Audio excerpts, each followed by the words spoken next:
It's so good to see you. We have a wonderful special guest with us, and it's so good to see so many of you. Before we dive right into that, let's roll the intro.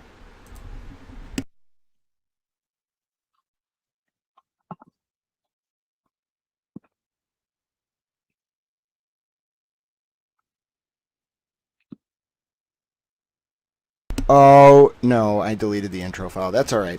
Hello, Emily. A picture of a towel still showed up on the screen. You know, I have a wonderful intro. He plays the melody to Funky Town on a phone, and then it's great. So, hello. My name is Grant Smith Ellis. That is Emily. Oh, no. What has happened to Emily's video? Ladies and gentlemen, we do have Emily with us. Emily, it's good to see you. Unfortunately, you have turned into some green lines, but I'm going to work on that by turning your video on and off. But the point is, Emily is with us. Emily C., thank you so much for being with us. How are you today? I'm great. Am I still green lines? I can see myself. Yes, you know, after all that 3 minutes of testing where everything was fine, as soon as I started the screen, of course, immediately you turned into green lines. Now, we'll see if we can get this fixed, but needless to say, Emily is not a series of green lines, which is probably the funniest technical error I've ever seen. Let me stop presenting and see if we can get rid of this. No. So maybe, oh, Emily, you're back. Hello, Emily. We can see you now. It was a matter of me screen sharing. Welcome, Emily. How are you? I'm great. How are you doing? I'm good, and I think it's kind of wonderful out of all to the show.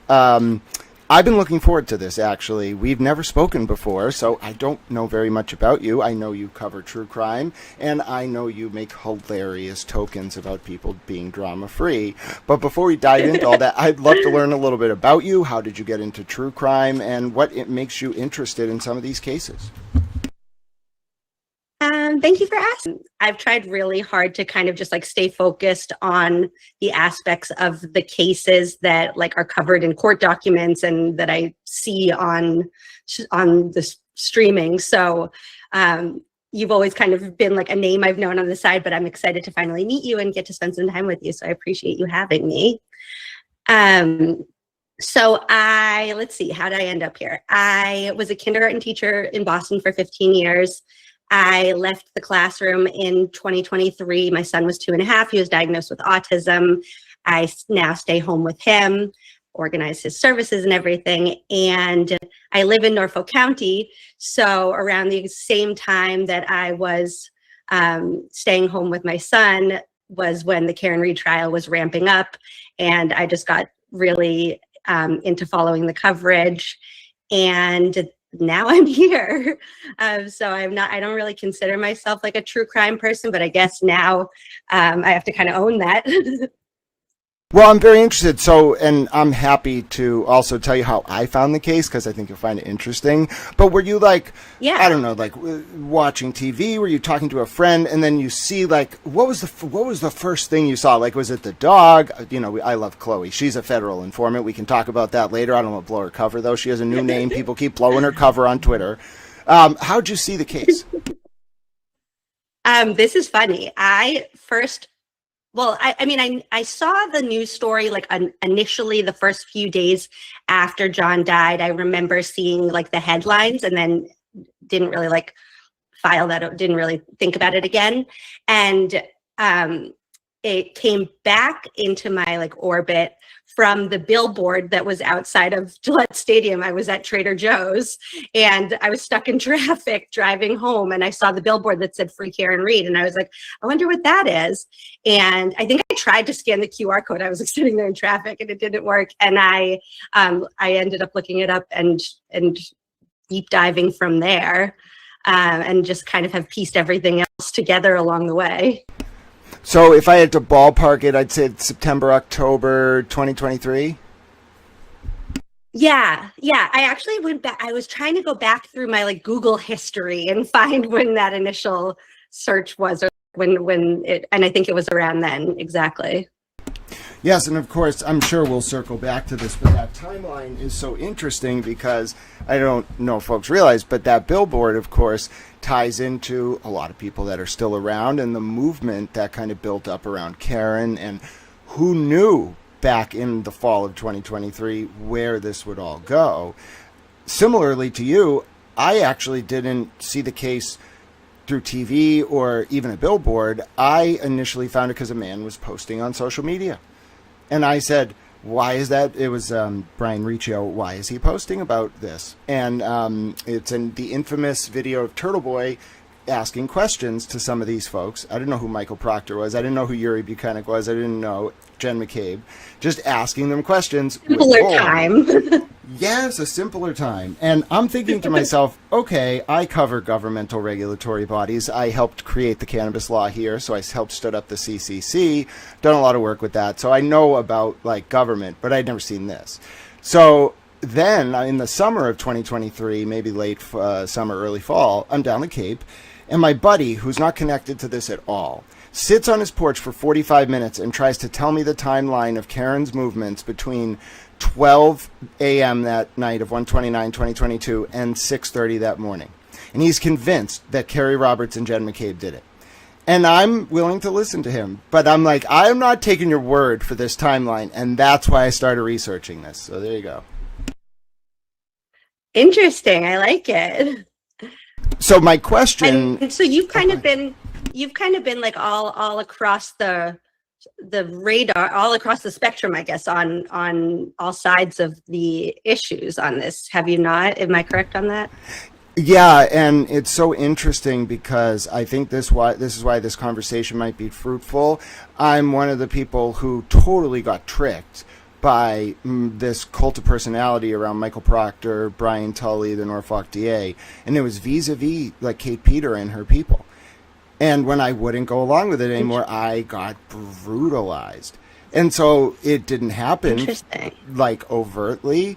So I was never like, oh, it must be Kate. I always thought it was like Turtle Boy or somebody else. No, they were just framing them and actually brutalizing me for speaking out about Birchmore and other things. I was like, oh my God, screw these people. And now I'm just on a quest to expose them. But it was inadvertent. Interesting. I'm so curious how that shift happened for you. And like kind of what tipped the scale in I guess first what tipped the scale in your original position, and then like what tipped the scale now to where you are today? Oh, it's definitely like a buildup over time, because when I found this case, it was, I think the first hearing I ever attended was the December 23rd, 26th, December 26th, 2023 hearing for Aiden. I didn't know what was going on. I just went there and was like, oh, let's see what happens with this. Oh my God. Like, I didn't know who Lindsay Catani was. I didn't know who Kate Peter was. I didn't know who any of these people were. So from there, I just was very interested in why this was so intense, because it didn't make sense to me, the intensity of it all. And so then I didn't like talk to Lindsay right away. I didn't reach out to her. But Kate Peter, after seeing me post online, brought me to a Chick-fil-A parking lot. And I don't know if you've heard the story about the cash envelope in a Chick-fil-A parking lot. Oh, wow. So no, not at all. No, I haven't. In like February or March of 2024, Kate saw my coverage of the cases and asked me to meet her in a Chick-fil-A parking lot somewhere down the South Shore.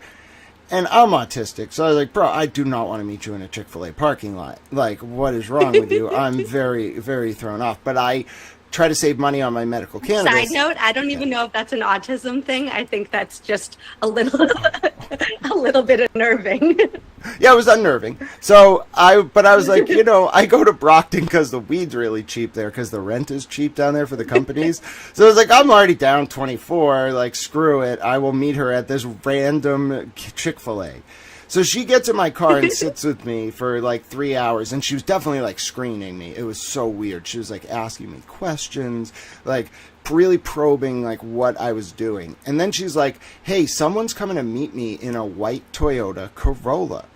And I was like, what do you mean? She was like, yeah, I pay people back for expenses, like when they get babysitters and have to go to court. Come to find out that was not true. like she was just saying that as cover. And then this white Toyota Corolla comes up, and interestingly, Christy Citroni ends up getting a text message from that person, or at least their sister, who was like, yeah, I sent that person to give Kate the cash. So Kate can't even deny it. And this person gets there. Kate goes out of the car. I don't see her get the envelope. She walks back, and there's like $400 or $500 bills, 4 or 5 50s, maybe 7 50s, and like 10 20s. And she's just counting it in front of me, like a green thank you card with yellow lettering. And I was like, I'm very oblivious, but I was like, I don't want any part of this. She was like, yeah, my kids make me the You're like, what? Yeah, and then she's like, my kids make me the Chick-fil-A bitch, so I gotta like go get them their Chick-fil-A now. Bye. And then she left. I think she thought I was an oblivious moron. Okay. Wow. But I am kind of oblivious, so I was just like, oh, she just likes getting money in parking lots. That's just, this is a little, it's just what she does. No, you know what the weird thing was? She was like, yeah, they give it to me in cash, so there's no record. And I was like, that's weird. Yeah. But what was the money for? Well, she told me it was for expenses to like reimburse people who needed babysitters during court hearings. But I don't really believe that. I think she was just getting paid in cash, like, and we're going to come to find out because the people, like, she was, like, spying on Aiden and Karen and a PI. So if you're going to pay her, like, why would you pay her on the books? Like, just kick her some cash and let her have access to Marty Kraft's PI software. Very easy. Okay, interesting. I didn't know this at the time. I was just like, this woman is in deep, and I don't know what I'm involved in. Lindsay Gattani one day. And I was like, okay. So she brought me to Lindsay's apartment in Medfield, maybe like late March, early April of 2024. I think because in Kate's eyes, like Lindsay was too much to handle. So Kate was trying to give her a support network. Now, Lindsay's not too much to handle. Kate's just a manipulative jerk. But anyway, the point is, Kate brings me over there, and I'll never forget it. Like, Kate had to leave early, and I saw the look in her eyes. She was like, oh, fuck, what have I done? And that's the reality. From meeting Lindsay that moment, her and I, over time, like a year and a half, managed to start putting all these disparate pieces together. Why, like, is Lindsay being followed by someone or to a place that only Kate Peter knew about? Why does Brian Tully have all these connections? Why did he leak her phone? All the questions, and then over time, I didn't even believe it. But I was like, I think we're onto a network here that was like preying on you to get credibility with Aiden and his supporters to infiltrate them. And then that's what happened, I think. Wow. I mean, Lifetime's doing a movie tonight about Karen Reed, and I feel like this needs to be, your story with Lindsay needs to be the next Lifetime movie that they cover, because, wow, this is a lot. Yeah, and it's interesting. I'm actually glad because I think I've talked to some people who have known some of this, and I don't really get to talk to a lot of people who like don't know it. So it's interesting to hear your reaction. I don't want it to be a movie. I'm not Kerry Roberts, Matt McCabe, Jen McCabe. I'm not Starsky and Hutch. Sorry. I'm like a principled, like detective, private version without being paid. I just want to figure it out like Sherlock Holmes. So to me, the story's only important to the extent that it exposes the hidden truth. And if I was manipulated and couldn't see it, then, my God, these people pulled the wool over a bunch of people's eyes, so now I'm sympathetic. I find it really interesting for you to hear you talk about like feeling manipulated, because that's something that I've been interested in following, kind of like the side characters in this, the whole saga, somebody like a Kelly Dever or a Kerry Roberts, maybe. Kerry is a little bit different, I guess.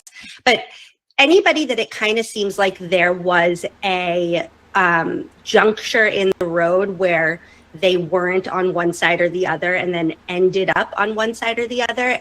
I find it really interesting to think about like what was it, and like if they were aware at the time that some things didn't feel quite right, kind of just went along. Like, were you ever on the like Karen Reed is guilty and all these people are like telling me the truth about everything did you ever have any little like nagging feelings poking at you, being like, wait, but what about this one thing or something like that? I bifurcate, or was it more there was just like so much? Yeah, Yeah, go ahead. no, I bifurcate procedural due process from substantive guilt or innocence. So it's like a 401, 403 analysis for probative versus prejudicial admissibility. You can only get away with so much procedural due process violations before I'm like, I don't care. I'm sorry, I don't care anymore about the underlying substantive guilt or innocence. You violated the Fourth Amendment and the 14th Amendment. I'm upset. So that's how they got on my bad side. Yeah. Okay. Interesting. And before that, like, was there anything where you were like, wait, this doesn't like, I don't know that yeah, yeah, that's just interesting. I don't know. You just gave me a lot to think about. Yeah, so it was my experience. I was very authentic in my support. I don't want you to think for a moment I did not support or feel very compassionate for the O'Keefe family. I don't know anyone who doesn't. Yeah. I'm sorry, whatever side you're on, everybody's sympathetic. So I authentically was like, I feel bad. I want to find out what happened. Now, I was supporting the prosecution, so I could go into D&E for like 4 hours. My intent was not to do anything, but just like talk to Chris Albert, maybe like talk to some people, figure out what the hell is going on. Okay, that's like those moments, like the extrajudicial moments are what made me put it all together. Because there was like the Kate Peter discord, the Jen McCabe connection, the PI firm, and then going into that D&E Pizza and just hearing them be like, oh yeah, like we got people in Southie. Bro, no, I don't want to hear about your people in Southie. I'm going to leave now. That's when I got concerned that this was way worse than I initially thought. And it was bigger than just the case. It was the social network, why they were protecting each other, why Dever's a great example.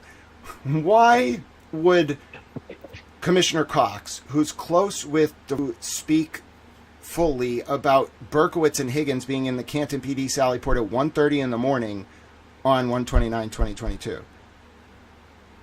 I mean, that's the time. Then I started seeing all of this stuff in a different light, and I was like, wow, I was so propagandized that I wasn't listening to Mr. Yannetti, I wasn't listening to Mr. Jackson or Miss Little, Eliza Little. All I was doing was hearing what I wanted to hear and ignoring everything else, and I was kind of being a jerk about it. So I guess that's my position. I think that's really amazing of you. Like, it speaks a lot about your character for you to say, like, I was being a jerk about it, I wasn't listening. I think that's a really hard thing for a lot of people to do, even if they kind of reach that tipping point and feel like that. I think there are a lot of people who will then kind of like slink into the background and kind of just be like whoopsies, or just maintain their original position but louder. And I think that says a lot about you, that you were so reflective in that moment of what you were noticing and were willing to say like, oh, I was wrong. I also saw on Twitter that David Yannetti wrote a really nice post about you, so that was pretty cool.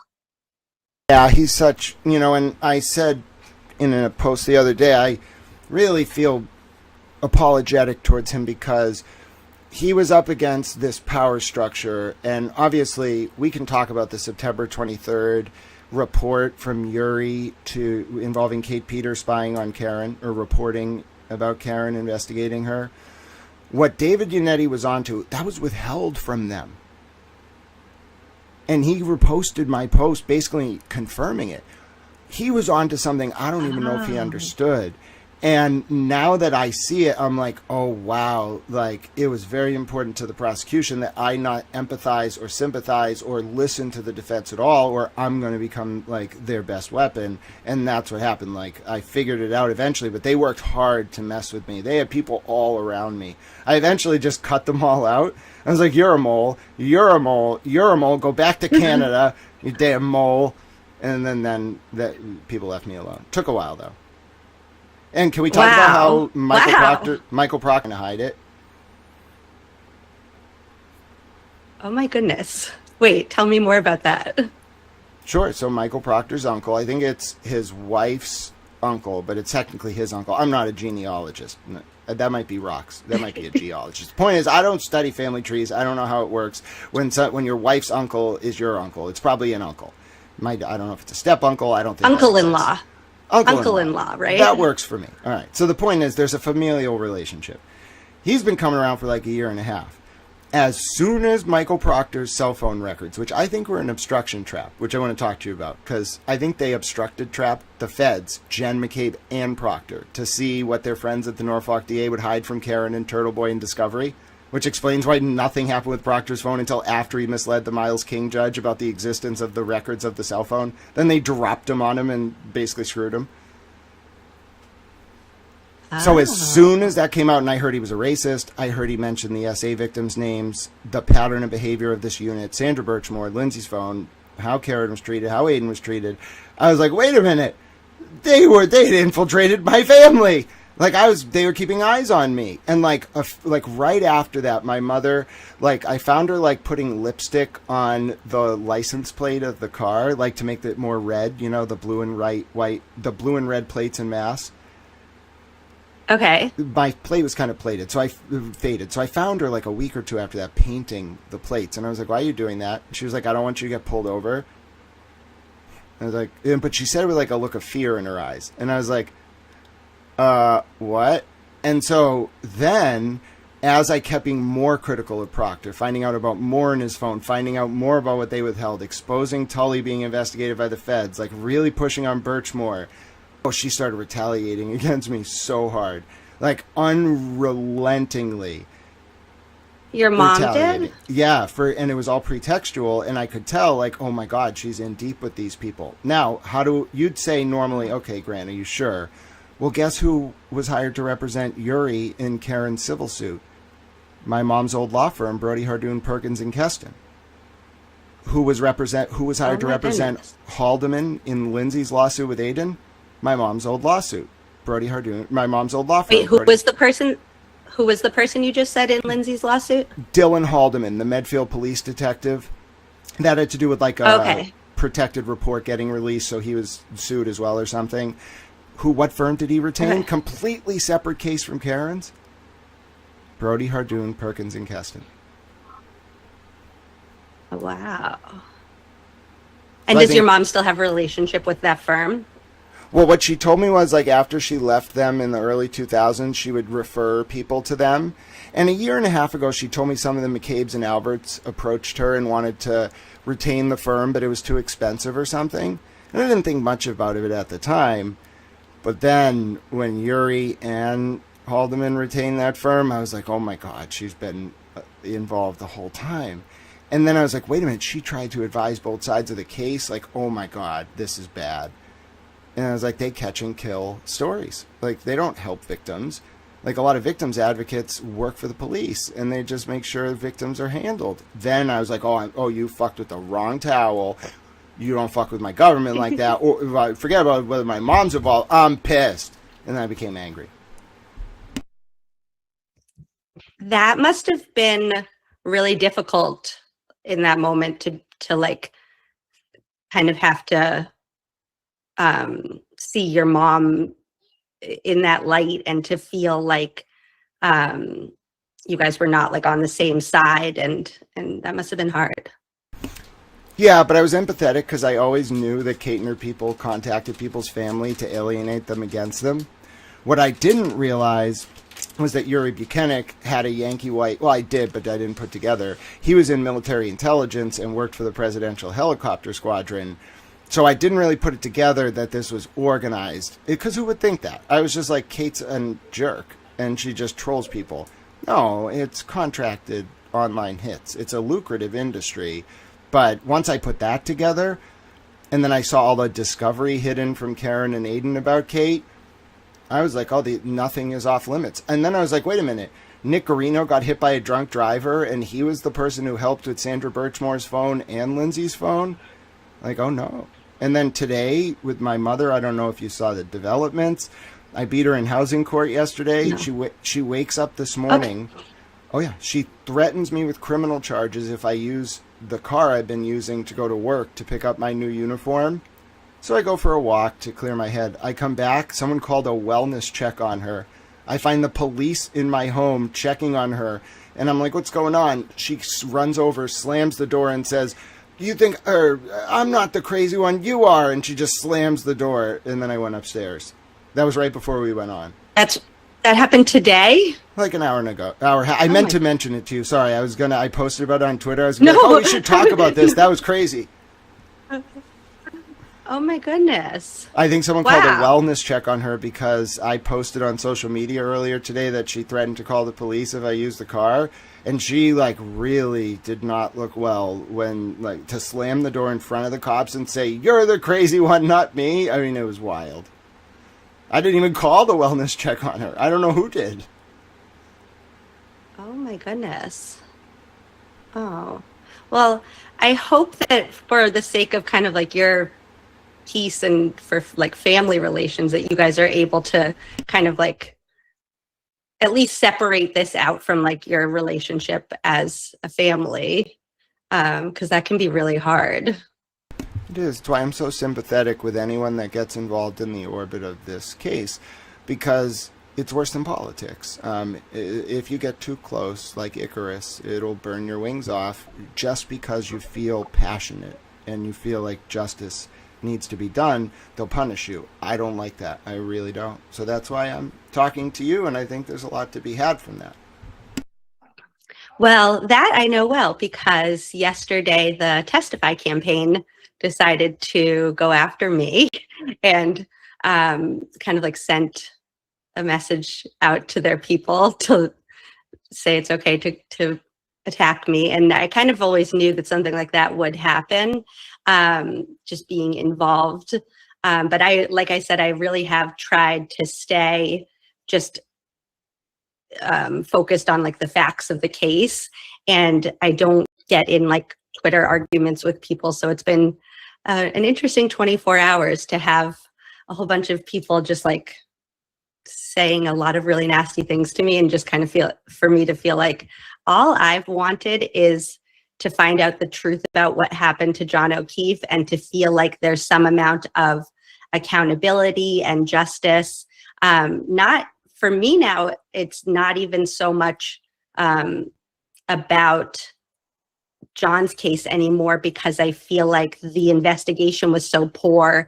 I don't think that anybody could ever have a full case kind of built against them unless there's evidence that exists but is hiding somewhere.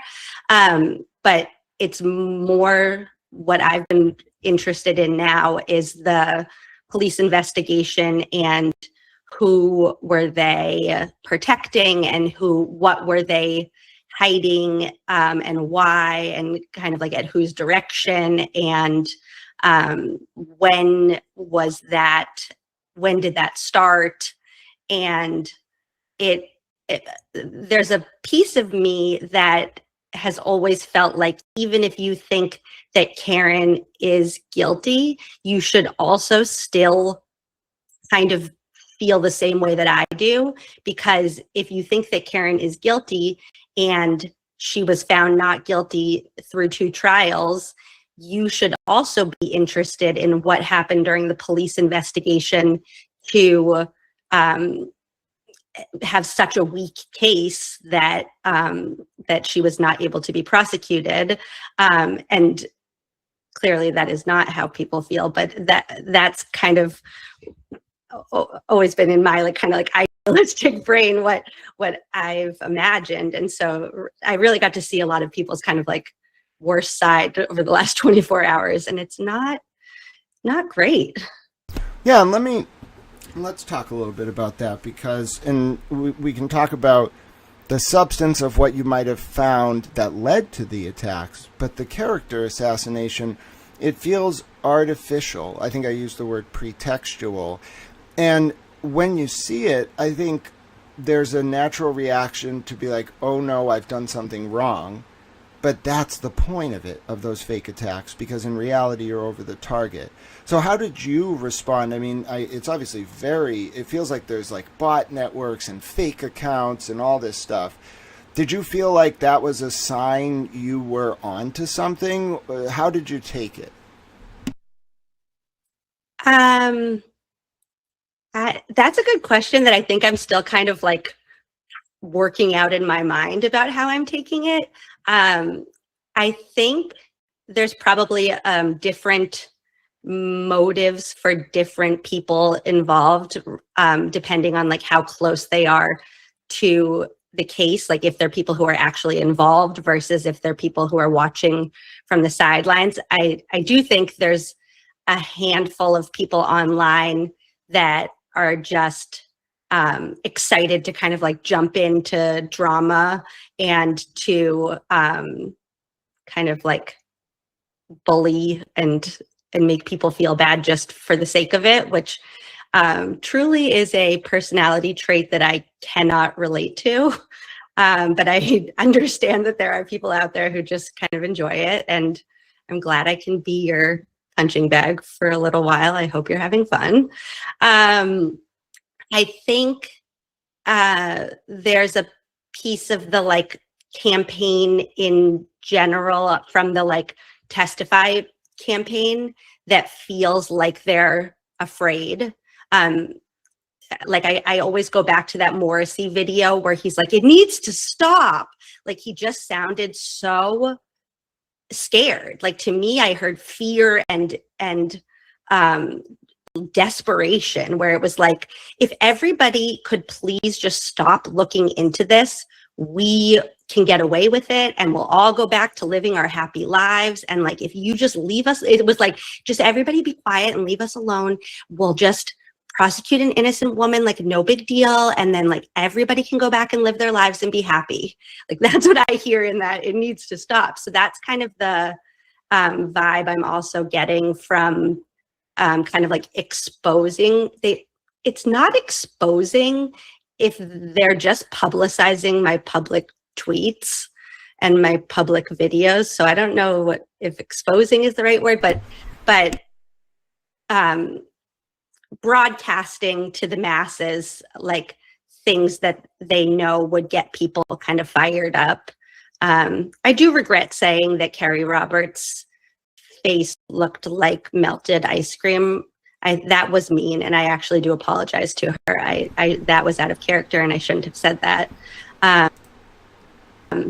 But I are keeping this in the public orbit, and they want it to be done, and they want to go back to just living their lives. Yeah, I have so many questions from what you just said, but I think the first one that comes to mind is there's a really good documentary or book, Midnight in the Garden of Good and Evil, about a murder in Savannah, Georgia in the 80s. And it basically... Oh, I heard of that. Oh, it's so good. And it tells this story where it looks like it's this rich socialite that murdered his gay partner, but it's not. It's like about this social scene in Savannah, Georgia that lies beneath. The idyllic southern trees betray what's real. Okay, Canton, let's talk respectfully about this, but in a New England way, a Boston way. Mm-hmm. Canton is where you go to retire if your work in town, doesn't come home. Canton and Southie have a lot of connections. Canton is not what it looks like. That's what we might be dealing with. It's just very Now you say, why would Michael Morrissey be afraid? Well, have you ever looked into his stuff in Quincy? You think he just has a boat there? No, like real estate deals, state troopers, campaign donations. This is the real deal.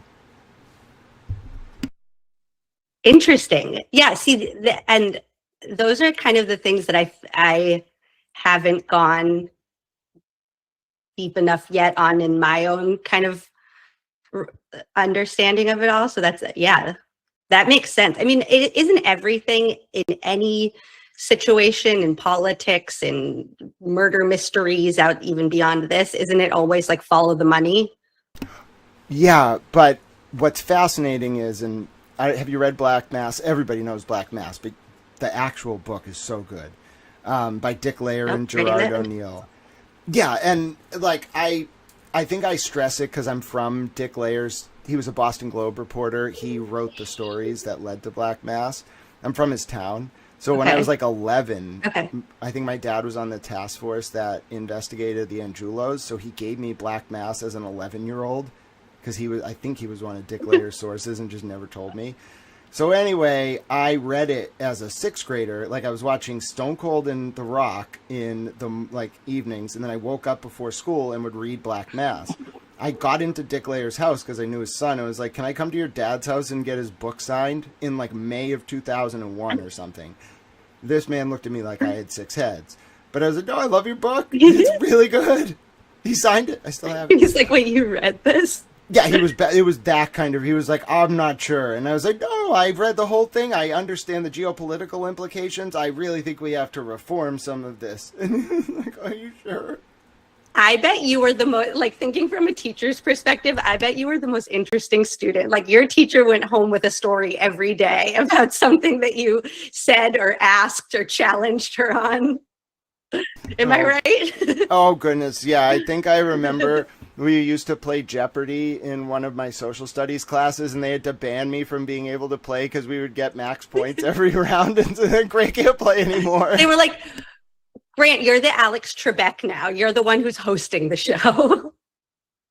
But yeah, so in terms of Black Mass, the reason I say it is this is going to blow your mind. I want to help your investigatory process. So, 1978, the DA in Norfolk County at the time was William Delahunt. He went on to be a U.S. representative. He left the Norfolk DA, then Bill Keating came in, then Michael Morrissey came in.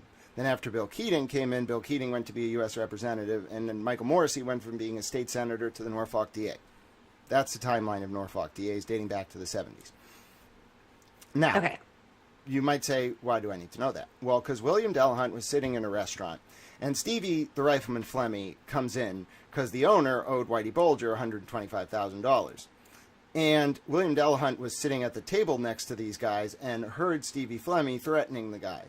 So William Delahunt, in his infinite wisdom, went to the FBI and was like, "Hey, I am a precipient witness and cannot prosecute this case in Norfolk County. I'm handing you Whitey and Stevie on a platter." And the FBI was like, "No, we're not going to investigate this." Now, the Norfolk DA should have taken a hint, but he was like, and his state police unit were kind of cowboys. So in their infinite wisdom, they go to 85 Hanover Street in South Boston in the 80s and wiretap Whitey and Stevie's clubhouse. All right, well, the FBI 2 streets over was wiretapping the Angelos, who were the Patriarca's men in Boston at 95 Prince Street. Whitey and Stevie were informants helping the FBI wiretap Prince Street. So the FBI leaked the Norfolk DA and MSP's wiretap to about Whitey so it would get sabotaged. Then the FBI went to the State House and got 4 of the state troopers basically fired by getting a bill passed through Whitey's brother, who was the president of the Senate, to fire 4. I remember, yeah. Yeah. And so the FBI blames William Delahunt for Whitey and John Conley getting exposed and the FBI losing face. That's why when this stuff with Birchmore came up and Sandra and everything in Tully, the FBI in Boston, it wasn't just the Rachel Rollins and Dustin Chow at the DOJ hated Michael Morrissey. The FBI's been waiting for 40 years to embarrass the state police, and they're not done yet. And Jen McCabe and those people got caught up in it because they happen to be around the one unit that is attached to the Norfolk DA, which is who the FBI blames for Whitey Bulger and John Conley being exposed, the old Norfolk DA. And then you have the Hank Brennan connection to Whitey Bulger. 100%. And then you have the Hank Brennan connection to Rosemary Scapiccio and Joe Krowski, who both are one of the only lawyers that have access to Michael Proctor's phone, which means the only lawyers who have access to Michael Proctor's phone who are not secretly in the orbit of the Norfolk DA and their state police unit is Mark Bettero and Tim Bradle. That is, I was wondering when that order came down yesterday about that Laura McLaughlin's basically going to be like the one overseeing what gets redacted and what gets turned over and everything. I initially was kind of like, but then thinking about who else has access to the phone logs, that does make me feel a little bit better, where it's like she can't just not turn over certain things because they'll be like, what about page 235? Yeah. And let's to start diving into the details, because there's like 6 different pieces of evidence I want to talk you through. But the first one is on November 28, 2023, there's a text message where it says, the feds want Jen McCabe's phone records as provided to Karen Reed's defense because they want to compare them with their own records to see what is different. Who was the text message from? It was from Aiden to Lindsay, and it was right after Karen had a meeting with Josh Levy. Okay. Yeah, and so then... And it said they... Okay.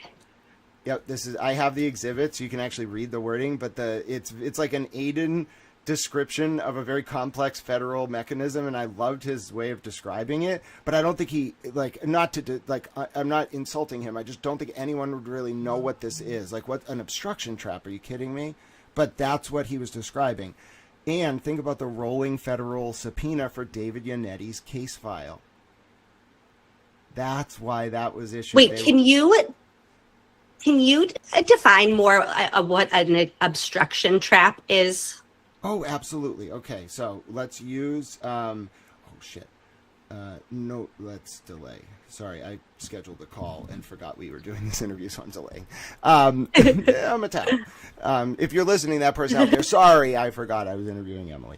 All right, so it is what it is. So obstruction trap.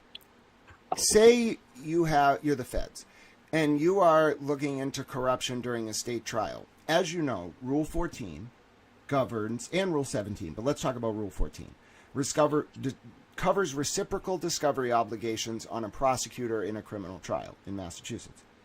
Well, who's going to enforce the prosecutor just hiding things? The feds.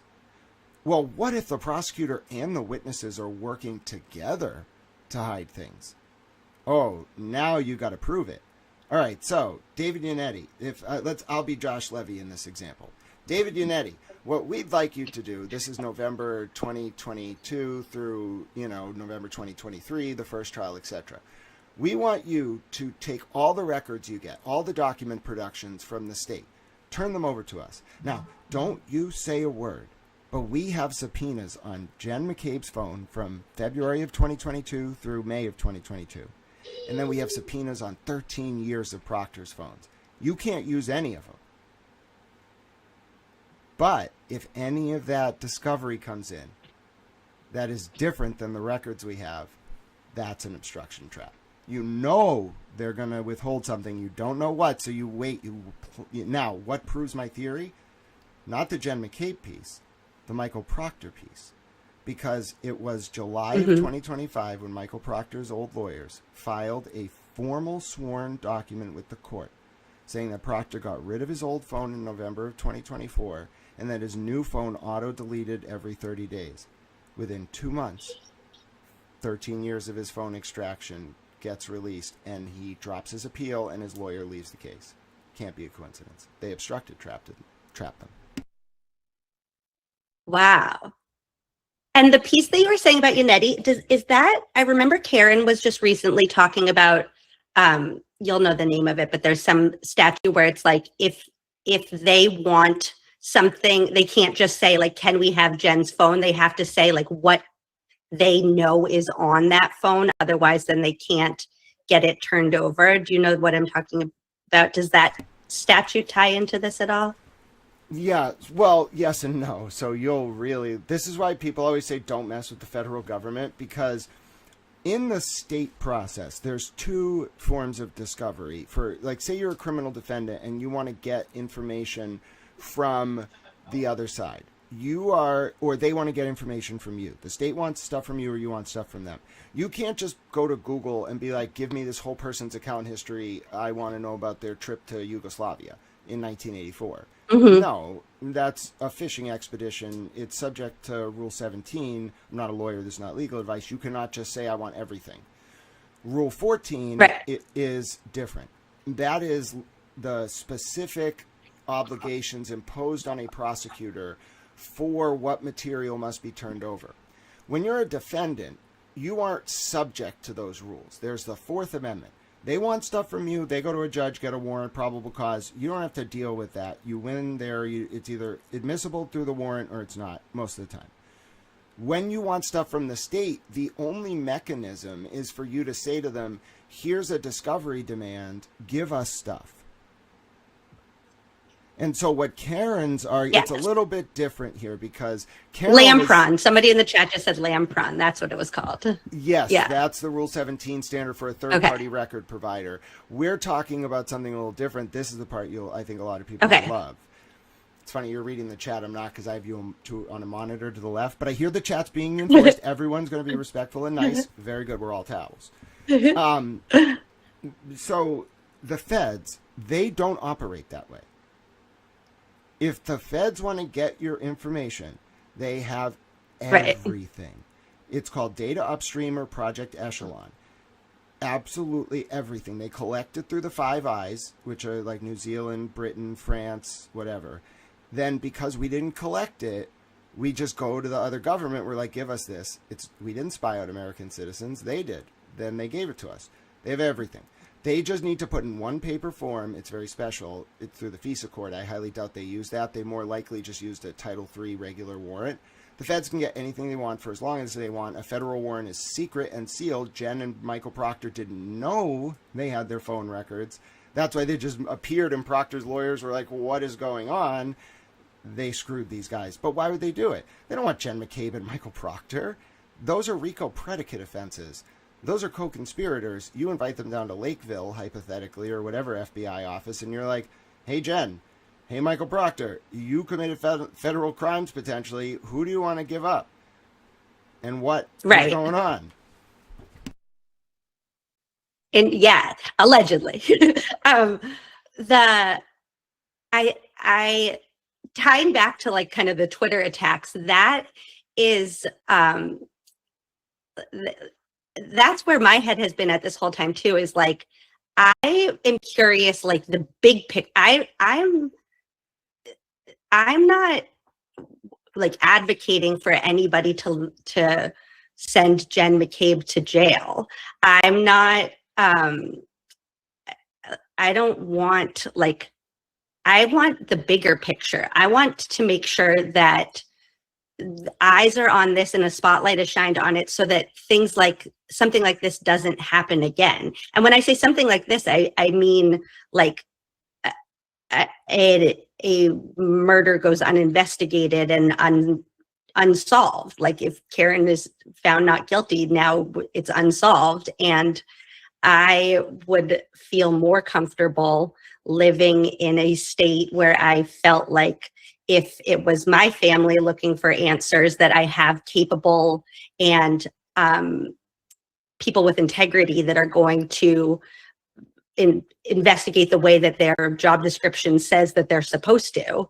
And that it's not, to me, about like kind of in the weeds of taking down a family that was kind of swept up in all of this. 100% agree. And it's the investigatory pitfalls that whatever side you are on this case, they're such a problem, not just because this was, okay, for example, I read that study about leaf blowers in Alaska. All right. That is the kind of thing you can argue about. Like, do people in Alaska use leaf blowers to like process crime scenes? Like, that's like, no, we're not talking about that. We're talking about people who had connections to each other. People who, and we can talk about it, we can get into it, like what was going on in that house. Like, we know Julie Nagel at a party a few months later, or like a year later, like grabbed Lindsay's behind. She talked about, I don't know if you heard Lindsay talking about this on Ray from No, I didn't know that. I didn't hear Proctor's that. wife, like at the Alberts, the McCabes, Kate Peter, like Julie Nagel just on an igloo cooler just starts grabbing on Lindsay's butt. And now Lindsay was like, just like, Poor Lindsay. Yeah, but my point is, like, if she was just doing that in front of a group of people, all right, like, what are these people all about? Why did they act this way? And to me, there's a very high possibility that at the very least, they knew John was on the lawn and were like, we can't call the police right now. That's what really scared me, because I was like, what could you possibly have been doing? Like, in a house, bro. And then the Birchmore stuff. I know we have a few more topics of evidence, and I do want to talk about how some of this discovery was withheld, because you're onto it. It was more than just investigatory lapses. It was intentional misconduct to hide documents from people that they could have used in their defense. That's a system-wide problem. Yeah. I mean, that became clear before this with the Sallyport video, when they're like, oh, it overwrites every 30 days. Like, we can't get anything new. And then all of a sudden Hank comes in and he's like, oh, here's some new video I just found. It's like, I thought that got deleted. Looked into this guy, Michael T. Sullivan? Wait, I can't hear you. Oh, sorry. Is my mic on? I might have froze. Oh, no. They got us, ladies and gentlemen. Am I back with you, Emily? Can you hear me now? Yes, I can hear you now. Okay. I was like, they got us. They got to us. Have you ever heard of this guy, Michael T. Sullivan? The what? Michael T. Sullivan. No. All right, so when you bring up him, this is only in one document, but somebody found it, probably Dee Dee or Kyle Sharkey. Shout out to both of them, members of Team Docket Rocket Stars. We love Kyle Sharkey. He is wonderful. And he found the Stefan Diggs arrest or the arraignment date changing 24 hours before everyone else, and then I went around yelling at the news for not citing him. But, okay, so...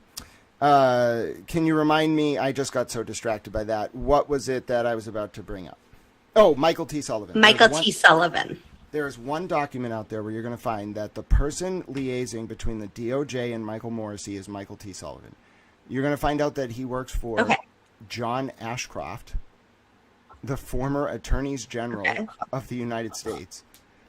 And it's likely that Hank Brennan was not just prosecuting Karen Reed. He was working on a federal defense for Michael Morrissey. Why do I say that? Because the Brian Walsh lawyers filed a document, it's document 29 on the Brian Walsh docket, that says Brian Tully signed a document with federal prosecutors on March 7th, 2024, about an ongoing investigation of the performance of the state police. Okay, wait. Brian Tully's. Okay. And what did that document say? So here's what's... I'm going to give you something exclusive here because you can help me figure it out. I don't know the answer, but if people saw me preview this yesterday, that blacked out document I posted, this is my 3 thoughts. When you get TUI materials, you've heard of this infamous TUI material concept? What that is U.S. XREL 2EV Reagan from 1951, which is interpreted through 28 CFR 1626 through 27, which is itself interpolated through Section 25 of the DOJ manual. That refers to material federal prosecutors turn over to state-level defendants during a simultaneous proceeding or investigation. That TUI material was not given to Brian Walsh's lawyers. They were given an index. They found in there a line item that says, Brian Tully, they thought it said NDA, non-disclosure agreement with the federal government signed on March 7, 2024. There are no NDAs in that context. You can sign an NDA with the federal government if you're a contractor, like you working, you know what I mean, Booz Hamilton, whatever, Booz Allen. Yeah. You don't sign NDAs when you're being investigated. Now, in December of 2023, before Aiden got picked up, Brian Tully was investigating Karen Reed and Aiden Carney. He went to Lindsay's and asked her, during a formal interview, who the target of the federal probe was. Because he had read those messages between Aiden and Lindsay where Aiden was talking about what Karen and Josh Levy were talking about. That was 4 months after the Birchmore grand jury started in August of 2023.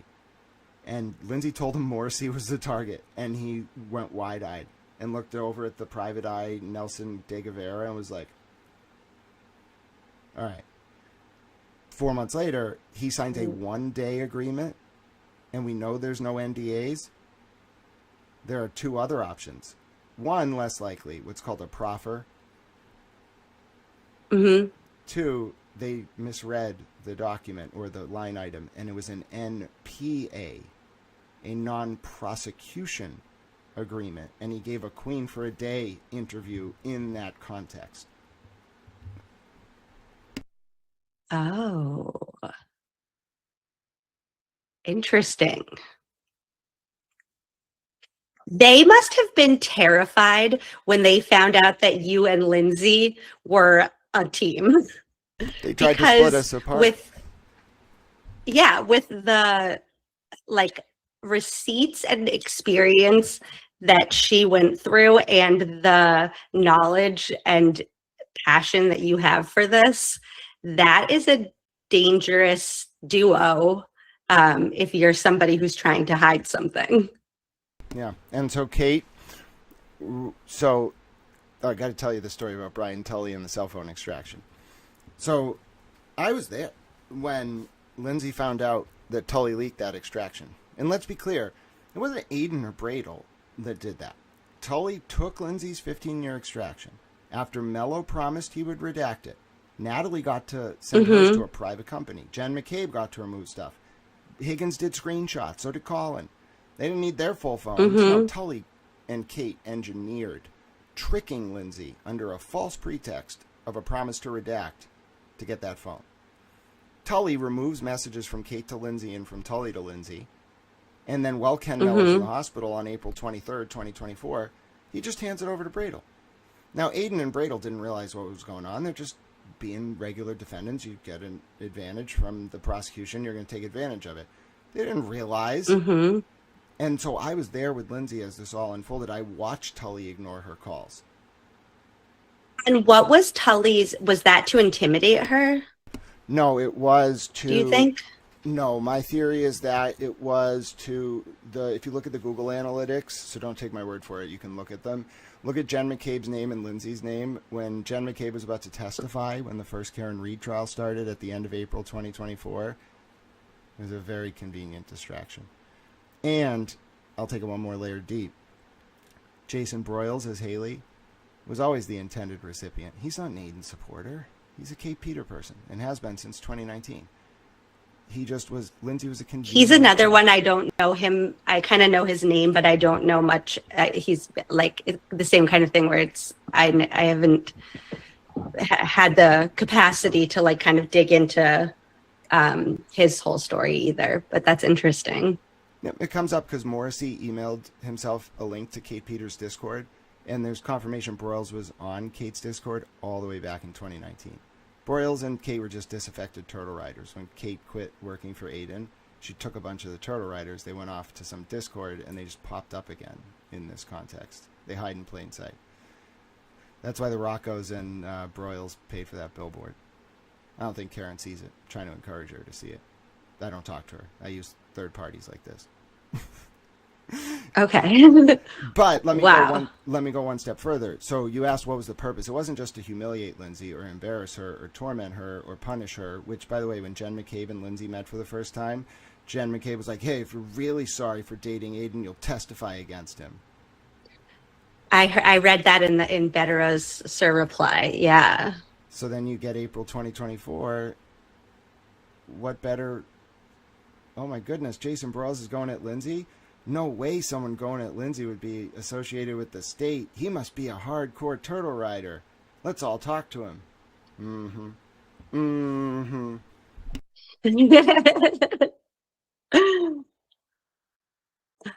Wow. Okay. So that's the phone extraction piece of it. And Tully, by the way, didn't return her calls for 6 days. Just ducked her. Like, Mello's, like, invoking the clawback provision in the hospital, like, losing his mind. Like, who did this? He was furious. So I knew it wasn't him. It was Tully. And I was like, oh, these bastards. And, yeah, then when Tully answered 6 days later, he was like, meh. He's like, how you doing? She was like, what? He was like, meh. All right, Mr. Tully. I feel like knowing what... I feel like it's very brave of Lindsay to continue kind of like pushing through all of this and doing the right thing for in the face of everything that they kind of like have proven that they will do to her. I think it's really impressive that she's still willing to kind of like make herself a target for the good of the general public, and again, to make sure that something like this doesn't happen again, because it would be very easy for her to be like, these people are scary, I'm going to fade into the background and live my life, and nobody's ever going to see me again. And I think it's really impressive that she's willing to continue kind of like making herself a target for what she sees as right. Therein my respect for Karen and Lindsay. Karen knew what she was getting. She just hasn't said it publicly yet. I can't wait to hear her interview. I still don't think she'll say any of this. She knew what she was up against. Right. She's very smart. She knew exactly what she was up against. She was like, oh, these people are very dangerous. And they are. For multiple reasons. Yeah. And Lindsay, I think, was an inadvertent honeypot. So that's like, I've said the difference between wrestling and boxing, like pro wrestling and boxing, is that in pro wrestling, both wrestlers know it's a work. In boxing, like Muhammad Ali versus Sonny Liston 2 up in Lewiston, Maine in the 50s, only Liston knew it was a work. Ali was like, why are you throwing this? Liston was in deep to the mob, so he threw it. That's the difference. Lindsay was an unwitting honeypot. She had no idea what was going on. They just psychologically profiled Aiden, brought Aiden into a situation, wound him up, let him go. Whatever happened, they responded to. Karen knew they were capable of that ahead of time. And that's why I think Lindsay's ability to see it, Lindsay was not in finance. Lindsay was a single mom just going about her life, very vulnerable time. And we should mention, she's posted this on social media, prayers to her son right now. She is in the hospital with him. He is fighting for his life. So I hope we're all keeping Lindsay and her son in our prayers. And then to be so, if you've ever seen the movie V for Vendetta, if you know the character Evie, it's really like that. Like walking down the street, you inadvertently get involved because like some government guys mess with your life, and then all of a sudden you have to be work hardened so that you can do crisis PR because you got a PI agency trying to screw with you as cover to run moles around. It's wild. And it feels like you're going crazy until you study the tactics, and that's the only way to make sense of it. So I have a lot of sympathy for the people that get targeted this way.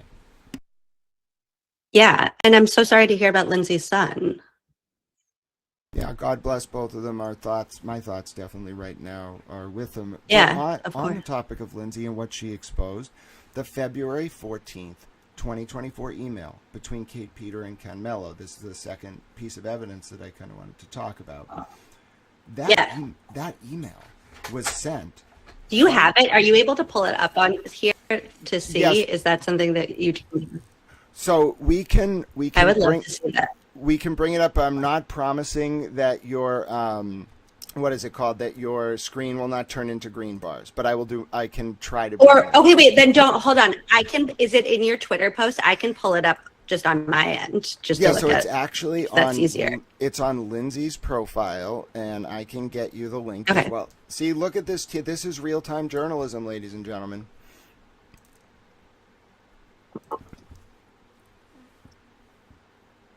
Oh,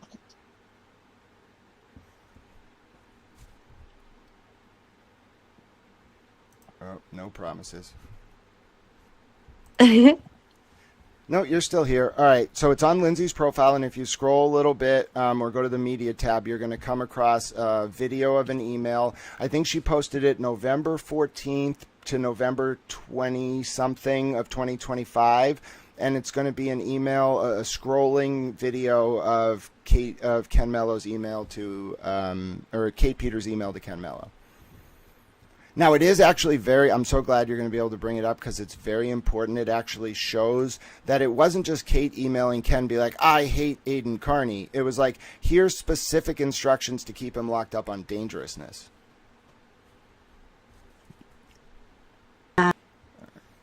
There's November I got it. 5th. It's right, and so I got it. I'm so sorry if I ended up getting the date wrong.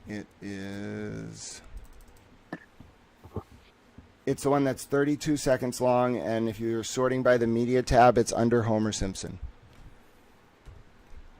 under Homer Simpson. Okay, hold on. Why let don't me I see if see? I can Wait, can you can you send me the link? Yeah.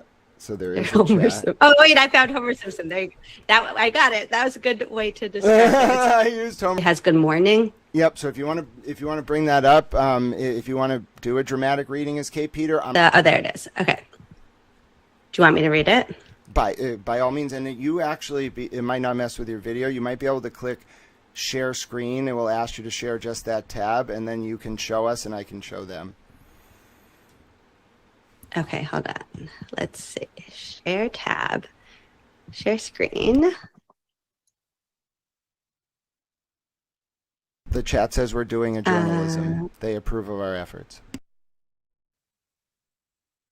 Did it work? Did we do it? 1 sec. All right. It's loading. It's loading. All right. Yes, we did it. Okay.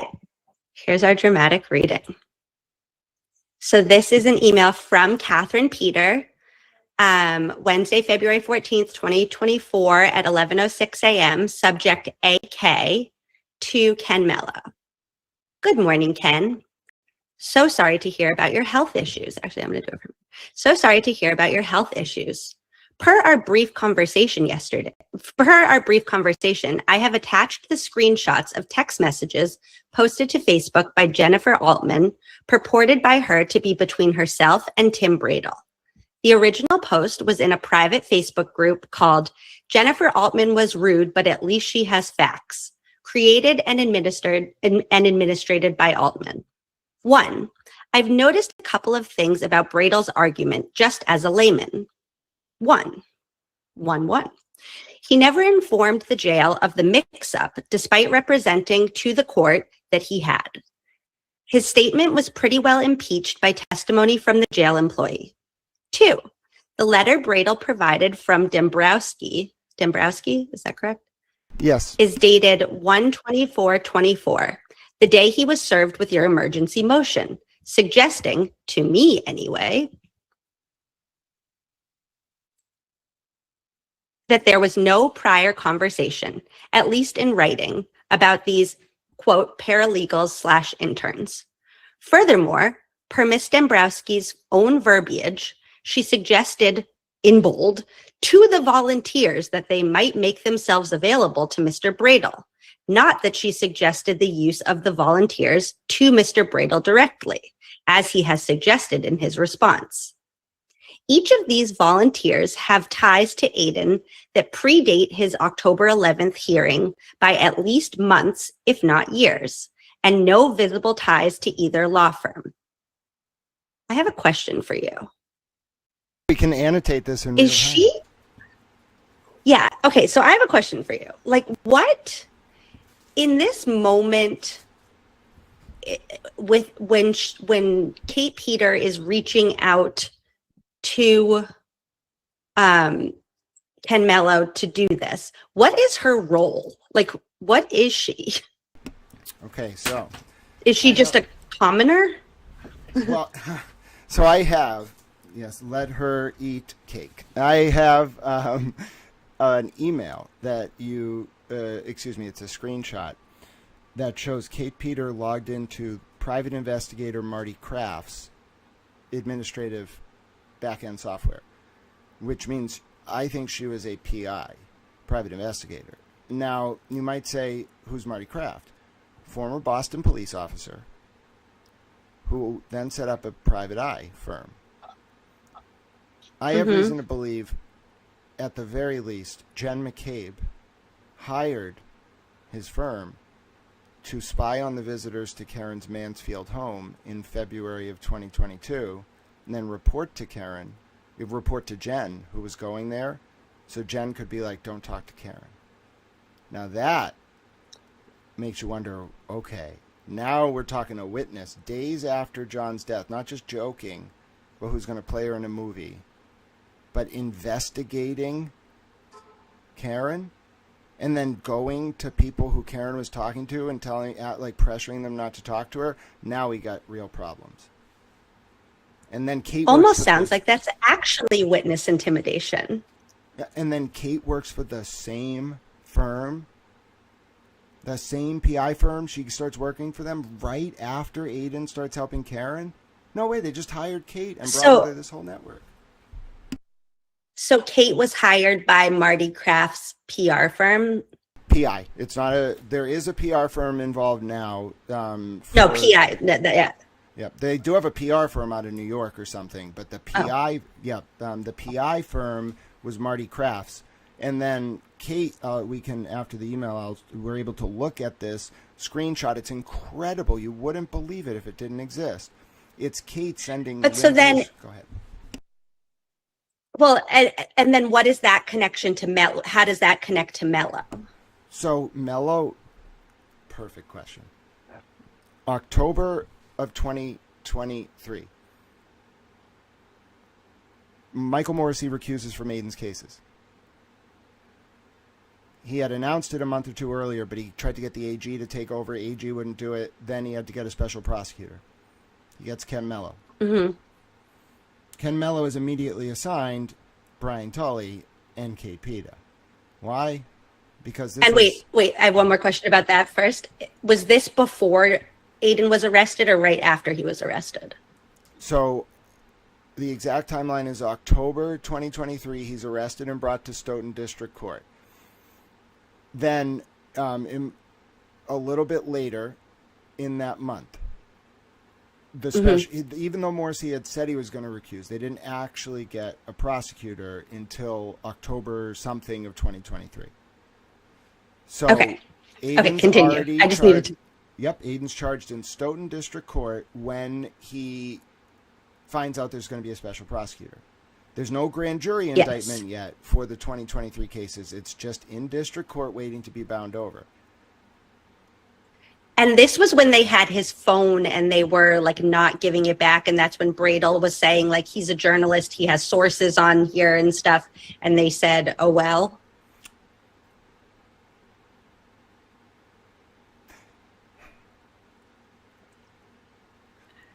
Aiden had a video. Wait, I can't hear you. Okay. I was measuring my words. Yeah, no, what you're going to do is explosive. I was measuring my words very carefully. Kate Peters' boyfriend partner is named Andy. Somehow Andy like assaulted Aiden. I don't really know how this happened. I don't really know. But anyway, Aiden had a video of that on his phone. The only thing that saved Andy from getting criminal charges was Aiden not getting his phone back. What a nice favor to Kate Peter. How nice. Do you know what's really? Do you know what I actually think is funny about that is you could go into a whole rabbit hole about like sources that he might have and who would the police want to like find out about. And I kind of like the idea that it's like something so much more like little than a whole, you know what I mean? It's like, oh, you were just protecting your... Oh, please don't take me for saying there weren't mixed motives here. I'm just telling you that phone... Okay, yeah, gotcha. And it's but for causation, in my view, but for Ken Mello not giving that phone to Aiden, Kate Peters' boyfriend, Andy, would have got criminal charges. And I hope Aiden knows he wasn't gaslit or crazy. They really did that, and they put it in writing. These people are... I don't know what to tell you. They're a little brazen. Cowboy shit. Yeah. Wow. Okay. And so, okay. Should I continue with the email? Yes. And while you're doing that, I'm going to find a link we'll even be able to find it on my Twitter to eventually show that I am not just piecing together hearsay. I can show you Kate Peters logged into Marty Kraft's system as a PI, and that directly ties to what she was doing. Morrissey recused, but it was really Morrissey and Jen McCabe using Kate Peter and Brian Tully to run the investigation. There was never a special prosecutor.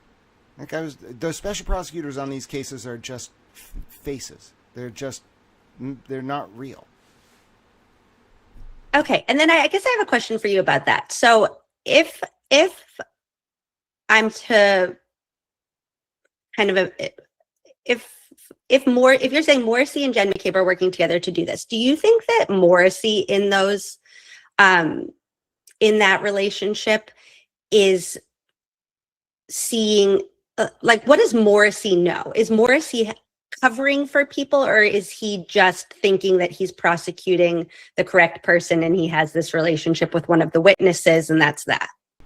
So I've covered other areas of government, as I mentioned, and just the general talk I've heard is it's not Michael Morrissey, it's the people around him. And I trust my sources. Right. So if they're right about that, then it's likely they have something on him. These guys were all interesting. What was good for the goose was good for the gander. All right, now we have all of blackmail on each other. Yay! All right, nobody say a word. That's a life. Right. And so it's not that he's protecting anybody involved in the case. It's that he's kind of going through this to protect himself. Go to one like wrong brothel. Yeah, go to one wrong brothel, go to one wrong money drop, go to one wrong, like, that's why, like, they own you for life. God forbid he did something, or anybody did something with kids, which I am worried about. Oh yeah, then they got you for life. Like when Brian Albert goes on the like Datelines or Nightline or whatever it was and says something like, this conspiracy would take 50 people, blah, blah, blah. I've always imagined it more something like this, where it's like the more people get involved in some type of cover up because they're protecting their own interests, not because they're all in it to protect the original sin. Yeah. Oh, like, what's the best way to describe it? It's like counter intel training.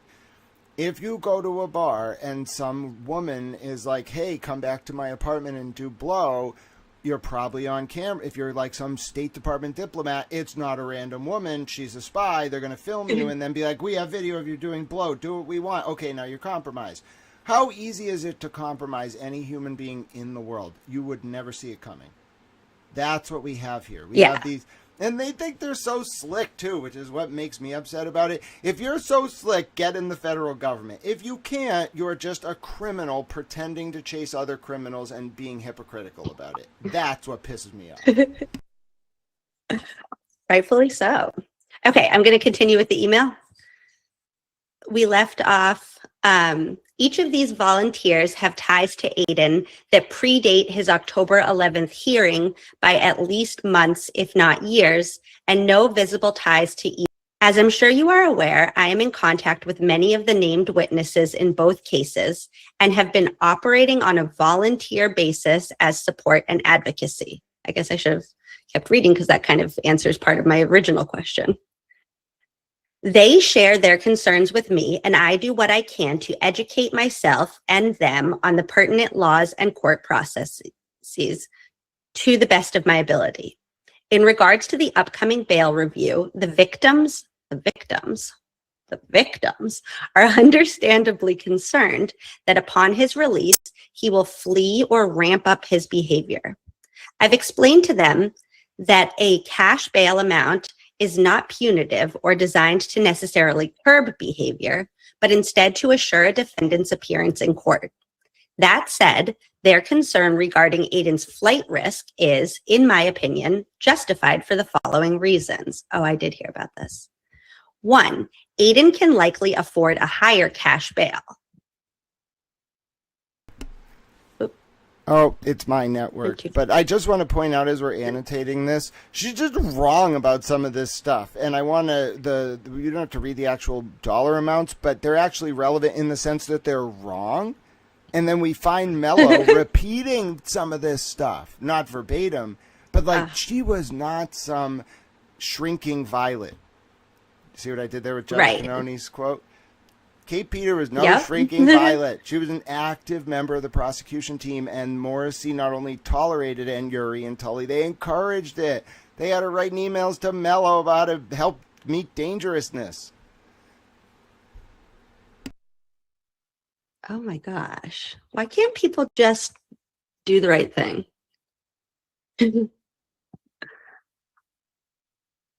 But even if we... okay. Yeah, you can continue, but this paragraph, she's going to go on in this next part, and what happens is you have to click play and pause on the video. She's going to go on. Yeah, she's going to go on to argue about this money he's making. No, She's just saying, she's like, I think he makes like millions on revenue from ads, I think. Like, that's my estimate. And she wanted him to use this and not disclose it. Just from the internet, we can see that he has an active and running fundraiser for legal fees that has raised in excess of $100,000. I have attached a screen capture of the total. As of today, 2/14/24. The link, wait, so 2/14/24, so he was in jail on the bail revocation at this point and about to get out. And they were so, like, this is how intense this became. They were so worried that they were having to try to come up with a dangerousness argument. Okay. I'm like situating myself now. I'm getting there. Okay. She sends a link to the Give, Send, Go, and then she says, it is fair to estimate that Aiden has been making anywhere from $300 to $1,000 per live stream in Cash App and, quote, Turtle Chat donations. On a live stream from July 2023, Aiden read out his donations that amounted to approximately $2,800 in a 2-hour live stream. I like the idea that she just sat there with a calculator every Turtle Chat that he read. Wait. These donations are... Hold on, I have to tell you some inside info. They don't just do that. They have multiple people who record in real time everything that he does, every stream, every bus stop live. Then they make transcripts, they categorize it, they methodically index how many times he mentions Jen McCabe and these people. You would not believe it unless you saw it. It's wild. Aiden's right about everything, and then they gaslight him into thinking that he's just crazy when actually they're doing this and just trying to gaslight him into thinking that it's not happening. I don't understand, like, if you have the capacity to do something like that, why, like, there are like real problems in the world. Like, if they're really that good at this, like, you could be like solving issues. Well, it's like you get, I mean, I hate to be realpolitik about it, but if you want to understand the underlying beast, it's that anybody can get caught up on a bad rap.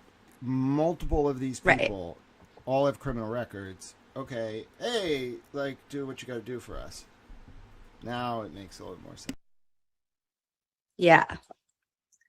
Okay. Then it is fair. B, it is fair to, we did that one already. These donations are not taxed, and it is difficult to track exactly how much he has making, although he is claiming on his blogs that he is making a ton of money and paid $60,000 for a brand new vehicle up front due to his donations, ad revenue, and merchandise sales. And then she cites her sources, and it's a TB Daily News article. And then she quotes her sources. Quote, as a result of my hard work, my following drastically increased and I made more money. I apologize to absolutely nobody for my financial success. Makes sense. And then in bold, Turtle Club memberships have increased tenfold. I used to have a couple hundred paying members paying $15 a month. Now I have almost a couple thousand. Donos on the live show drastically increased. In case you haven't noticed, there are thousands of people wearing Free Karen Reed and Turtle Boy gear with our logo on it. That probably should have clued him into the fact that Turtle Boy is killing it. These are quotes, but he was killing it. Website traffic and social media more than doubled. And when that happened, ad revenue increased. His figure of almost a couple thousand Turtle Club members is a bit ambiguous, but if you cut it down the middle, at an estimated 1,500 members paying $15 a month, that's $22,500 per month in revenue to Aiden, in addition to his donations and merchandise sales. These are his claims, not mine or yours. B, Aiden claims to be getting 4 million page views a month per his interview with Gretchen Voss. Then she cites that interview. Quote, Carney had no constraints. He continued to write about the case, one story after another, as his monthly page views rocketed from 1.5 million, he says, to as many as 4 million. Yeah, and just his website is using... Oh, sorry, about Yeah. Gretchen Voss. I know a lot of people have had a lot of questions about this.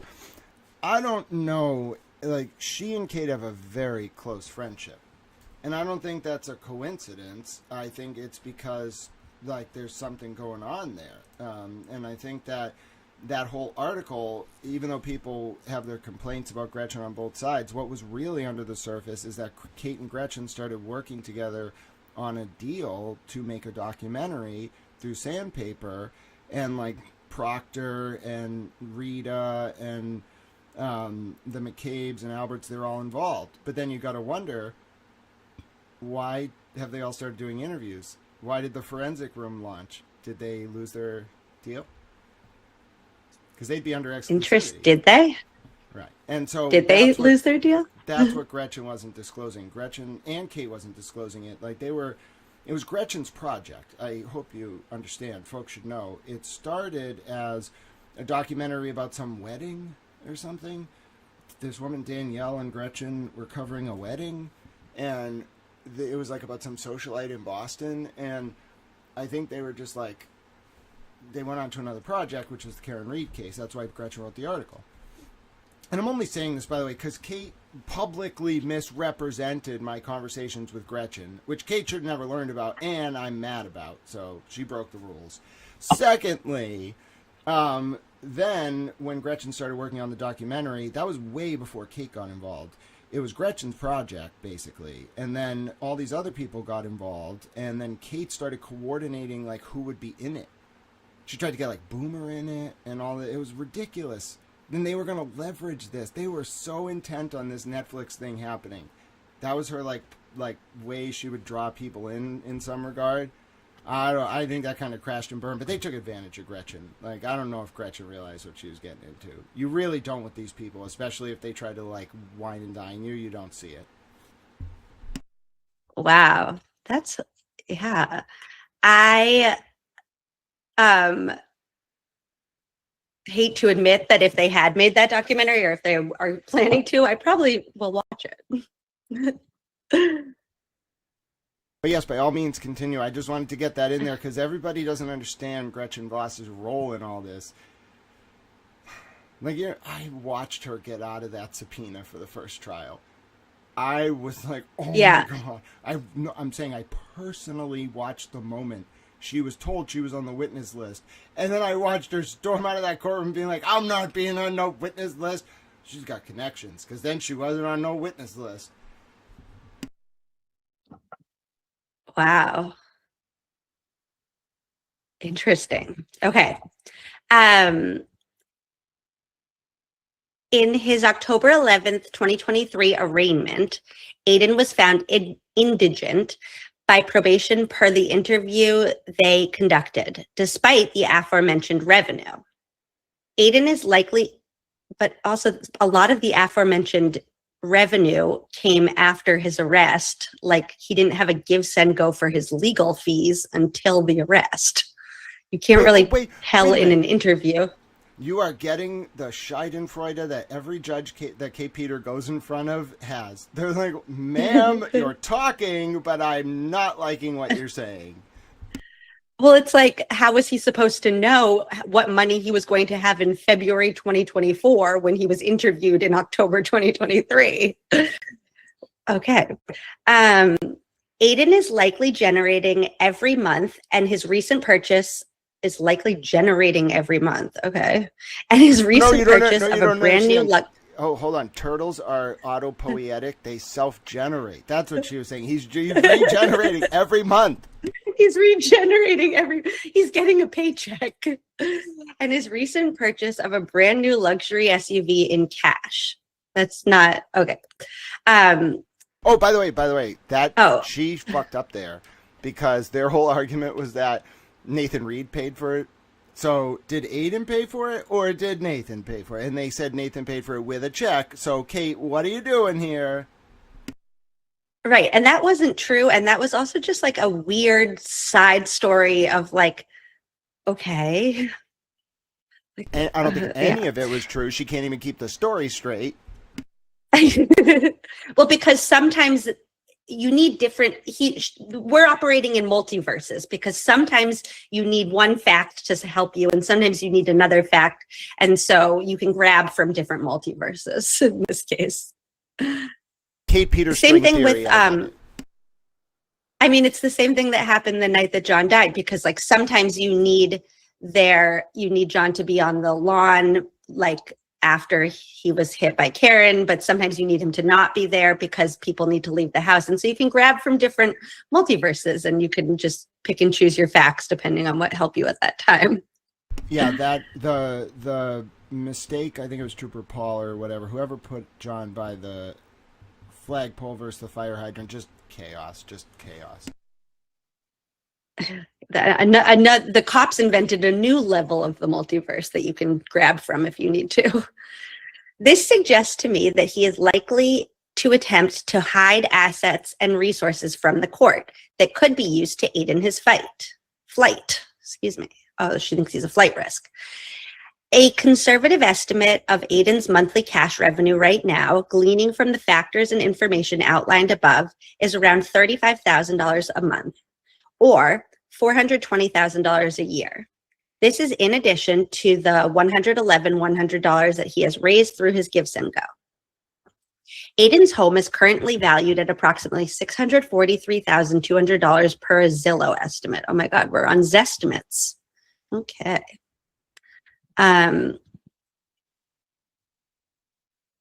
Aiden has received additional revenue via public appearances relating to Karen Reed, $1,500 for an appearance and Q&A at the Star Drive-In in Taunton, $2,500 for an appearance at a comedy show, is all that is known to us at this time. Pause. Let's deconstruct that sentence. I know I saw your brain working. Mine is too.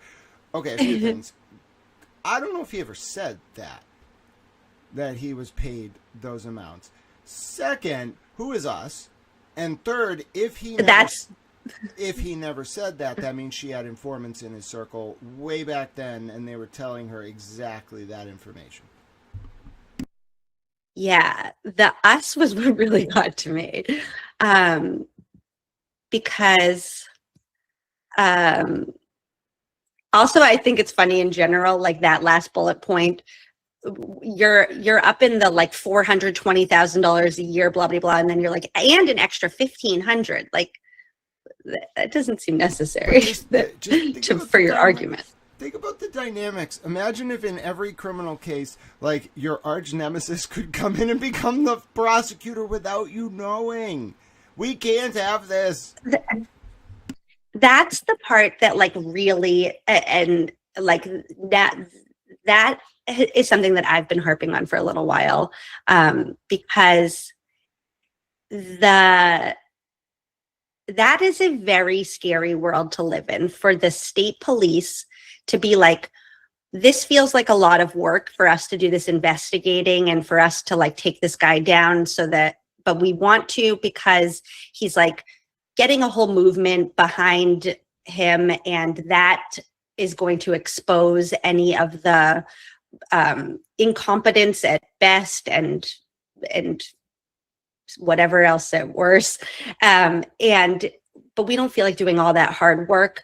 Let me go get this man's arch nemesis who has wanted to take him down for years and has tried a whole bunch of different things. And let's like deputize her and give her all of the power and capabilities and whatever, and just use her to do all our dirty work. That's scary. Yeah, and by the way, at any time, if you're like, oh, like I have obligations, I won't take it personally, like, but I have things to talk to you about, we can always do more. But one of the things I'd love to follow up on after this email is people don't understand the government agency standard under Hybel from the 8th Circuit in 2019 and then Skinner from like 2001. It's not just this idea of like you being deputized as a government agent. There are two ways, through willful acquiescence or like direction, where someone can become a member of the prosecution team. So on the moral level, the absurdity of the guy's arch nemesis doing it is ridiculous. And then on a procedural level, she not only tried to, but with the permission and probably approval of the state police and the Norfolk DA, became part of the prosecution team. And then why we're talking about this email is they hid it from Aiden until Lindsay. Yeah. This email would not exist. We wouldn't be talking about it if Kate didn't forward it to Lindsay, and then in November of 2025, Lindsay didn't turn it over, specifically because Robert Cosgrove went through 5,000 emails between Kate Tully and Ken Mello and claimed this didn't exist. Yeah. Yeah. And again, that really like speaks to Lindsay's bravery in this situation, because this email just in itself is clear how much power is on that side. And for her to still say, no, the right thing to do is for the public to know about this, is very brave. It's incredibly brave, and I don't want anyone to think that I can't speak for her, but just my analysis. I don't want anyone to think that she was being wanton. She did this in November of 2025. It wasn't some deal. She's a principled person who was very much, in my opinion, like the way I think about it, like, what did these people do? They compromised the cases. Yeah. And we haven't even got to the fact that Kate Peter submitted Google Drive links to Brian Tully, that Tully took sight unseen to the grand jury, played from the Google Drive, and then Kate deleted them. Why did she do it? She wasn't trying to help Aiden. She didn't want to become a witness. Well, this email makes her a witness in the 2023 cases.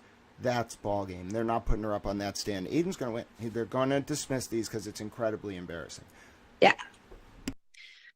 It's just a matter of when, because it's like every time he goes to court, they just like kick the can down the road to the next date. And it's like, at a certain point, can't we just resolve this already? Well, the clock's ticking. They have maybe, like, Morrissey's a lame duck. He's not running again. He's going to be, the primary's in September of 2026, 9 months away. Then the general's in November. Then Deutsch, God willing, will be there in January of 2027. So right now the trial date is November of 2026. I can read the tea leaves. If you're any lawyer worth their salt, I'm not a lawyer, this is not legal advice, you're just going to wait for a denial on the recusal motion and then immediately move for what's called a 211-3 interlocutory appeal of the denial of the recusal motion, and that's going to take 6 months. Mm-hmm. I guarantee Better, you think people like know how to like map this all out? No, Bettero has a map in his brain. He's like, all right, if this happens, I'm going to do this. I already know what I'm going to do. Stop messing it up. Just let me do my thing. He's Bettero. That's what he does. Yeah. Yep. Oh, goodness. Okay. We're on number 2 now in the email. Aiden poses a potential flight risk. Does he? I mean, he has children and all his roots are here. Really a flight risk. Where are we going? Aiden has made statements to Lindsay Gattani expressing his belief that he is likely to be convicted. And his thought/desire to abscond, indicating that he has a large sum of cash, wishes to, quote, toss his phone into a river and, quote, disappear. I've attached the screenshots, and the messages can be found in her phone dump as well. Pause. B. Oh, pause. Yes. Notice the language that Kate just used. Now, yes, Kate knew that Lindsay's extraction had been done by that point. Like, this isn't a bombshell. But look how casually she's just like, oh, yeah, Tully's got that extraction. You know, like, just look at it. Like, she's involved in everything. I said at one point, like, this moment for her must have felt like a Make-A-Wish kid getting to go to Disney World. Like, she had been wanting to take down Aiden for so long, and now she has like all the blessings of everybody in power and all the resources to do it. She must have just been giddy, waking up every morning with a pep in her step, just having the time of her life. Yeah, and if you think about it, they must have been saying to her, like, okay, the only thing that's going to fuck this up is if people catch wind of the nature of our relationship. So all you have to do is not brag and drink 3 bottles of wine and start misgendering your own child and then piss off Grant. Oh, whoops. Oh, no, you did that. Okay, wait. I have a question that I feel like the depths of my brain somewhere knows the answer, but I don't remember right now. When did Lindsay and Kate have? When did they have a falling out?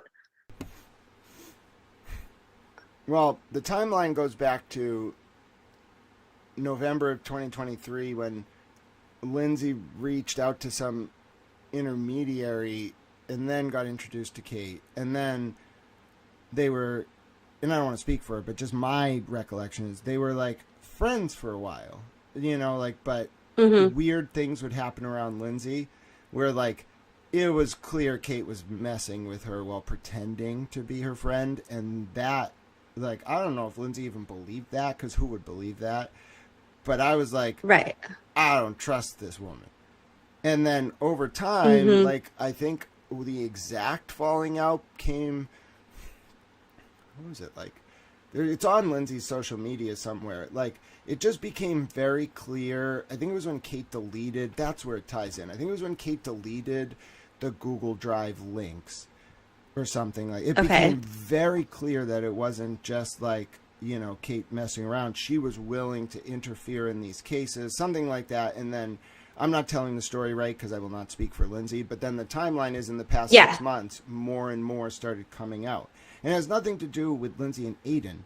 It's about what Kate and Tony were doing and keeping from Lindsay. That's what Kate and her people don't want people to know. Well, from what I've kind of pieced together with Lindsay, it feels more like kind of like what I was describing earlier is like the bigger picture of like, she's not, now she kind of sees herself not on like advocating for a side, but she sees a side that is wrong, and she doesn't want them to have the power to continue doing this and to do this to somebody else. Yeah, obviously, I'm not going to speak for her. I can't read her mind. But I just, the way she's done her interviews, the way she's talked, it's like she sees a systemic rot here that looks at, especially, and I'm not being a classist. If I could just wander the countryside in a robe, I would do it. I don't like money. I'm not about that. But, like, there's a classist element. And I'm not a communist, by the way. I want to be very clear. Just because I'm critiquing the way power treats the lower classes does not mean I'm a communist. I just want people to be kind. You can have lower classes without being exploitative of them all the time. You got to do what you got to do. But, like, you don't need to recognize that it's a single mother, prey on her, put people around her that she thinks are her friend, so you can run operations to get Turtle Boy that she doesn't know about because there's no autonomy. There's no consent. There's no agency. That goes against everything that this country is about. That's what pissed me off. It's not just the power indifference and that dynamic. It's not just the socio-political power dynamics. It was that they thought she'd never be able to stop him. And I was like, oh, really? Oh, you hubristic motherfuckers. And eventually I was like, wait a minute. It's not just that all of them were bad. It was that David Yannetti and Alan Jackson were trying to explain this dynamic, but they were constrained by the rule of being lawyers, and they were trying to get people to pick up what they were putting down. And then I was like, wait a minute, I'm in that position. Oh, God, help the United States of America. You're like, here, let me pick that up for you guys. I got it. Okay, so now we're at Aiden is trying to fly somewhere, toss his phone in a river, and disappear because Aiden is somebody who doesn't like the spotlight or his fans or being Turtle Boy.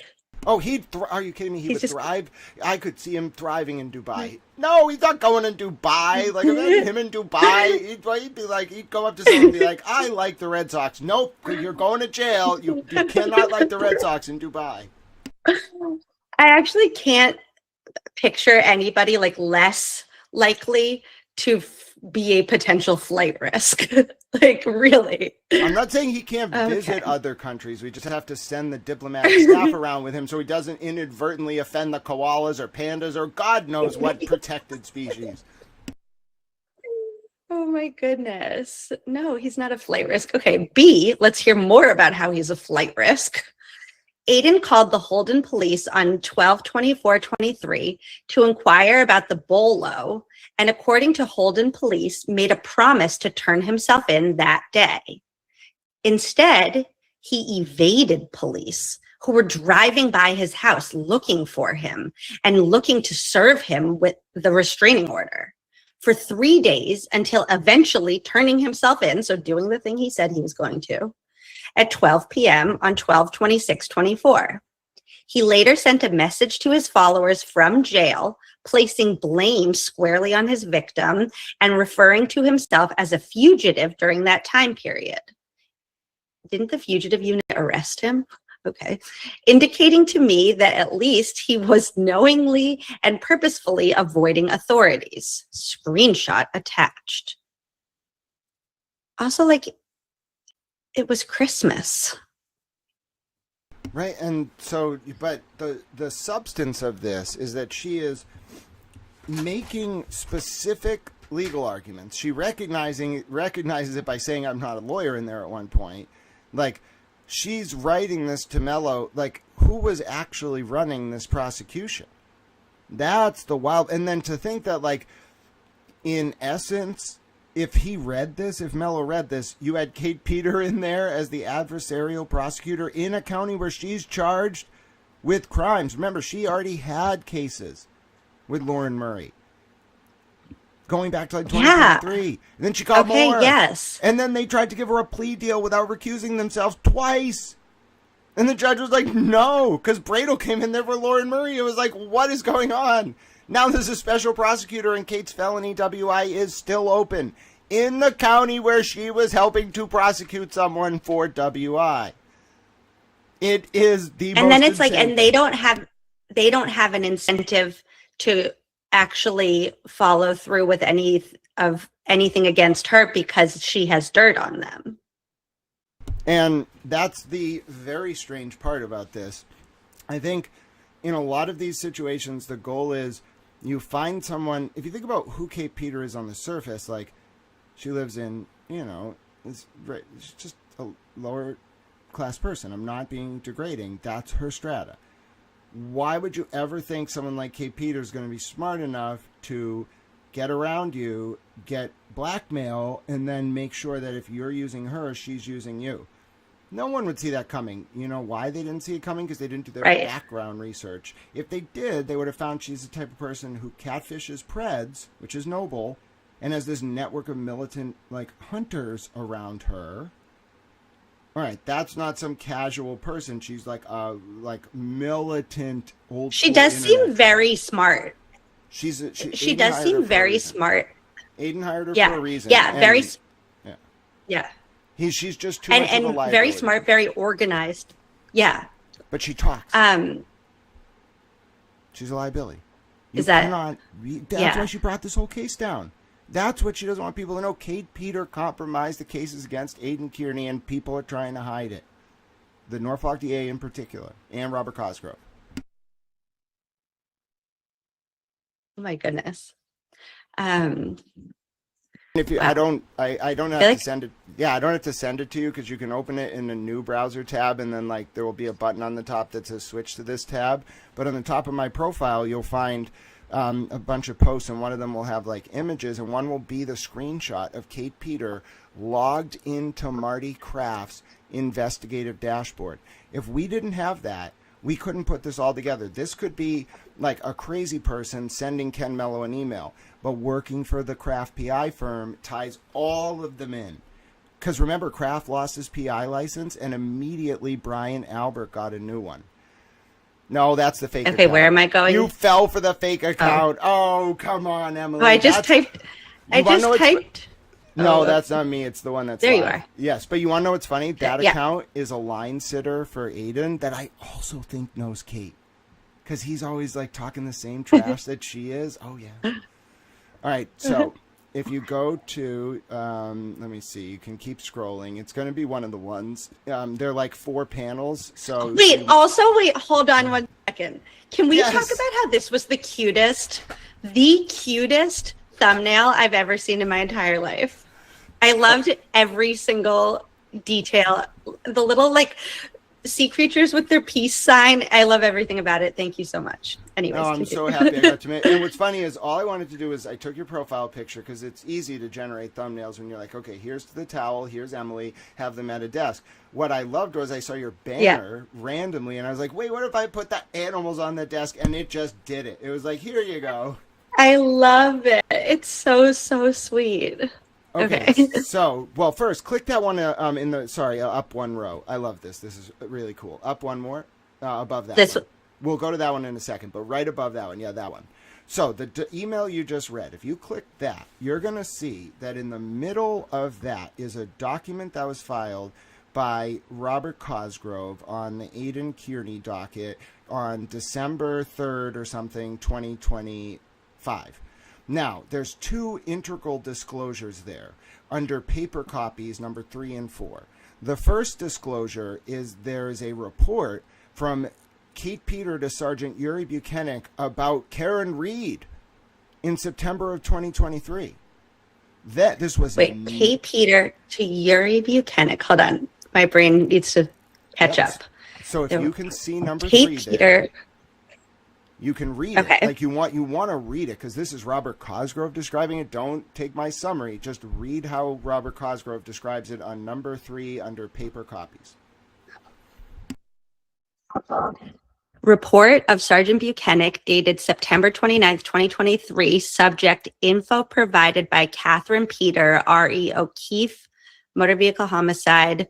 2 attachments provided on paper copy to counsel. Never. And how do I know this was never disclosed? Because David Unetti reposted my post where I was like, oh my God, this was never disclosed to David Unetti. That's why Unetti was being so nice to her. Well, I didn't figure this out till like a couple days, like 24 hours ago. He was nice before that because I was on to other stuff. This is a bombshell. Yeah. No, because no one would really put it together. I mean, I'm not saying other people probably didn't see it, but like even the astute document watchers, I don't think understood the material relevance of that because you'd have to ask David Unetti, did you get this document? Everyone's just going to assume he did. Right. They didn't. They hid this so Kate wouldn't be called as a witness by Karen's defense. Oh my goodness. And that makes perfect sense. Okay.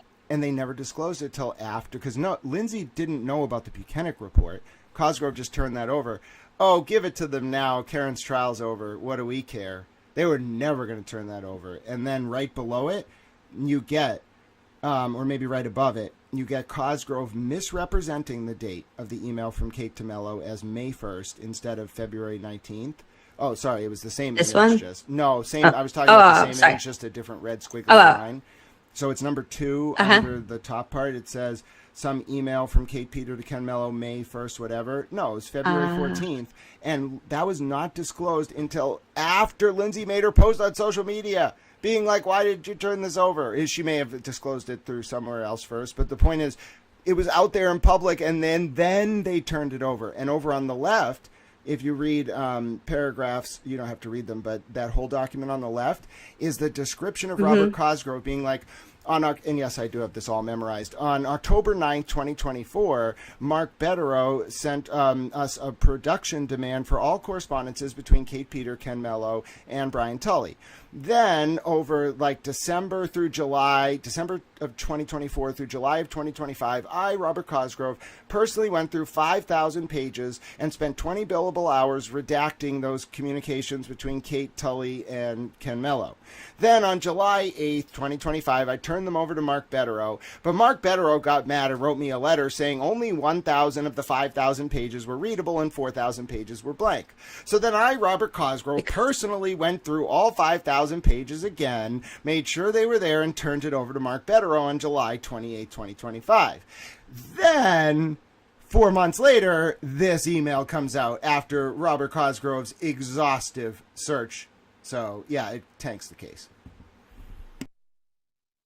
The other thing that I think is interesting about the misrepresenting the date is without that, there's almost a piece that's like, well, maybe Cosgrove was just didn't realize the import of it, or had just stumbled upon this and was adding it into discovery, but misrepresenting the date is proof that he understood its importance and intentionally misrepresented that. Because it makes it look like it's an email after he was already out of jail rather than an attempt to keep him in jail. And remember, the whole point of Kate's operation was to keep him in jail through that trial. They did not want... He was right. Like, I know, like, he probably knows he was right, but he was 100% right. They wanted to keep him in jail through that trial. But there's that other image you brought up we should talk about, too, because it's the Jen McCabe image. It was the one right below that, right above the wonderful towel cake. But if you look at that one, and you might want to read it, you'll love reading this. So this is what Aiden knew. And I have reason to believe that Aiden and Karen... Both of them were told, like, listen, we know this unit is dirty. They're going to withhold shit in your cases. Just please, please don't tell the public that part. Tell the public the part about the corruption, but don't let these people know because then they won't withhold discovery and we can't get them. So read this in light of that, in hindsight, because it makes so much sense.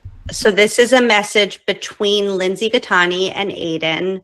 And what's wild is, at first I thought this was from Lindsay's phone. No, Tully got Aiden's phone, remember?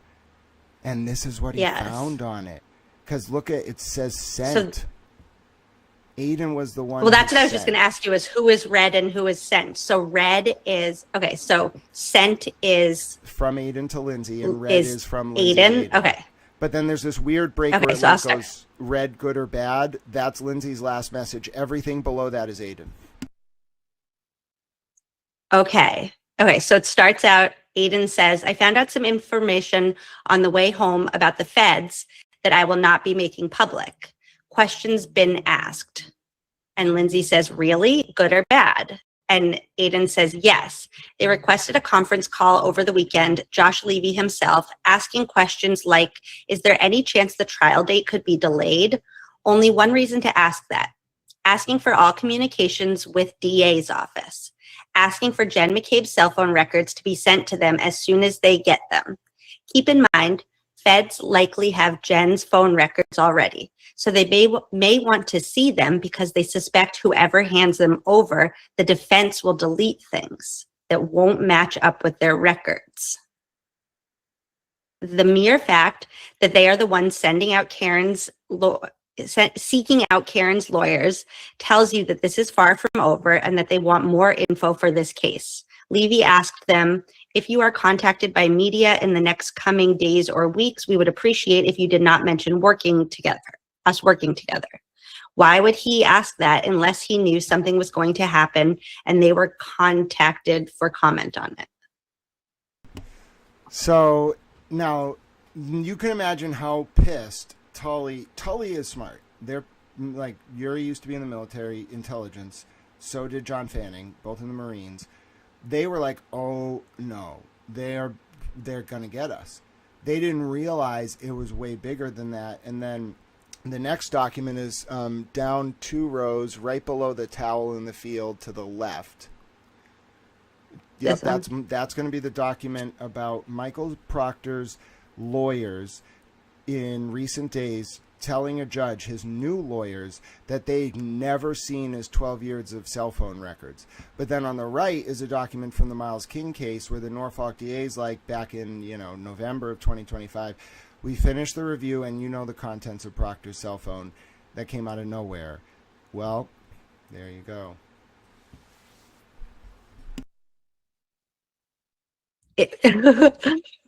Oh no, you went to my gosh. You went to green bars again. Oh no. Oh no. Now what do I do? Am I Maybe it was adjusting the size of the screen, like the display. I'll switch back to the if I switch back to the first document we were reading, will that help? No, I think if you go back to the other document and then just shrink the size of the display, like you kind of like zoomed in on it, if you just make it smaller, and we'll see if it pops back. There you are. So it's literally just the size. If your camera gets too small, my browser just can't render all the pixels. So it's like, no, she's a green line. But I now know the issue. So That's funny. Okay. I'm back. Back. It's funny because the whole time I don't see that. So that's just my, that's it's funny. the way my browser is set up. Yeah. I think it's just like, oh, that's a really high quality image. And if it gets too small, it's like, I give up. Okay, well, I can make it bigger on my end though to read it. But okay, so you want me to read this one? Well, if you read the one on the left, the underlined red, you'll see Proctor's lawyers making a statement that just doesn't make sense. Undersigned counsel have not seen the scores of thousands of documents, texts, emails, messages, and other items contained within electronically stored data. Now, this But then is... in... Yeah, this is Proctor's new lawyers in Karen's civil case trying to oppose the Rule 17 motion for his cell records. But look what the Norfolk DA said a few months earlier. 2 text chats contain highly sensitive information, including images of intimate body parts of people not participating in the chat, screenshots of Facebook posts by non-participants, images of non-participants, full phone numbers and or email and or personal email address of the text chain participants, and the name of a sexual assault victim. Motherfucker, that asshole. That part is, and if you wonder why my mom started going hard at me, it was immediately after I saw this and just abandoned all hope of Michael Proctor or any of them being good people. I was like, nope, I'm done. Not comfortable with that. Yeah. And there's a raw rule. And that's another one where it's like, even if you love the others, like everybody on the other side, it's like at a certain point you can even call out bad behavior on your own side, and like that's where it becomes kind of like disingenuous for me of like nobody should like the idea that a police officer is disclosing the name of a sexual assault victim. Like his own wife should be upset about that. And it begs a lot of questions. And people are, by the way, I'm so grateful we were able to figure this out. People are very grateful for what they're calling this YouTube presentation. I think it's amazing that we can both look at these, because when I look at these documents, I mean, you can tell I have a photographic recall. I know what they are. I know what the context is. But hearing you be like, oh, and what's this? Or this insight, it's very helpful. And people are really benefiting. So I just wanted to relay that to you. I also appreciate your like your expertise on all of this, because I do think we're kind of like at a point where a lot of the content and a lot of the like knowledge that we have about the facts of this case are kind of like getting recycled, because there's not a lot of new information that's coming out. We're not like in trial. We're not learning anything new. And I think anything that hadn't been publicized through the trial kind of just like got pushed off to the side. And the fact that those are the details that you're really knowledgeable about, and that like I could have looked at these documents and just been like, oh, wow, okay, like interesting. But that you're able to make these connections. The connections are really what exposes what's going on. And because you have you understand it at a level that like I don't yet, you can make those connections. And so I think it's really impressive, and I appreciate you taking the time to kind of like walk me through all this. No, you're so kind. I have to pay it forward because I know you'll join me in these accolades. As much as I had fun going through all the sidebars for exactly the reason you just described, that's why I love Trial Channel. Because I don't know if people understand the value of what Trial Channel is doing. Trial Channel is putting together this amalgamated ex post facto record that puts in context just text that wouldn't make sense otherwise. That's a real art, and it's very helpful. People don't realize Trial Channel is wonderful. She is. I'm so glad you just said that, because the amount of work, I don't think people realize like how much work it is to like situate yourself in the each day's video, find the right amount of context leading up to the sidebar, like not getting so much into the trial that you're just relitigating, like rewatching the case, but getting enough context that you can understand the sidebar. Just getting the AI voices to match so well, and then putting it all together in a way that is like entertaining and informative. She's a superstar. Love everything about it. And I won't go too deep into this, but my favorite authors are James Joyce and Hegel, because I love painting historical mosaics. I love Joyce's recursive historical form, and I love Hegel's historical dialectic as made manifest in the meeting at Stalingrad on the Volga in 41. Because Hegel's form inspired radical Marxism and his content inspired Heidegger and you know who. So I love looking at the syntactical dialectic made manifest, and Trial Channel, in so many words, is doing that. I paint that mosaic in words. Trial Channel is doing it with video, and it's very hard to do, to paint this sort of recursive picture that folds in on itself and makes sense, but that's what they're doing. It's great. She's amazing. What a beautiful description of that. Wow.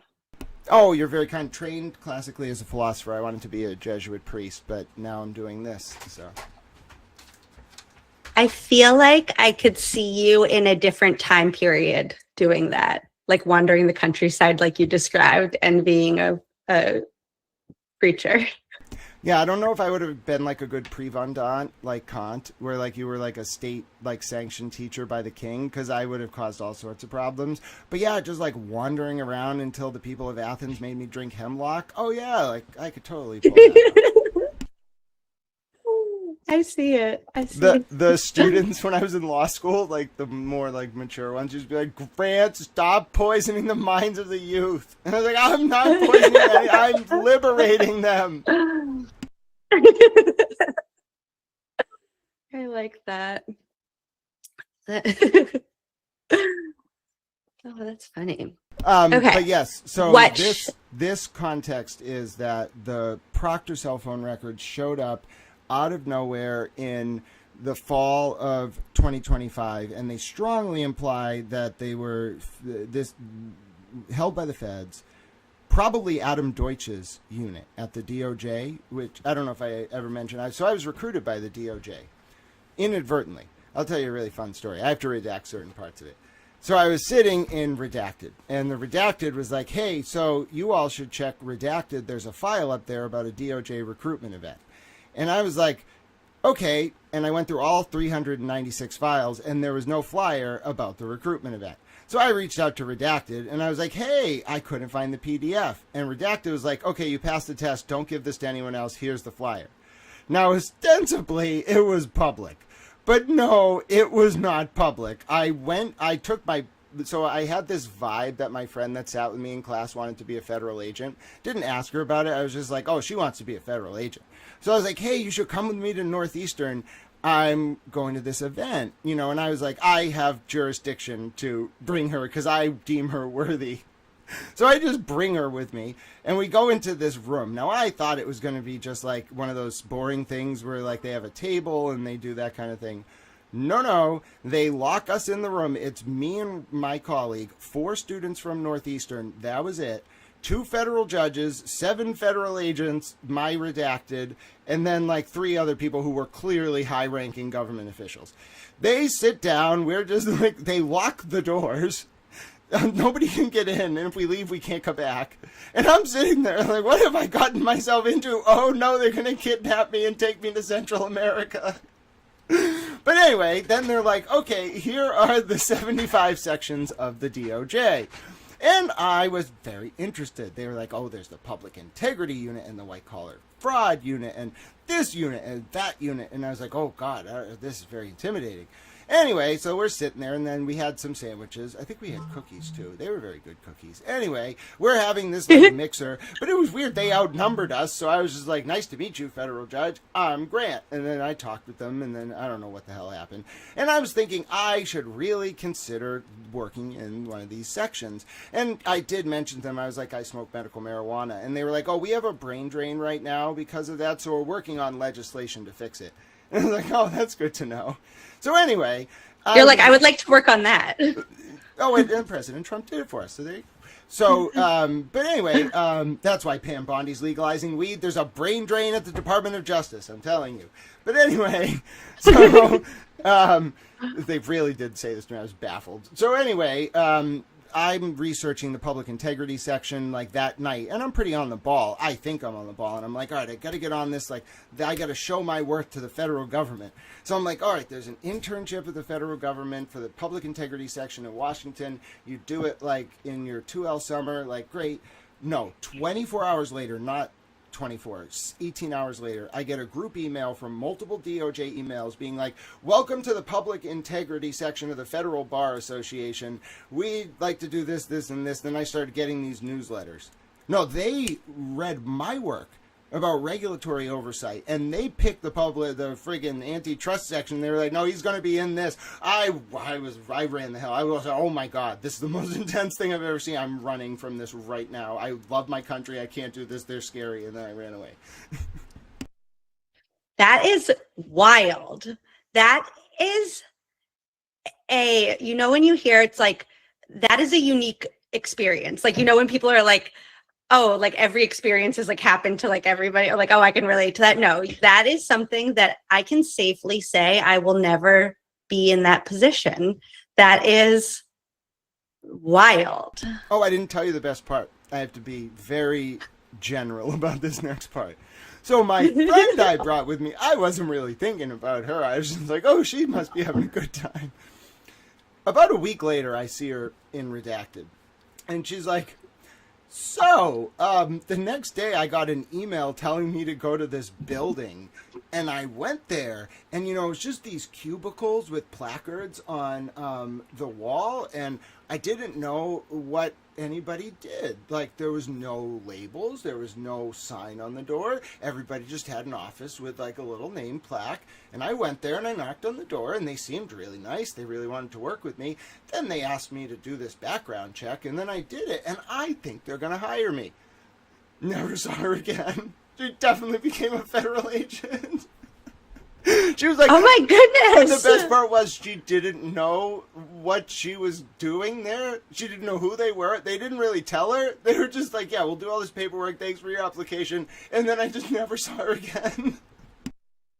I imagine her telling a story someday where like she's like an old woman in a rocking chair, and she's like, so I sat next to this guy Grant one day in law school, and the rest of my life was never the same. Oh, yeah. So one other part that I will speak generally about, she was like, when I was a kid, I watched these shows and I've just always wanted to be a federal agent. And I was like, oh, yeah, I just knew. I read it on you. And she was like, no, you did not. I was like, yeah, I just got the vibe you wanted to be a federal agent. And then there you go. Wow. You guys that was meant you were meant to put her on that path. Yeah, so people are like, what does Grant do? That's what I do. I go where I'm called, and I just kind of like, just float in. I'm like, okay, what do we got to do? And then I just help as I can. Then what's next? And just go along.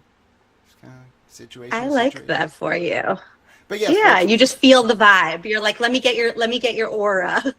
Yeah, so like when other people have emotions, I can feel them and understand how it's leading them to manipulate what they're saying. And so I'm just like, oh, okay, I understand what you're hiding from me. It's cool, bro. Like, I'll either get mad about it or I'll be like, oh, it's cool. Interesting. I'm just whatever the opposite of that is, where it's like, I just kind of believe everybody, and it's probably not the best. It's probably a very naive way to live. But yes, let's continue. Yeah. If you want to continue with just one or two more documents, I think if you click right, I wanted to show you the one with the Kate Peter, and you might have to actually click into one of like the panels or look at the profile itself, because it won't. You have to find one of the posts that has like 4 images on it. Oh yeah, that'll do it. And then when you scroll, you'll see one probably at the top. It'll be one. There we are. Oh, that's you, Meta Towel and Emily. If you go, let's see. So, no, not that one. It'll probably be recent documents that you have on here, because I feel like I need to do a whole deep dive. Okay. Like something like this. Yes. Okay. We'll talk about that one. So that's David Unetti reposting a thing about Sergeant Buchanan and Kate's report. If you click right on the little arrow in the middle, yeah, one more time. That's the one you need. Nope. To the left. Okay. Oh, this one. Yep. So if you look at that one, and I don't know how big it can go or whatever. But that, I don't know why Kate Peter sent this to Lindsay. There would be no proof that Kate Peter worked as a PI for Marty Kraft, except for the fact that she sent a screenshot of her phone, date and time stamped, logged into his email and his PI dashboard with like information on a target she was hunting. She's a moron. Oh my goodness. Okay. That's what you're looking at. And you yeah. can, if you want to read my post that goes along with it, what I do is, and a lot of people, I hope they see it when you're reading posts. I don't like do indented citations and be like, look at image 4 all the time. But if you're reading stuff in there, it might make reference to like Kate being a PI for Marty Kraft. You're then meant to click the image and you're like, oh, that's his citation. So. Right. Okay. And also, just so you know, I just looked at the clock. I probably have about like 10 more minutes. All right, we'll do rapid fire on this one then. We don't have to go into absolute details because we covered a lot of it, but that is Kate Peter with Marty Kraft. Now, if we go back to the full sort of suite of images, there's going to be one more in the bottom right that ties everything together, which is, now the ring... I saw you post this one. I saw you posted this once and I like opened it up and then I was like, I don't know what's happening here. But now, and I won't take too much because I have like 1 or 2 more questions. But now that I have said the thing about Hegel and Joyce, like I'm not going to write the Finnegan's Wake. That's Finnegan's Wake. It's meant to embody the form of the wake in pictorial form. Like life is not linear, time is not linear, events are not linear. They recurse on themselves. Words have meaning, situations have meaning, human lives have meaning, connections have meaning because it's recursive. And so therefore that is how I present this story. It is the networks that swirl around each other, the way it ties into every case, Karen's case, Aiden's case, what happened to Lindsay, Sandra Birchmore, and then recently I ringed it with documents. Now, the document in the top middle right, you will find, that's what I wanted to close on, the Sandra Birchmore situation. So if you go back to the actual overview of pictures, it's a great topic to close on because I think it's where this is all going. If you, you're going to have to find... The media. Yep, you're going to have to find where I actually post the Sandra Birchmore docs, which might be the middle one there, up top. Oops, sorry. A little above that. This one? One above that. Maybe that one. Yep. Nope, below it. Sorry, the one below that. I know it's a... This one? Yeah, I guess I didn't post it there. Sorry, we're going to have to keep looking. But there are 2 Birchmore docs that we can close on that tell the entire story, so you might have to just click around until we find one that has them, but they are in there. You can keep scrolling. I'll tell you if I see one that pops up. Try that one in the circles. Yeah, let's see if that has it. Nope, that's not it. Sorry. All right. A little further, we'll find it. Don't worry, we're getting there. We're looking for a Sandra Birchmore post, which I do make quite often. Yeah, maybe that one. All right, let's see if you go 2 to the right or 1 to the right. All right, so this if you one? go to if you go to the right, like hit the right arrow. Yep, that's it. Okay, yep, so to the left, we'll start on the first one and finish with the second image. That is pages 99 to 102 of the Canton Police Department audit report from April of 2025. Critique it all you want, but Wait, hold on. I'm writing this down because I want to... Hold on. Oh, absolutely. 99 to 102, 99 to 102, Canton Police Department audit report, April of 2025. That is the codex to the Sandra Birchmore cover-up. It takes you through Friday, February 1st at 9:27 p.m. when Sandra was killed by former Stoughton cop Matthew Farwell, which is the same department that Yuri Buchanan and John Fanning, the man who wrote the report, were going to come to find out, exonerating Farwell despite clear evidence that he did it. February 4th, the Canton police respond to Sandra's apartment. Within 48 hours, they have evidence that Farwell was abusing Sandra since she was a child, that Farwell was at the scene at the time of her death. That's literally the video they got. That's him. They talked to the maintenance worker. They confirmed it was Matt Farwell. Then they got evidence that Farwell had been telling people at Sandra's school that he was going to take care of the problem himself if Sandra insisted on carrying her 8 to 10 week old unborn baby boy to term. Within 48 hours, they got all that. They turn it over to Tully State Police Unit. 6 months later, John Fanning writes a report exonerating Matt Farwell for killing Sandra. And then 2.5 years later, after Karen and Aiden helped the federal government out so much, what's the only federal charge that comes out of it other than the CDL thing? Sandra Birchmore.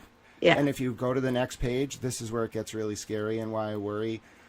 I encourage everyone to talk about this case and to protect all the victims and people like Ida Lee and everyone who's trying to talk about this, because that's the heart of it. You're going to see 2 underlined red messages there. If you want to read them, it's a great way to close, and I think it ties everything together.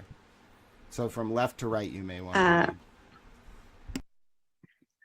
read. Wait, I don't want to make it bigger because I don't want to mess up the screen, but let me see if I can make it a little bigger so I can see.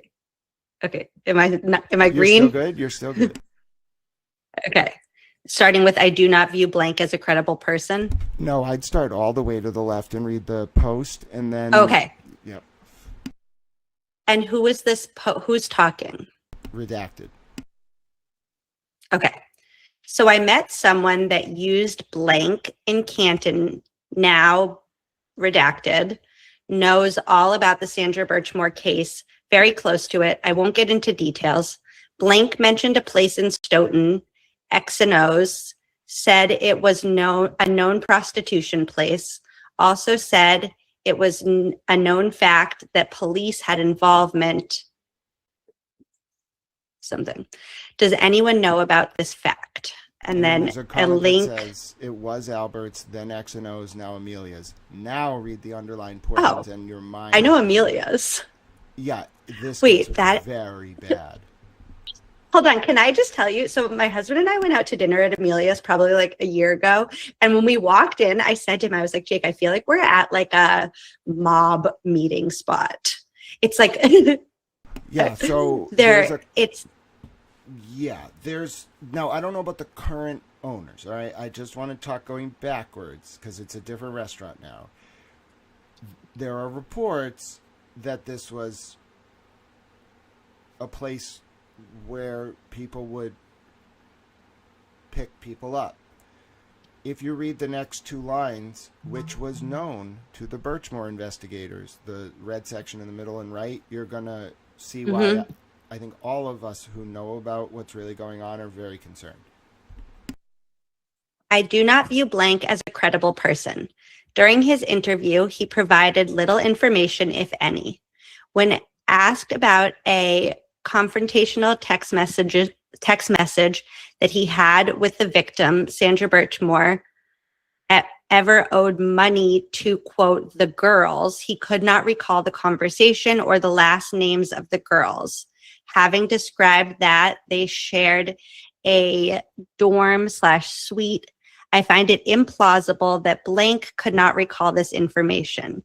He also demonstrated a very high degree of nonverbal guarded behavior, was sweating, and appeared to be very nervous throughout my interview. Now, this is why I knew this was a cover-up. That sentence alone is bombshell, but look at what happens when you find another document, which I only found because of Ida Lee.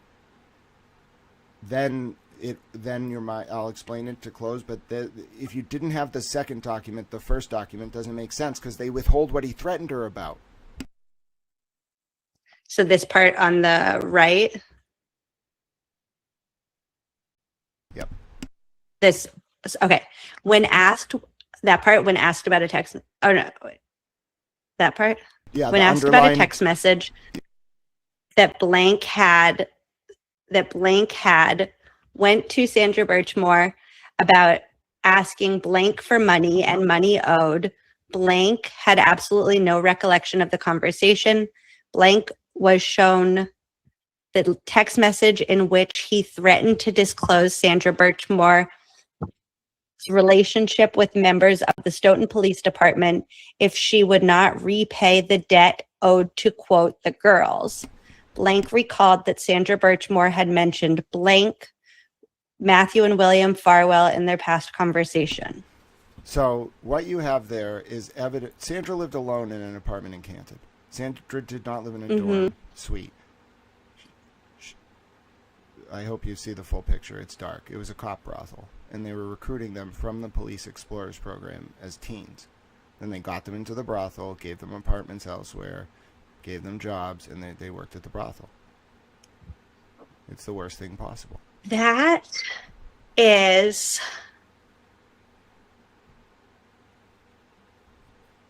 terrible. That is, I mean, yeah, that, okay. It's the monster that lies beneath. And what's worse is if I'm right about Kate and her network, like Broyles and them being pred hunters, they refer stuff to cops. I think they catch and kill stuff involving cops. I think cops are doing this on the reg, and they just know the pred hunters, and it's like, oh, we caught a cop. Like, unless you don't know the right people, some firefighters, cops, whatever, go down. But, like, if you're in this network, you don't go down. You can take these girls wherever. Well, and then also because once you're a part of it, then you did something wrong too, number one. And then number two, other people have dirt on you too. They all have dirt on each other now. Yeah, go look into a lot of these people around this pred hunter network. A lot of them are preds who are being blackmailed. They get caught up, and then they're like, all right, you are watched now. You're going to go into these networks and tell us. And but their cover is, we cover true crime, we cover First Amendment auditors, we cover drama. No, like, there are militant operatives. That part I don't care about. You want to protect kids? Good. Do not abuse vulnerable underage girls as cops, run a brothel, murder them, and then cover it up, and then expect me to look the other way because you prosecuted Karen Reed. No, sorry. Nope, not happening.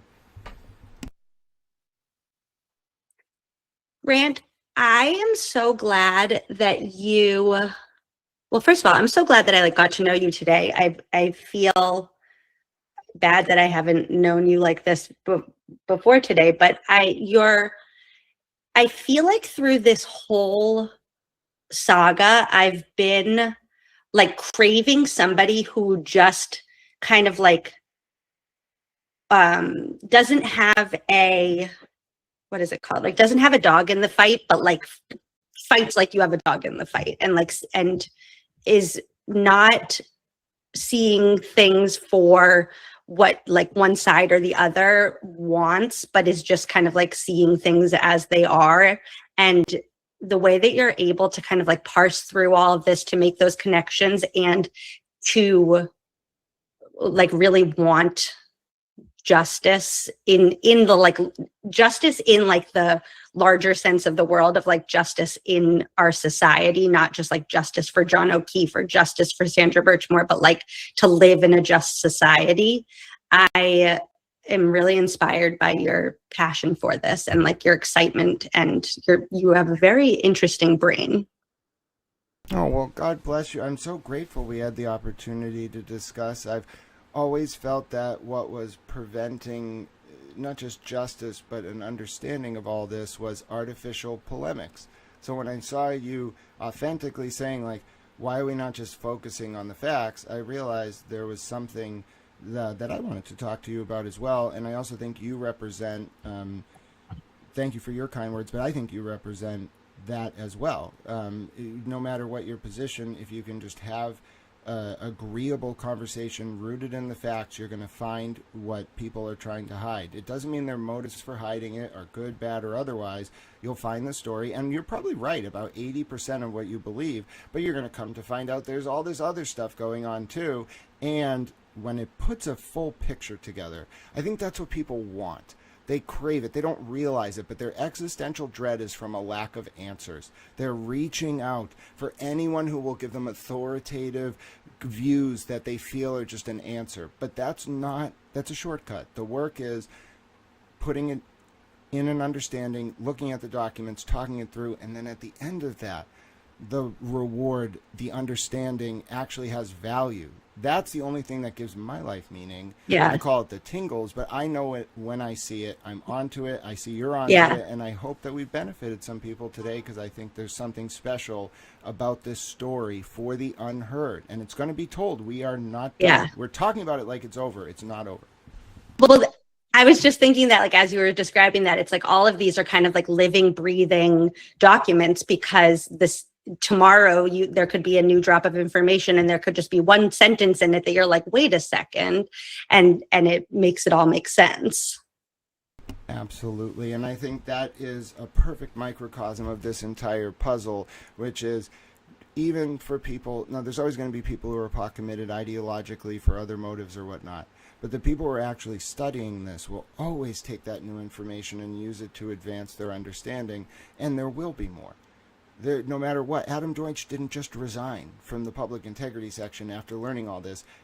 The DOJ clearly is still working on this, and I'm excited to see where it goes, because that's what these people deserve for trying to manipulate the public. But Emily C., where can people find more from you? Where can they learn how to follow you? Please tell us. It's wonderful. You can follow me on YouTube. It's Emily C. with 3 E's.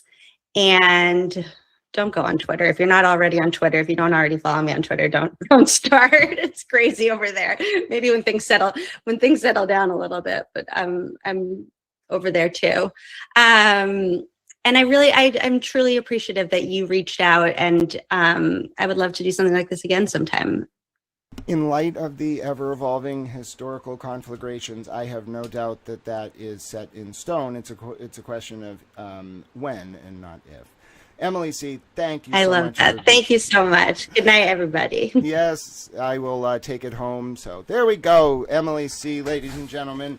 Grateful to have her with us. I'm a little towel. We learned, we technically troubleshooted. We did a YouTube presentation for the ages.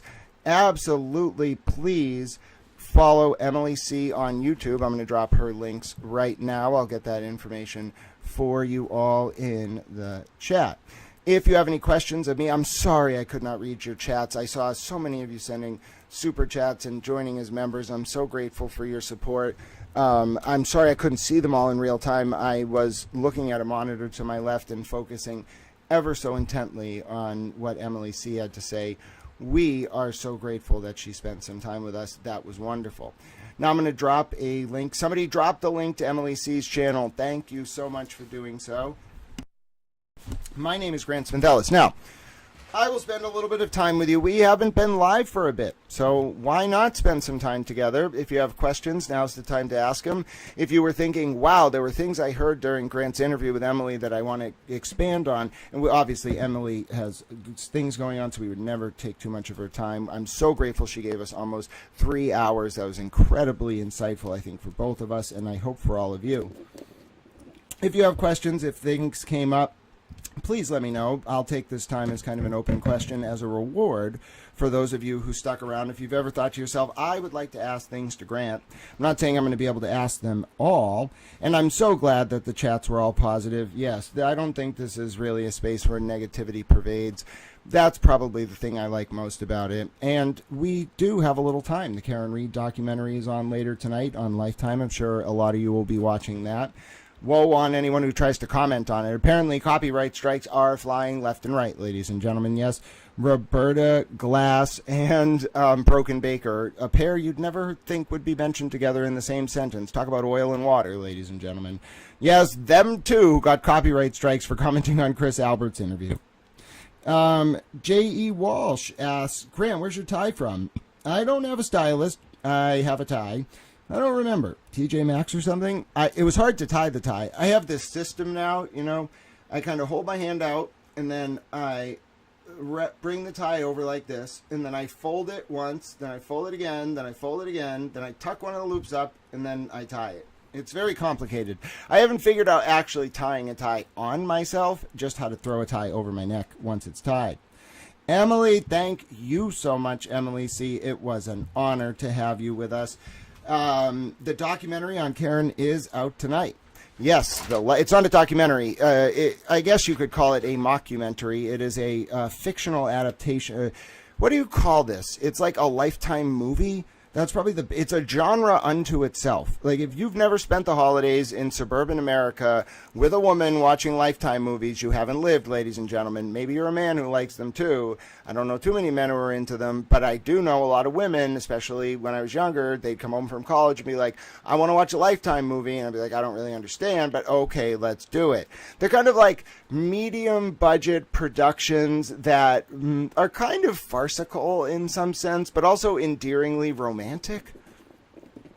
think that's the best way to describe Lifetime movies. Yeah, it's a dramatization. Joy, it was great to see you today. But yes, Palcat says, Grant, you have blown my mind. Well, I am thrilled to have been able to provide you such information. Yeah, it's kind of, I wouldn't call it like Spinal Tap. It's not meant to be sardonic in a mockumentary style, but it's definitely like, kind of like a more refined and extended version of Unsolved Mysteries. Like, imagine if you had an Unsolved Mysteries segment that went for an hour or two. That's a Hallmark. Not a Hallmark movie. That's a Lifetime movie. Now, Hallmark movies are more quintessentially what I was describing earlier, but Hallmark movies and Lifetime movies may as well be indistinguishable. Hallmark movies just tend to be more about holidays, which makes sense. I'd like to know your take on Meredith's post on Twitter about the impounded documents seems illegal. Was this post just made? I'll look at it right now. Ben Burnett, I'm so sorry I missed Super Chats earlier. I'll respond to your questions whether you sent Super Chats or not, but God bless you for your support. Grant, do you foresee any criminal charges for Alberts, McCabe's, or Higgins in the next 5 years? God bless you for your support, Ben.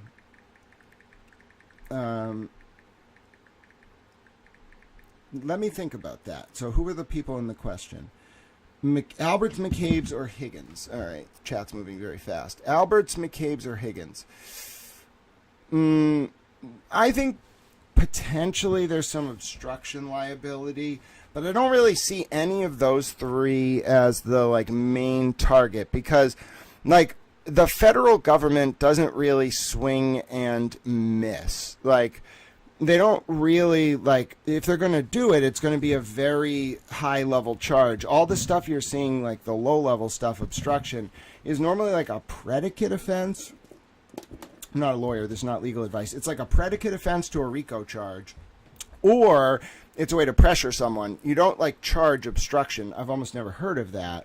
I'm not saying it doesn't. Please don't take this as me saying it never happens. But, like, that charge in a silo isn't really what the federal government's doing. Side-Eye says, I'm still curious if you think KR was wrongfully persecuted after seeing everything about the players involved. Overcharged, definitely. Also, like, you can so screw up procedurally an investigation that you violate substantive due process rights.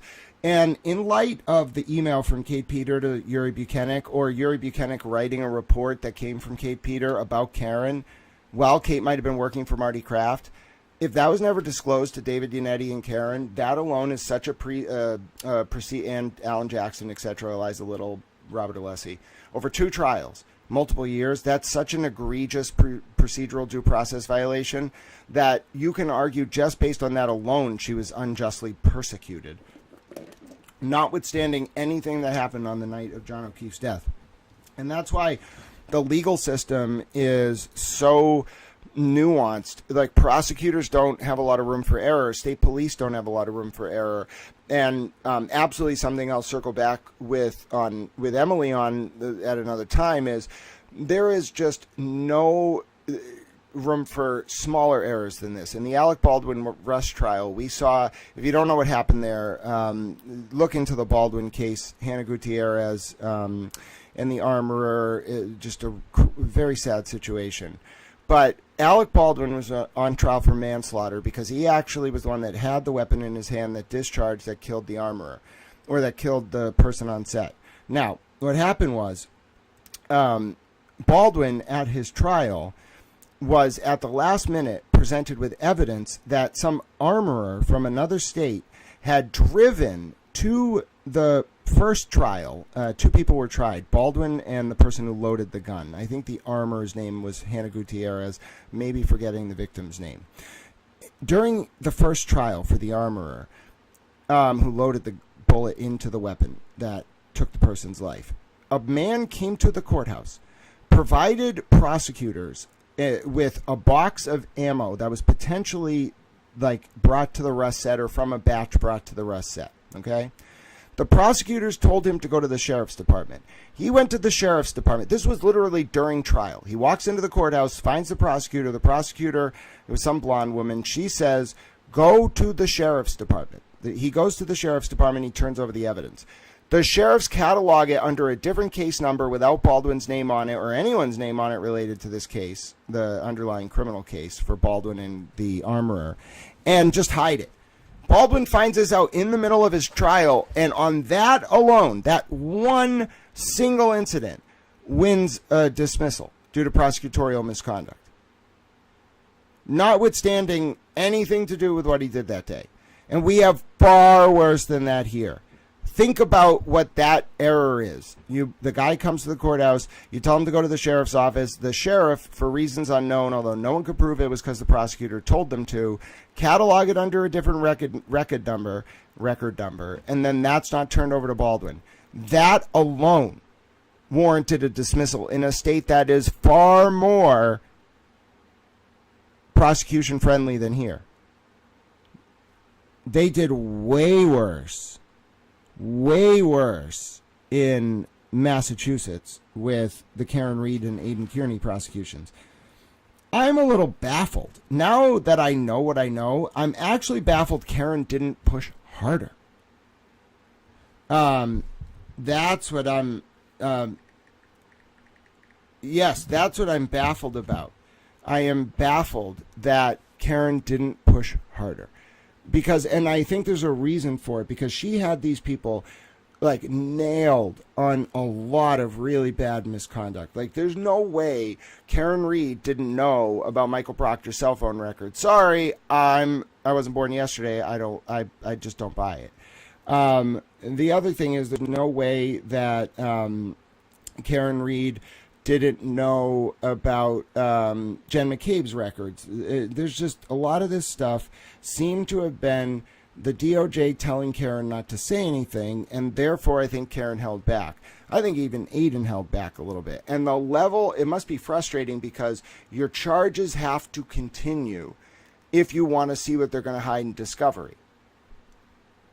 You see what I'm saying? So that's what puts it, like, it's so weird. Like, and I think it's got to be over now. I think they got what they needed. They clearly got them all withholding discovery.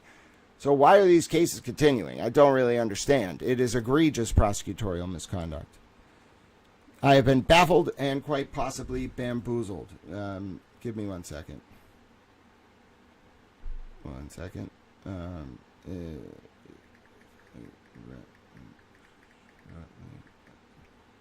1 second. Okay, so my name is Grant Smith Ellis. Thank you for that excellent question. Yes. All right. And I think generally my impression of all of this, maybe I'll come back and stream tomorrow because I want to digest this myself. But my general impression of all of this is there's something under the surface to why a lot of this discovery was withheld. You don't just withhold discovery if you're a prosecutor. That is like a cardinal sin. Like,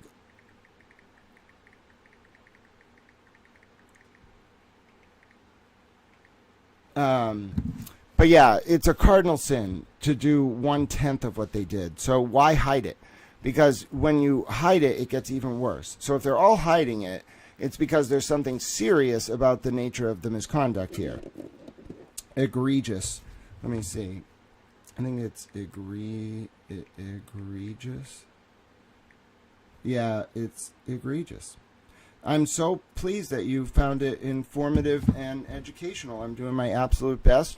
And the reason why I'm staying with you all is I guess I'll decompress for a little bit about this, and maybe I'll just do a live tomorrow to kind of digest some of it. But it helped me put a lot together to kind of talk this through today, and I see a lot of insights here that I didn't see before. I see kind of how all the different sides are kind of bamboozled a little bit into being hostile towards each other so that the people who could put it together would feel like they shouldn't talk. And that is what makes me very discomforted indeed.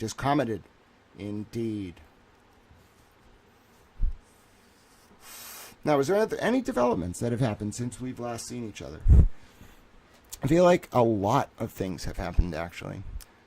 I'm trying to think if there's any document that has come up. Because I can just... Hold on one second. I don't have to run this Google Meet. Give me 1 second. I got a plan. Watch my towel plan. I'm not promising I won't sign off randomly at a certain point, but you got me, and I know people like to hear Towel talk about development. So... let's do that. All right, hold on. What do I do here? All right, I end this. All right, I do that. Okay, now I close that. All right, now wait. I have to reappear. Hold on. I'm in the ether. I am a towel who has simply gone into the ether. I'm still technically here. Where am I? I am a little towel. I just switched around how I was presenting things. Hey, that's me. See what I mean? You can just look at me. I'm just on a background. That is my head. I am a towel. You see? Big towel. Look at towel. I'm a giant towel. That's hilarious. Oh, I can make myself even bigger. Look at giant towel. Look at it. It's just me. I'm just a big towel. I am having a good time. All right. So, well, Mo... Listen, Mo Esquire, I think you have a lot of insightful things to say, and all I would postulate is that procedural due process, as you know, is incredibly important, and I think that that is the core of our justice system. You can be a defense attorney who doesn't necessarily believe your client is innocent and still win cases on procedural due process grounds. I think Mo would probably agree with that. You don't necessarily defend guilty people, but you can defend someone you don't necessarily think is innocent because of a due process violation. I'm totally on board with that. Superstition man, thank you very much. God bless you for your kind words. And also, Mo can have a wrench anyway. We're a blue wall of justice here. Looking like a master towel. I'm just a big towel. I'm a beach towel. Remember when they said that it all comes out, it would be the biggest embarrassment in MSP history, said Joy. I agree with that.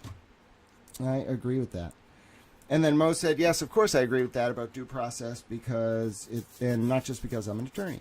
Well, there you go, Mo. And that's why I think I have the perspective that I do.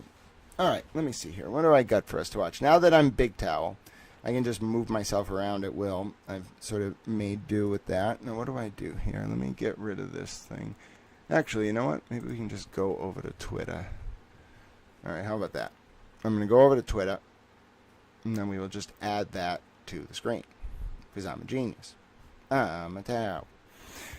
We'll see if there's... Oh, you know what? I want to show you my poem. I wrote a poem about Norfolk County. We mod the world with towels. Yes. By the way, I'm not making any promises about not just having to go, which I will do at a moment's notice if need be. Got to do some things. Had a great interview with Emily, obviously. But now I want to show you my poem. So I wrote a poem. It wasn't, well, I didn't really write a poem. I wanted to flex AI a little bit, so I wanted to feed it data and then make it write a poem. And then I took the poem and I interpolated it with a nice AI voice that I thought was reminiscent of the medieval times. And then I put some music on it. And it's not licensed music, although I think I may have actually got the license through Canva. But the point is, it's a very nice poem, and I would like to read it for you. And if you've ever thought to yourself, I've always wanted to listen to a 1-minute-long dramatic reading of a poem from Towel about Norfolk County, you got it. Also, yes, I'm very glad to be able to turn on closed captions. I would not like if we did not have closed captions. I feel accessibility is incredibly important. And when I do, if you haven't noticed, when I do my videos on X, people think it's really weird that I put transcripts. I do that specifically so that people who need accessibility for those videos have the opportunity to read the transcript. And I have a script that I created myself through Python where it will take the video, transcribe it, then I take the transcript, put it into one of the chat clients, and then I ask it to make spelling corrections, and then I format it, and then I post it with the video. It takes a long time, but it is important to me. All right, where is my video of me like rampaging through Norfolk County as a giant towel with a book? You got to see this. It's glorious. I don't know what I did with it. Was it that many days ago? What has even been going on in recent days? Sometimes I just get myself in a whirlwind. But to be fair, it has been very chaotic lately. Where is my wonderful reading of my poem? I refuse to be deterred. I am going to find this poem. I kind of feel like I posted it Thursday. What day is it? Is it Saturday? So I posted it, I want to say, like before Friday morning. So what was Friday? That was the 9th. I want to say I posted it someday on like the 8th or 9th. It's a great poem. It's just a wonderful poem. If I didn't think it was a good poem, I wouldn't go out of my way to read it for you. But it was a really good poem. And then we'll talk a little bit about that wellness check on my mother. I have no idea how that happened, but it was absurd. All right, where is my poem? How much do I post every day? My word. Towel, you're going a little bit overboard. I don't think I'm going that overboard. The people want to hear what Towel has to say. All right, so let me move this around. This is video production in real time with Towel. All right, I'm a little Towel. I can move myself around. Some people use StreamYard. Nope, not me. I literally run a software streaming client that requires me to actually do production while I'm broadcasting. All right, so I got what we need to see. All right, ready for this? I think this is it. Is this it? That's it. Here's my poem. Everyone ready for my wonderful poem? Here we go. Deleted. They swore the record's goss, proclaiming stone of glass. Look down upon the path we tread, where proctor gather round, ye laymen, beneath the Dedham sun, to hear of Norfolk's tangled web and how the trap was spun. The towel bard has swapped his simple songs for verses sharp and cold of federal probes and statehouse lies that finally must be told. The stepping stone of glass. Look down upon the path we tread, where Proctor's phone is laid, 13 years of digital ghosts that never truly strayed. They said it self-deleted, they swore the record's gone, but federal eyes had seen the truth before the break of dawn. A stepping stone of data, slick with secrets and with shame, that tripped the man who thought he held the keys to every game. The Order and the Veil, the Gildea.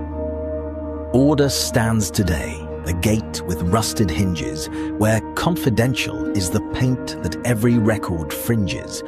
The DA holds the burden now to justify the dark, while Tully's NDAs are scorched by a federal leaping spark. Attorney's eyes for orphans, but for the rest a shroud, a 14-day-long warning before the truth is cried aloud. The smirk and the shadow. Remember Lindsay's story in the room where Tully sat when the target's name was whispered. Did you see the smirk at that? Morrissey, she murmured, and the heads turned side to side. Was it the smirk of hunters or the smirk of those who hide? While Sandra's spirit wanders from the Stoughton squad to Canton, in a suite she didn't pay for, with a fear she couldn't abandon. The Birchmore ghost. Who fathered the unborn? Who watched the video feed? When Farwell took the problem out to satisfy his greed, the DNA is missing. The reports were washed away by the same hands handling cell phones in the light of Watertown's day. From Guarino's drunk man accident to Mello's hospital bed, the coincidence is heavy like a crown of solid lead. The divide and the conquer. See the players on the stage now, appearing in the fall, Kate Peter and her network, weaving shadows round them all, with Mello's secret emails hidden deep within the chest to keep the turtle caged while they put the reed to rest. They use the family's weakness, they use the Southie ties to manufacture chaos and to blinker honest eyes. The final act, the public integrity section dies, but Deitch is on the run to claim the seat of Norfolk when the federal work is done. The death penalty is off the table, the deals are being struck, while those who fly too close to truth are running out of luck. So don't believe the hypnotists or the laughter in your face, for the bard has found the pattern in this dark and crooked place.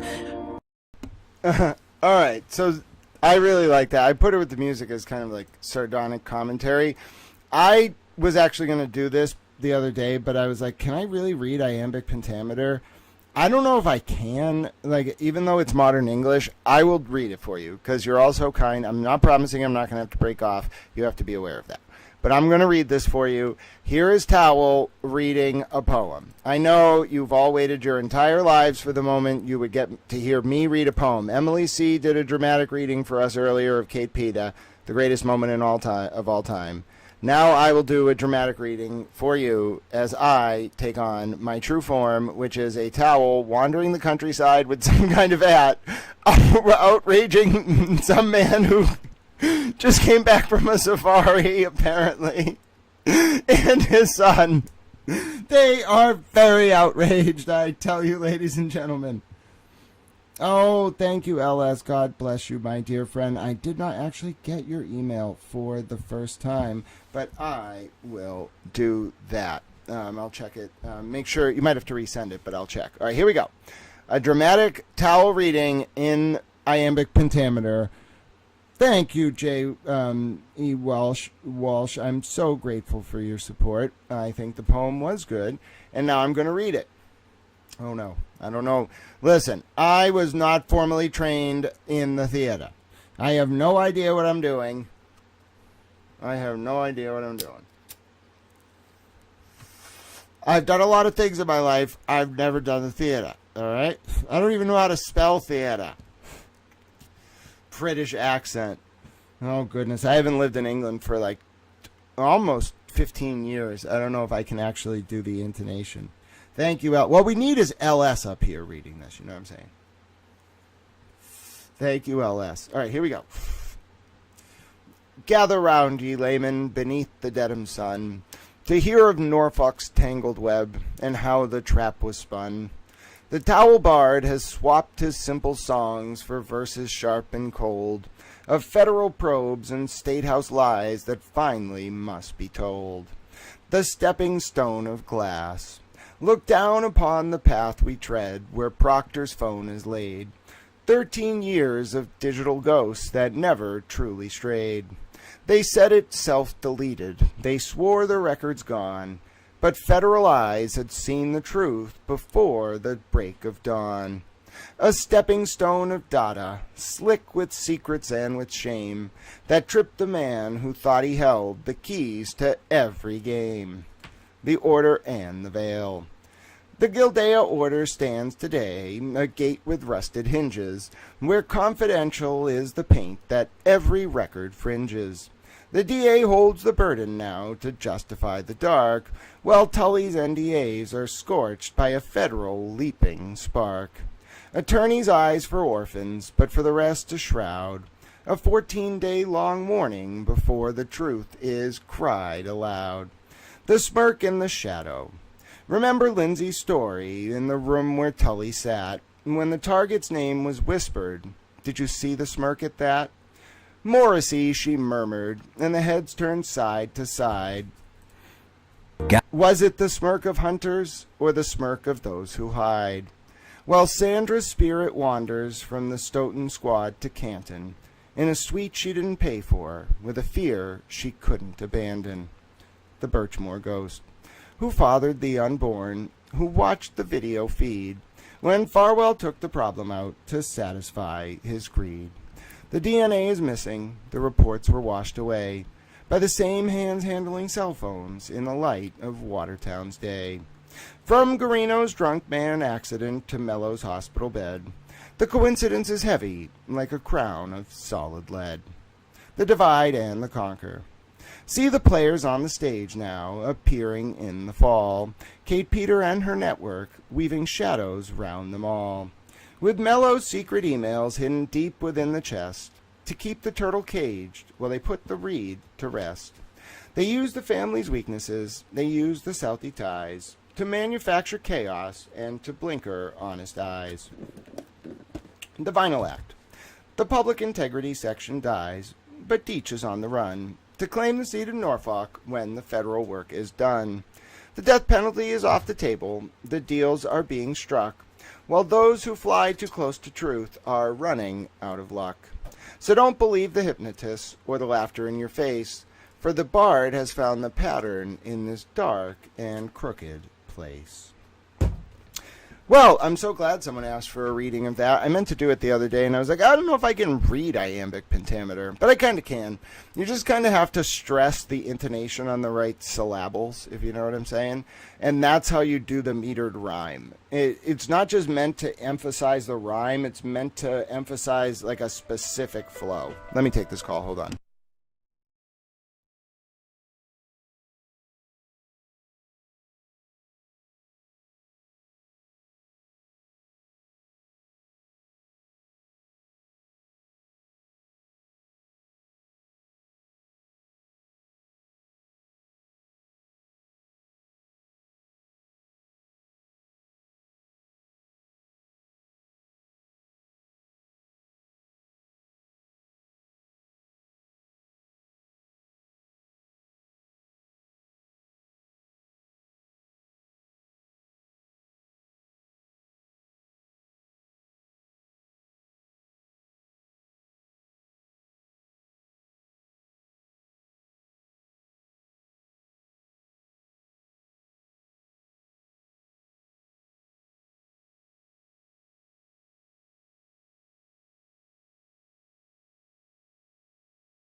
Hello, I'm back. A towel. That was important.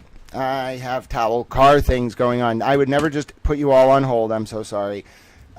I am back. All right, so we did a dramatic towel reading, and hopefully my car issues are moving in the right direction. So, yeah, we gotta have a song for me to play during the hold, like the Jason Broyles song or something. Irene, it is so good to see you, my dear friend. I did have a great interview. Okay, so that was one call I needed to do, which means I can spend more time with you. So this is actually good. I really need to take care of that call about my rental car that I got to deal with. You would not believe the crazy situation that happened this morning. So I don't know if you heard what went down at housing court yesterday. I'll tell you a little about it. I should be unfrozen now. Sometimes I pause the camera, one, to save resources, and two, because I can. The other Mary B, it is so good to see you. All right, so I want to talk a little bit about, let's just decompress. If I have to get off, I'll get off. I am not promising you're getting unlimited time with me. I may just randomly get off the phone, the stream. But so long as you have me, let's talk. One, because I'm grateful you all spent the time watching the Emily C interview. Emily C is wonderful. She's definitely a towel. The poll, bro, did you see the poll? The poll was like it was like 190 people, and they all voted that Emily C. Like 87% voted that Emily C is officially a towel. Let me get you the exact results. Is Emily C an honorary towel? Yes, no doubt about it, 79%, 189 total votes. Now, if you're asking yourself, did you do a push poll because the only other option was yes, no was not an option? Yes, I did that. What are you going to do about it? Look at me. I'm a towel that walks around and apparently gets people who went on a safari to just lose their mind. All right. It's great to see you all. Okay. Okay. Let me see. LS sent me an email. I gotta be a little towel here. See, if you pay attention, you get Towel's email, which is not that hard to figure out, seeing as it's my name. But I want to see what LS sent. Hold on, LS. I'm doing it. No, I did. LS, for the first time, I did not get it. Maybe I went to my other email. Hold on. Oh, I got it. Let's see. Oh.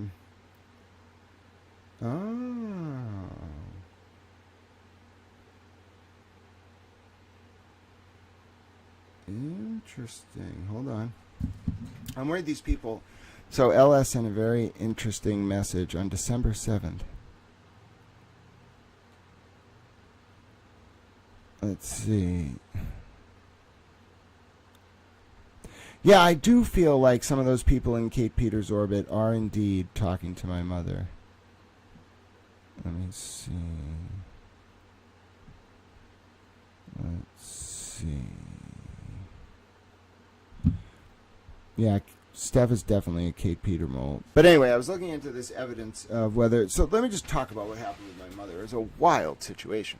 So, let me bring up the document. It was way before this one. So, I'm just being a little towel, and I'm being my normal self. And things got a little weird over recent months with Towel Mom. And we talked about that on the stream today. You can listen to that background. So, yesterday I go into housing court. And to say that it did not go well for Towel Mom is an understatement. Like, the filing was procedurally deficient. Like, it just was, she lost. I basically won on summary judgment. I don't know if the motion was granted or if she dropped it, but she was not going to win. So, my mother, it's so strange how she turned on a dime as soon as Michael Proctor's cell phone records came out. As soon as I started talking about them, she turned on a dime. And I was like, bro. Like, no, like, I don't believe that. Like, something is pretextual here. So I'm looking, I'm examining, I'm thinking like a little towel. And I finally start putting it together. But by that point, like, I had been collapsing over the summer of this 2025, last summer. My physical health, like, was not good. And I was just trying to get through my last semester of law school. Now, just to get through that semester of law school was hell. Okay, I don't even want to tell you about why I had to take that class over this fall. It was an agonizing experience to begin with that ties into this godforsaken case, but I don't want to go down that road. And I always got the vibe that Towel Mom was mad that I, like, just like Kate Peter was mad, just like all her stoolies on social media were mad, like, Towel Mom was mad that I was just so committed to making sure Lindsay wasn't taken advantage of. And it got worse and worse, like that premonition, that towel feeling I could not ignore. And I'm looking around and I'm slowly realizing what's going on. And then out of nowhere, she files these papers trying to evict me. And I'm saying, Mom, can't I just apply for raft? I had the reason why I am struggling to go month to month and I'm in so much debt is because my physical health isn't well. I had changed, like, even from before it's gotten worse, like, et cetera, et cetera.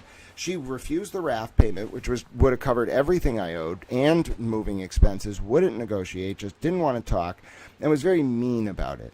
Now I'm just kind of like, I'm still just like, oh, maybe she's mad about something else or she's going through a tough time. I'm just trying to give her the benefit of the doubt over and over.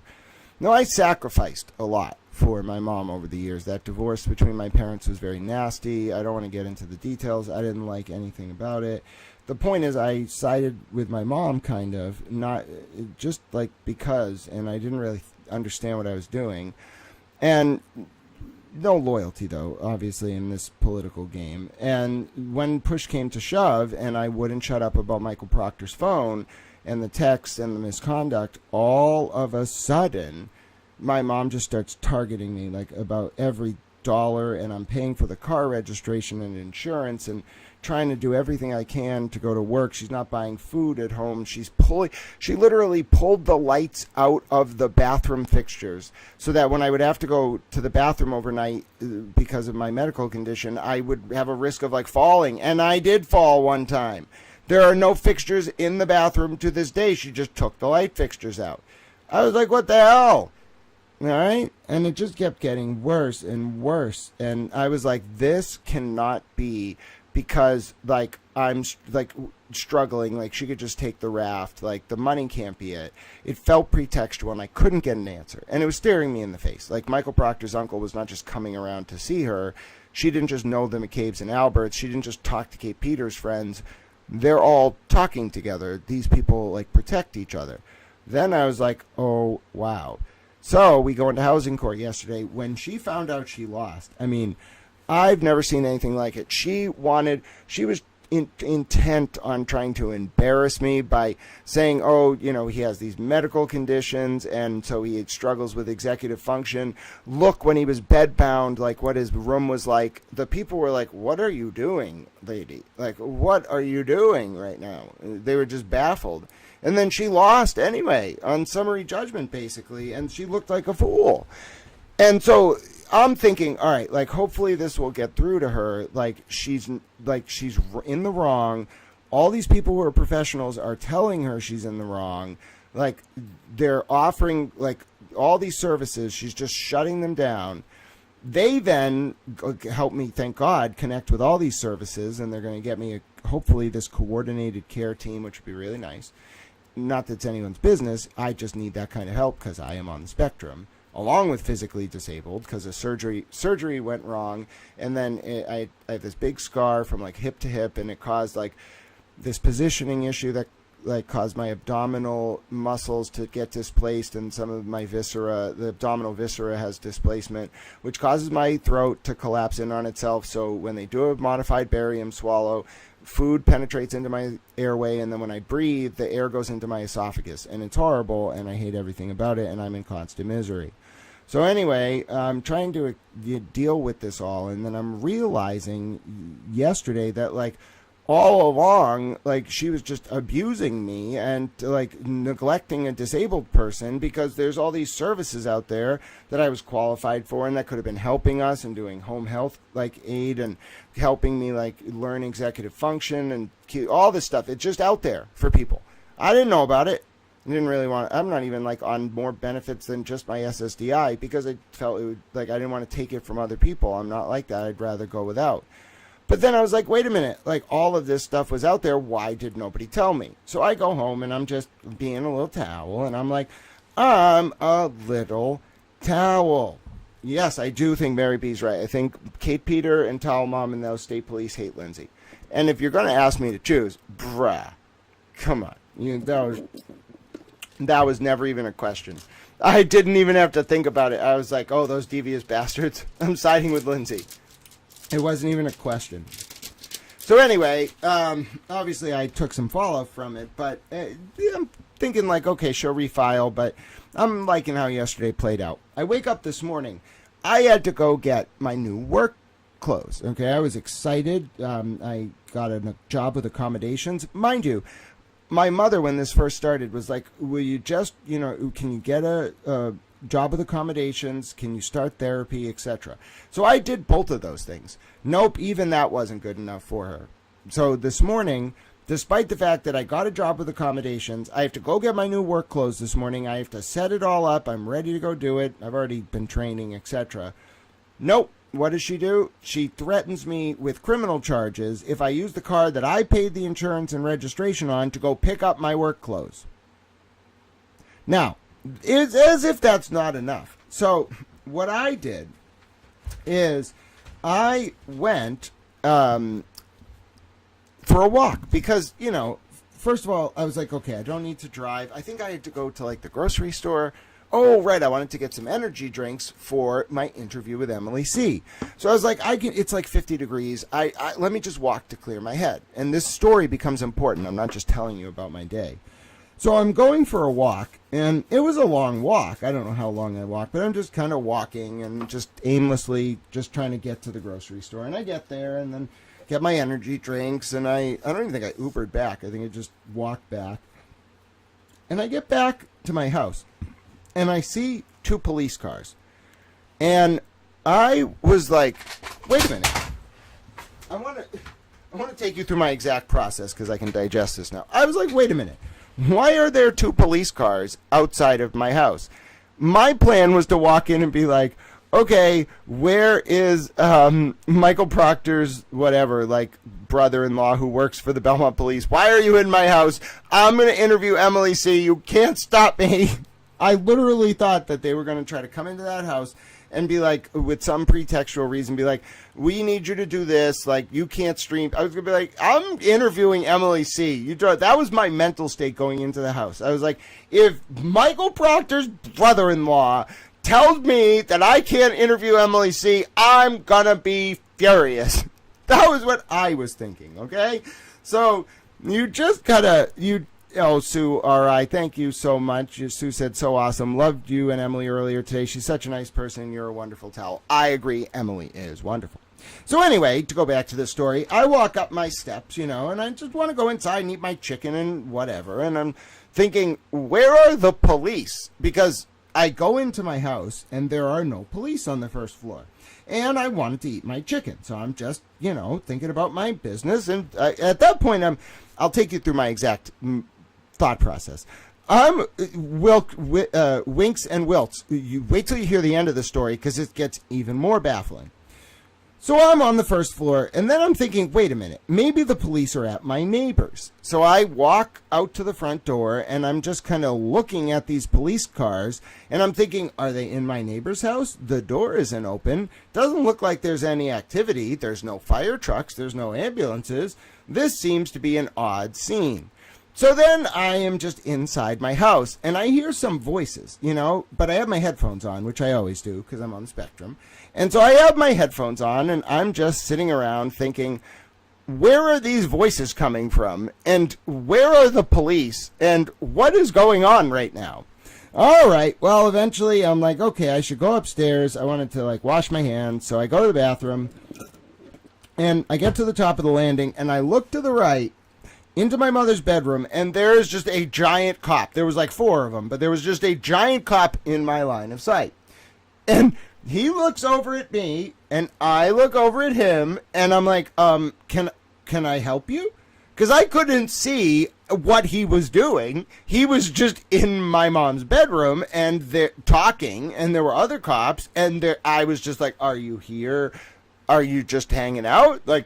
Can I help you? And he was like, oh, no, I'm good. We're just talking to someone.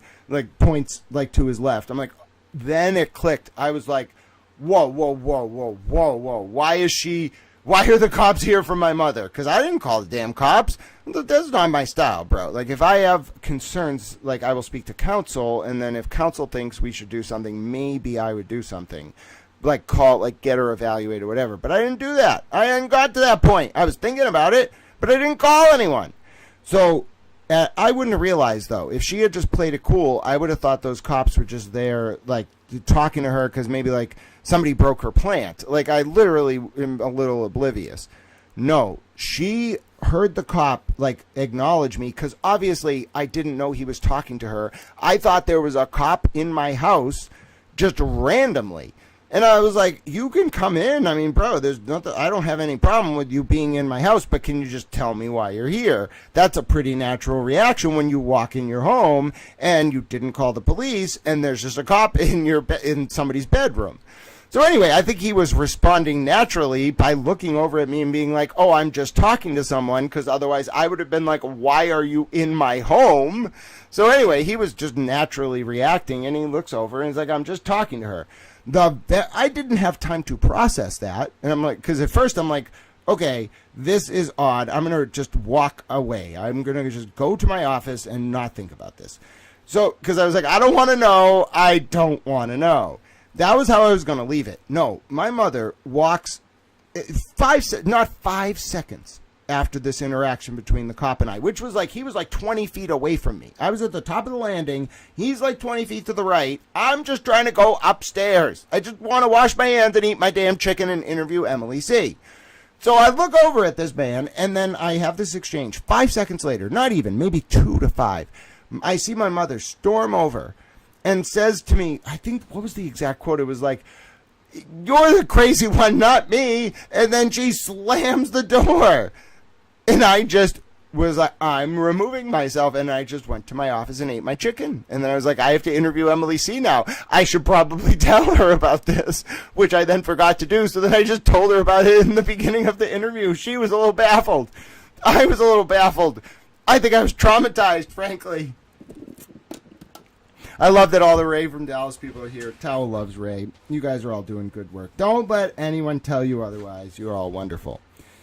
Is that iambic pentameter? No, I wish I could say I wrote that. What I did was I structured the underlying information and then put it into an engine that structured the prose, and then I just kind of edited it. So, no, I cannot take credit for it, but I can take credit for reading it. Hello, Boozy Beauty. Boozy Beauty, someone I wanted to interview. Boozy Beauty says, first time here, but Grant, you do not deserve the abuse your mother is subjecting you to. You are smart, talented, and possess a strength many aspire to. Good towel. I love it. God bless you, Boozy Beauty. I appreciate your kind words. Hello, Indie Girl and Petty LaBelle and Robin and Dusty Rose and Joy. Really appreciate all of you. Now, so let me get to the end of this story, because I didn't, I think, really fully understand what I had seen. I just want to bring you into this mode of, so first of all, I just finished law school. My mother is a lawyer. Like, generally, police officers know that kind of thing. Like, they just know who's barred, who's an attorney, like who's studying to be an attorney. They just have to know, because the interaction with that type of person is a little different. So, and I'm not saying everybody, like, always is respectful. Sometimes lawyers try to abuse their position, and cops really don't like that, so don't do that. But I'm saying, on the whole, like, cops know when they're talking to a lawyer, and you're not just going to walk in a lawyer's house. So I'm just sitting there processing this, not even sitting. I immediately just go upstairs, because I'm like, I don't want to be involved in this. I'm going to my office. So I go to my office, and then I'm sitting down. I don't even think I was on the phone with anyone. I think I was just sitting down, and I'm thinking to myself, wait a minute. She's definitely not being criminally investigated for anything. Then I said, oh my God, she just said, you're the crazy one, not me. And then I said, oh my God, somebody called in a wellness check on her. And then I said, wait a minute, I didn't call in a wellness check on her. And then I said, holy shit, you can only call in a wellness check if you fit under certain categories of people. Oh my God, who did she piss off? And then I was like, oh my God, I made a Twitter post earlier saying she threatened to have criminal charges if I took the car. Oh my God, she pissed off somebody powerful. Oh my God, what's going on? I feel protected right now. I'm a little towel. And I was like, oh, I'm just a nested little towel up here in my little towel office. And that's what I did. I just sat there and was like, I'm fucking baffled. And then I looked outside, and after like 25 minutes, they left. And I was like, oh dear God, she acted crazy in front of them while they were doing a wellness check. I'm shocked she didn't get taken away. I should have gone down there and said something. I'm being abused. I'm like the guy under the stairs in the Harry Potter movie. Somebody save me. But I didn't say that. So we don't exactly know who called in the wellness check. We have some sense, like I have some sense, well, I know in my heart it wasn't me because I didn't do it. You have to understand, I was not home. I was out going to get my chicken. I just wanted to get some chicken, okay? I was baffled. And they must have told her, like, your son did not call, because I'm telling you, I didn't call the police for a wellness check. So somebody read that post who has a lot of power and was like, yeah, I think Wendy Murphy needs a wellness check. Whoa. All right. And I'll tell you right now, like, you look at the statute for a wellness check. Unless you are an immediate family member or something, the only way you can call in a wellness check is if you got connections. Like, you need to be someone's immediate family, basically, to get a wellness check. So whoever the fuck she pissed off, I don't know, but she upset somebody who really likes Little Towel. I didn't ask anyone to do anything. I'm telling you right now, I didn't call anyone. I think I called my Nana, and I didn't tell her about that. Okay, Nana and I talked about the new year. Oh, and then we talked about her trying to get me some help from a scholarship fund. And anyway, my point is, I did not tell Nana about any of this or my concern about Mom, and Nana was on the phone with me the whole time I was walking to the grocery store, so Nana did not call. We can rule Nana out, all right? Just rule Nana out completely. I can affirmatively say it wasn't me and it wasn't Towel Nana, all right? Now, if it wasn't me, and it wasn't Towel Nana, all right? And they actually came to the house of a lawyer who is very prominent and writes for the Herald. Somebody called them, who is not just like some guy off the street who was like, hello, I'm Joe from Montana, and I think you should go to Wendy Murphy's house. No, I'm sorry. Yes, Towel Nana gave an interview to us one time about the situation down the lake in Newton with the Italian roadsides. That was great. My point is, though, there's only so many people who can call in a wellness check. And the way Towel Mom reacted was just like, I mean, I saw a look in her eye. Like, I didn't want to look her in the eye, but I had to because she slammed the door in front of the cops. I looked at her, and it was just like she was like, who could have done? It was like a combination of like, who could have done this, but also like, whoa, I should really back off. But then, like, you could tell she was going to double down anyway because she's so stubborn. So I was like, bro, I want out of this situation. No, and that's what I'm saying. No, if you look at the Massachusetts wellness check statute, it was just reformed in like the past year. I know this intimately. I'm not a lawyer. This is not legal advice. If you look at the Massachusetts wellness check statute, it was being abused a lot. So they reformed it. And to do a wellness check on someone, you have to be like a police officer or like an immediate family member or like a social worker, or you have to like have some pull. You can't just anonymously do it. You have to identify why you are doing it. And they don't take like anonymous wellness checks. I'm telling you right now, they don't.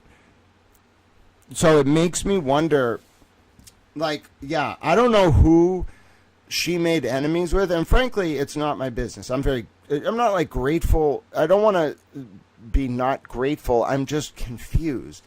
Like, were they trying to send her a message? Were they trying to be like, you fucked with somebody who we really like? Like, what are you doing? But then who has the pull to do that? Like, I don't know. I'm not going to speculate, but I was like, that's what I then sat down. And as I'm preparing to interview Emily C., what's racing through my mind is, who the fuck managed to, well, first of all, it did get a lot of views. So if you want to read the post, let me just show you the post because I don't really understand. And by the way, we can stay together. I'll answer your questions. I'd rather just do a long stream today than stream on Sunday because I don't like to stream on the same day that I go to church, because then I end up being like, oh, if I go to church, my energy is not going to be up for the stream. And then I do church virtually, and I don't like that. I like to go to church because only when I'm in the church do I get like that vibe. I don't get the same vibe watching a service online.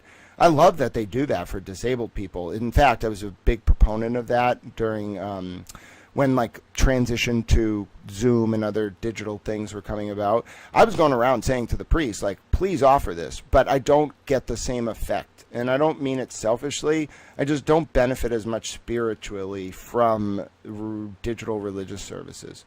Anyway, I watch a lot of them in Ireland, though. Like, I watch, like, religious services from Ireland that get streamed because the timing is good for me. Like, they're a few hours ahead. So at, like, 4 a.m., they're doing their, like, 9 a.m. Mass or whatever, or 8:30. But anyway, my point is, I don't like streaming on the days when I have church. I just don't like it.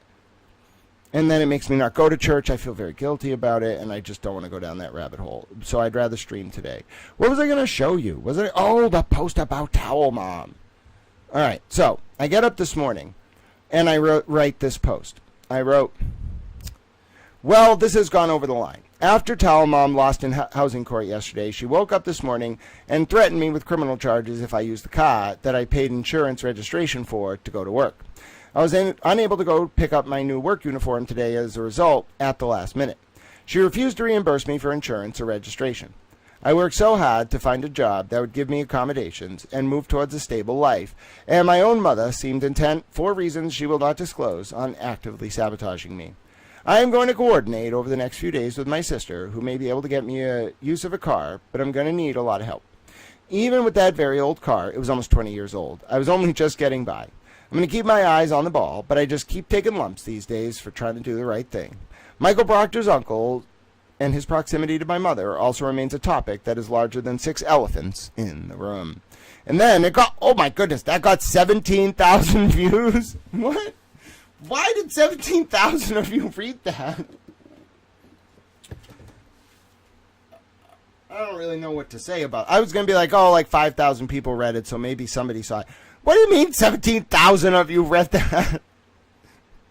What's going on out there? So anyway, I guess that further goes to my point. Somebody out there, I don't know who they are, and I'm not... So, like, I don't think it was weaponized, because I actually think people are concerned that my mother is not acting rationally because of the people she's in the orbit of. That's my opinion. But it's weird. So, like, just imagine your whole life having, like, a mother that doesn't want you to be known in public because she doesn't want you to be more famous than her. Like, I'll never forget, like, when she was writing for the Patriot Ledger, she wrote this column that I didn't like, so I wrote in to the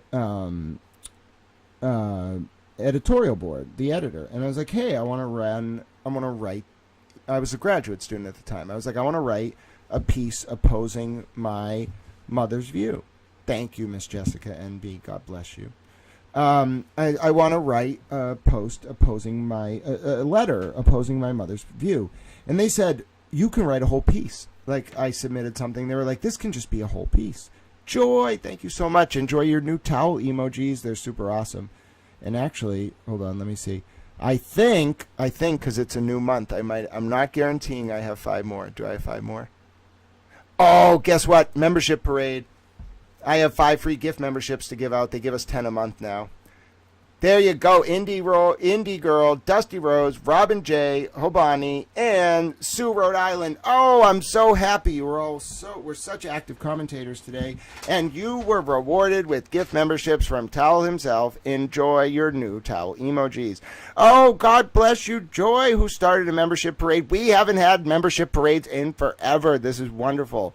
Nefarious Shenanigans. I love that. Side Eye. Jess, Shake a Leg, Sherilyn, Sue D.O.B., Lynn Britton, White and Diamonds, Sherry D., Christy H., Ray's Bandana, nice shout out to Ray, and Giddy428. Enjoy your new towel emojis, and thank you so much to Joy for her kindness and support of Towel Channel. We are making it rain. Did you know we even have Chloe the dog in a wig as an emoji? What other channel can you find Chloe the dog in a wig in emoji form, ladies and gentlemen? That shows Towel's commitment. Oh, God bless you, Joy. Thank you so much for your support. That means a lot to me. Towel Channel is on the rise. We're up to 3,000 subscribers, which was a big milestone. Now, let me get back to this story. So, this has 17,000 views, which is not the reason that I'm saying this. I'm saying this because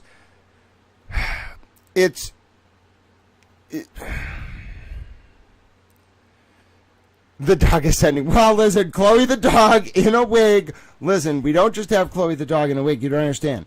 When she was freed, okay, when we found out that Chloe the dog in a wig was no longer subject to federal investigation because she became a federal informant and joined the Doggy Witness Protection Program, we found a undercover video. It is believed that someone sent an informant up to get this picture.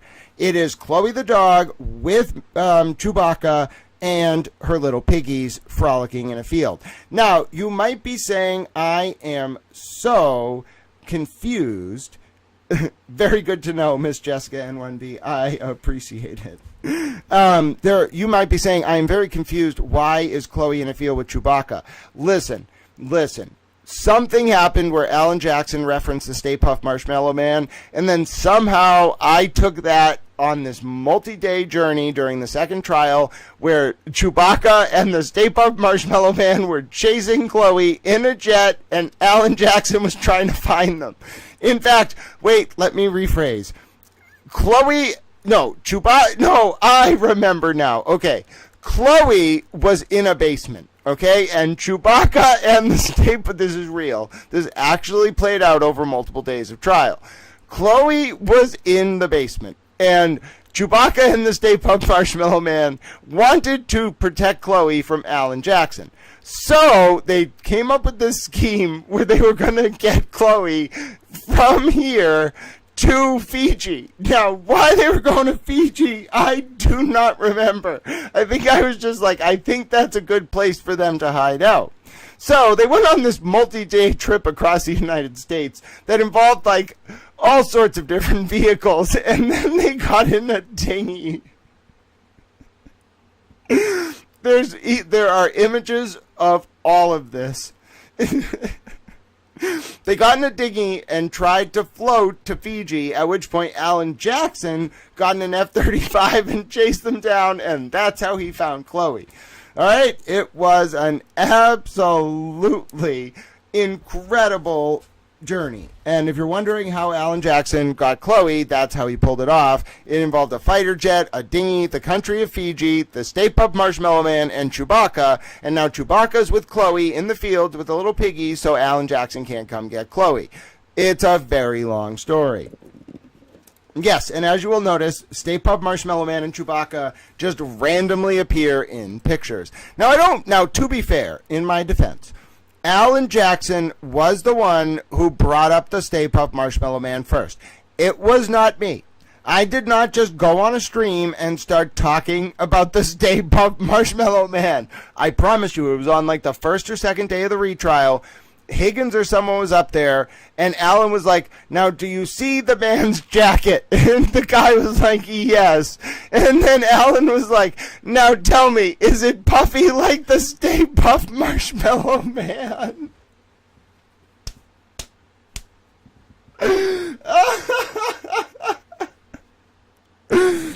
Oh, you don't understand. Christina, who's in the chat, was one of the people who was there for this.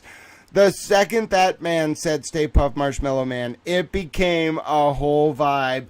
I was like, Alan, no.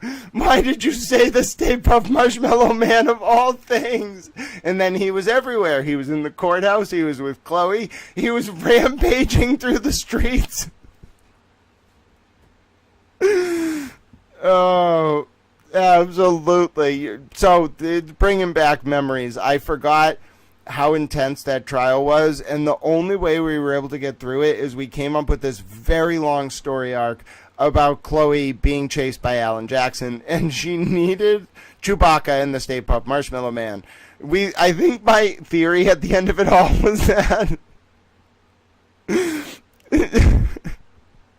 Chloe was actually Chewbacca, and the dog was a distraction. Oh my god. And as much as you might be thinking, no, he is just making this up to kind of go, like he's just ranting about like some one little thing that happened. No, we had a whole story arc. It was very funny. Alright, now, going back to the Towel Mom story, because that was a bit of an aside, but we needed a membership parade. So anyway, earlier today, to really flesh this out, this whole crazy situation happens with Towel Mom getting wellness checked. Now, what's really weird, let me just talk about this, since Towel's just, I want to interview more people, which is going to happen, by the way. I want to interview definitely Boozy Beauty, and then I want to interview a few other people, because I feel like that, me just talking is fine, but speaking 280 words per minute over multiple hours to people over and over and over again, it's oversaturation. I love this shit. When I go to bed, all I do is listen to lectures. Like I have audiobooks about the history of the American Republic, and then I have audiobooks about famous Supreme Court decisions, and then I have audiobooks about Teddy Roosevelt, and then I have audiobooks about FDR, and audiobooks about JFK, and audiobooks about this, that, and the other thing. I like reading everything. I'm just a voracious reader. I probably go through like 1,000 books a year, just all over and over and over. Even when I'm sleeping, I'm listening to books or lectures. Now, when I'm listening at night, I'm oftentimes listening at this speed. So I put the book at like 2x, 3x, just enough to speak at 280 to 300 words per minute.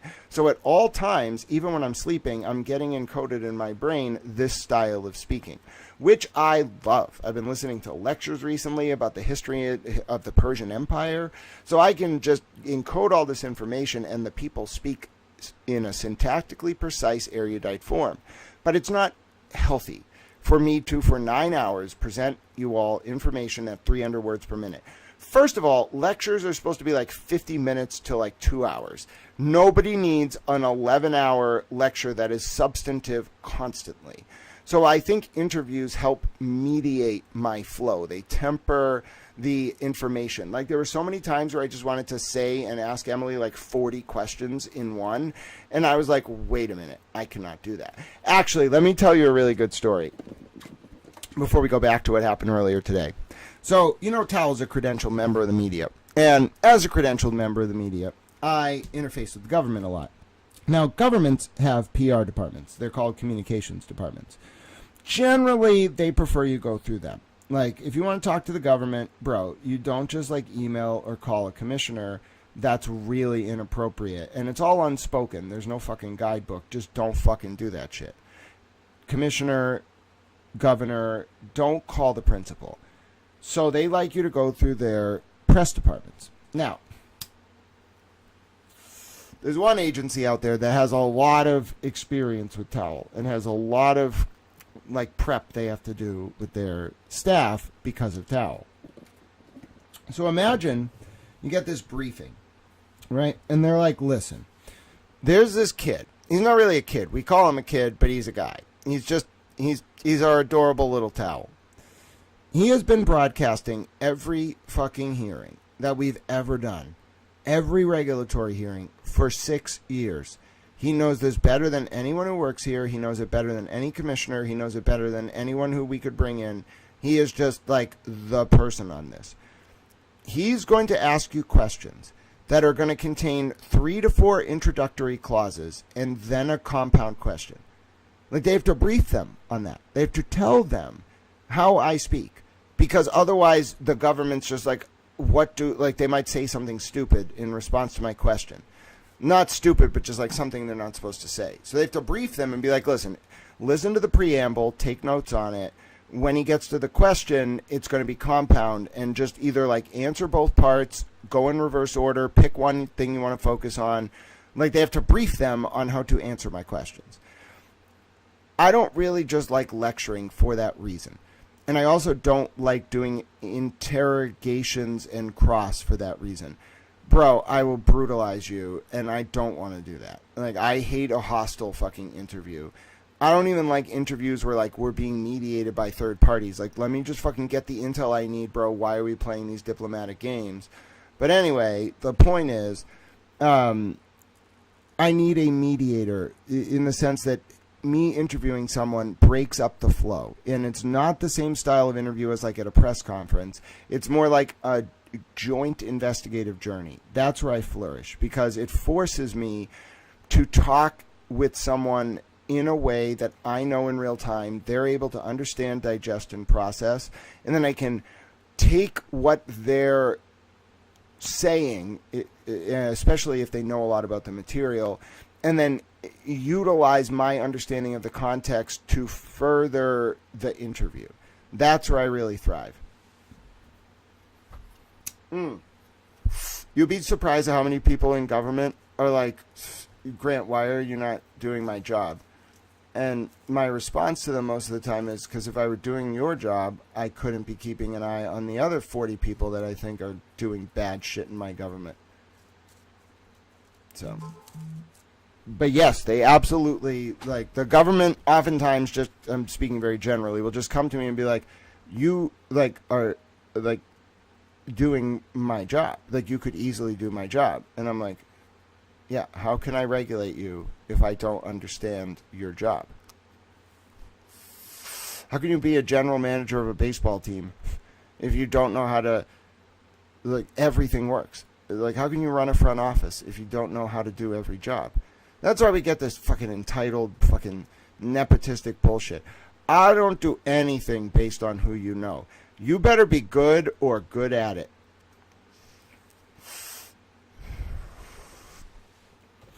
Because I don't like this shit. Just like non-meritocracy-based advancement. If you don't know how to do absolutely everything, you cannot play those positions. And that's why I get frustrated.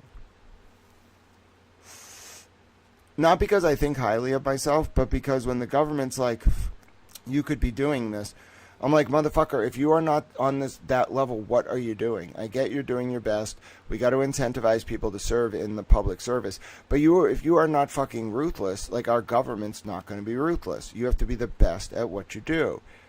Maybe we need more competitive pay in government, but like government's a clusterfuck. Bro, it is the most fucking inefficient. I like what President Trump's doing to make government more efficient. But you ever actually deal with government, it's so fucking inefficient. Everybody's just trying to get as much as they can out of the system without anybody else noticing. If half those fuckers could just show up every day, close their door, do nothing, and have no one ask any questions, that's what they would do. There's like a few people in the government who are actually doing good work,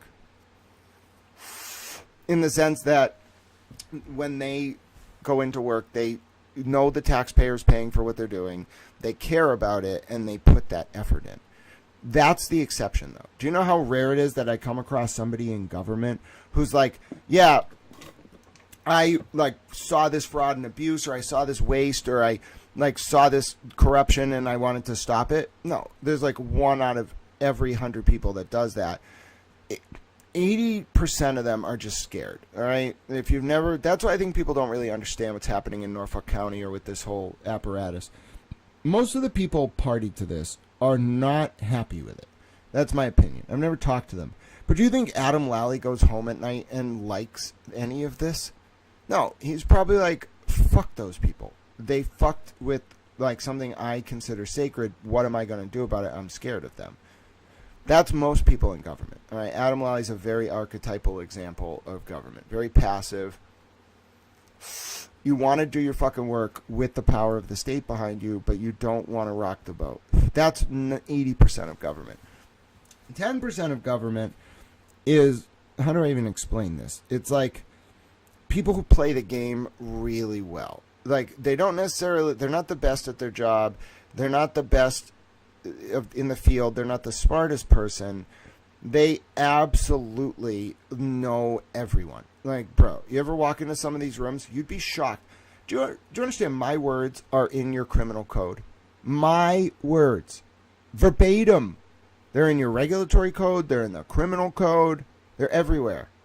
Does it mean after them, there's like a footnote that says Grant Ellis put this there, like through this process? No. But I've been in these rooms. I know exactly how small they are. Like, big decisions that impact everyone get made by like 3 people. Okay? You're in the right room at the right time with the right person. You just need to know where to be. That's 10% of government. Just being in the room or around the room or knowing where the room is or who's in the room or what the room's deciding. That's 10% of government. Like, that's the part people don't really see. You might call it like how the sausage is made. The other 10% of government is this hodgepodge mix of like naive ideologues and then authentic like change agents. And it's really hard to tell the difference between a naive ideologue and an authentic like change agent, but that's like the last 10%. You don't want to be in that last 10% unless you know absolutely everything that everybody else is doing, because they will railroad you immediately. You have that sort of Damocles hanging over your head at every fucking moment, especially in Massachusetts politics. Oh my God, it's brutal. I've never seen politics like this. I've been covering stuff in Maine, Connecticut. I'm talking the legislature. Maine, Connecticut, Washington, D.C. I've been around, all right? California, Oklahoma, Florida, Missouri, Texas, Michigan, Pennsylvania, Delaware, New Jersey, New York, name it. I've probably covered or testified at a legislative hearing or something, some government apparatus somewhere. I have never in my life seen anything like Massachusetts. People talk about it, but I don't think people really understand, because it's so small, how much power and money is here and how they expect you to move. You cannot just go against the Democratic Party here. Like, I can do it. Like, Diana DeZoglio can do it. But you better have fucking earned your keep if you're going to go against the Democratic Party here. It is verboten. It is not acceptable. It is not okay. And that mentality is pervasive everywhere. You better not go against the rank and file. You better not go against this guy. You better not go against this apparatus. It's like when you walk around, the way that somebody connected might talk about it, like to politics, is you don't want to fuck with that person. That's a very common slang in high-level Massachusetts, Boston politics. Like, they never need to elaborate. Like, if you don't understand what that means, you shouldn't even be in the game to begin with. It's not really a game, but like the political sphere. But what they're saying with that sentence is like that person either has navigated the system, is someone who is a change agent and unaccountable to anyone, and they've already been through the ringer, so good luck fucking with them. Or like they're a lifetime appointed judge, or they're connected to this guy, or they're this guy, or they're this guy. And you're expected to know all of that. If, God forbid, you walk up to someone and you call like some guy that is just at a party like bro or something because he's like on some agency somewhere, you better know that before you walk up to him, like, or you're going to be blackballed. That is what Massachusetts politics is like. It's brutal. And it filters down. That's what happened in Norfolk County. I mean, if you want me to tell it to you straight, that is unquestionably what happened in Norfolk County. We got a bad situation where this good old boys network, even though most of them are Republicans, ironically, they got this foothold in our justice system, and they then demanded loyalty. And to circle it back to Towel Mom, although I'll answer all your questions, feel free to throw them out in the chat as you've been doing. Who knows where you'll take my brain on. Did I just open another energy drink? Oh no, you all are in for quite a night. I should not have energy drinks past 2 p.m. If I have them past 5, God knows what's going to happen. Anyway, so my point is with Towel Mom, I think she fell into this circle, and I don't like it. I'm very displeased because, I don't know, Towel Mom's impressionable.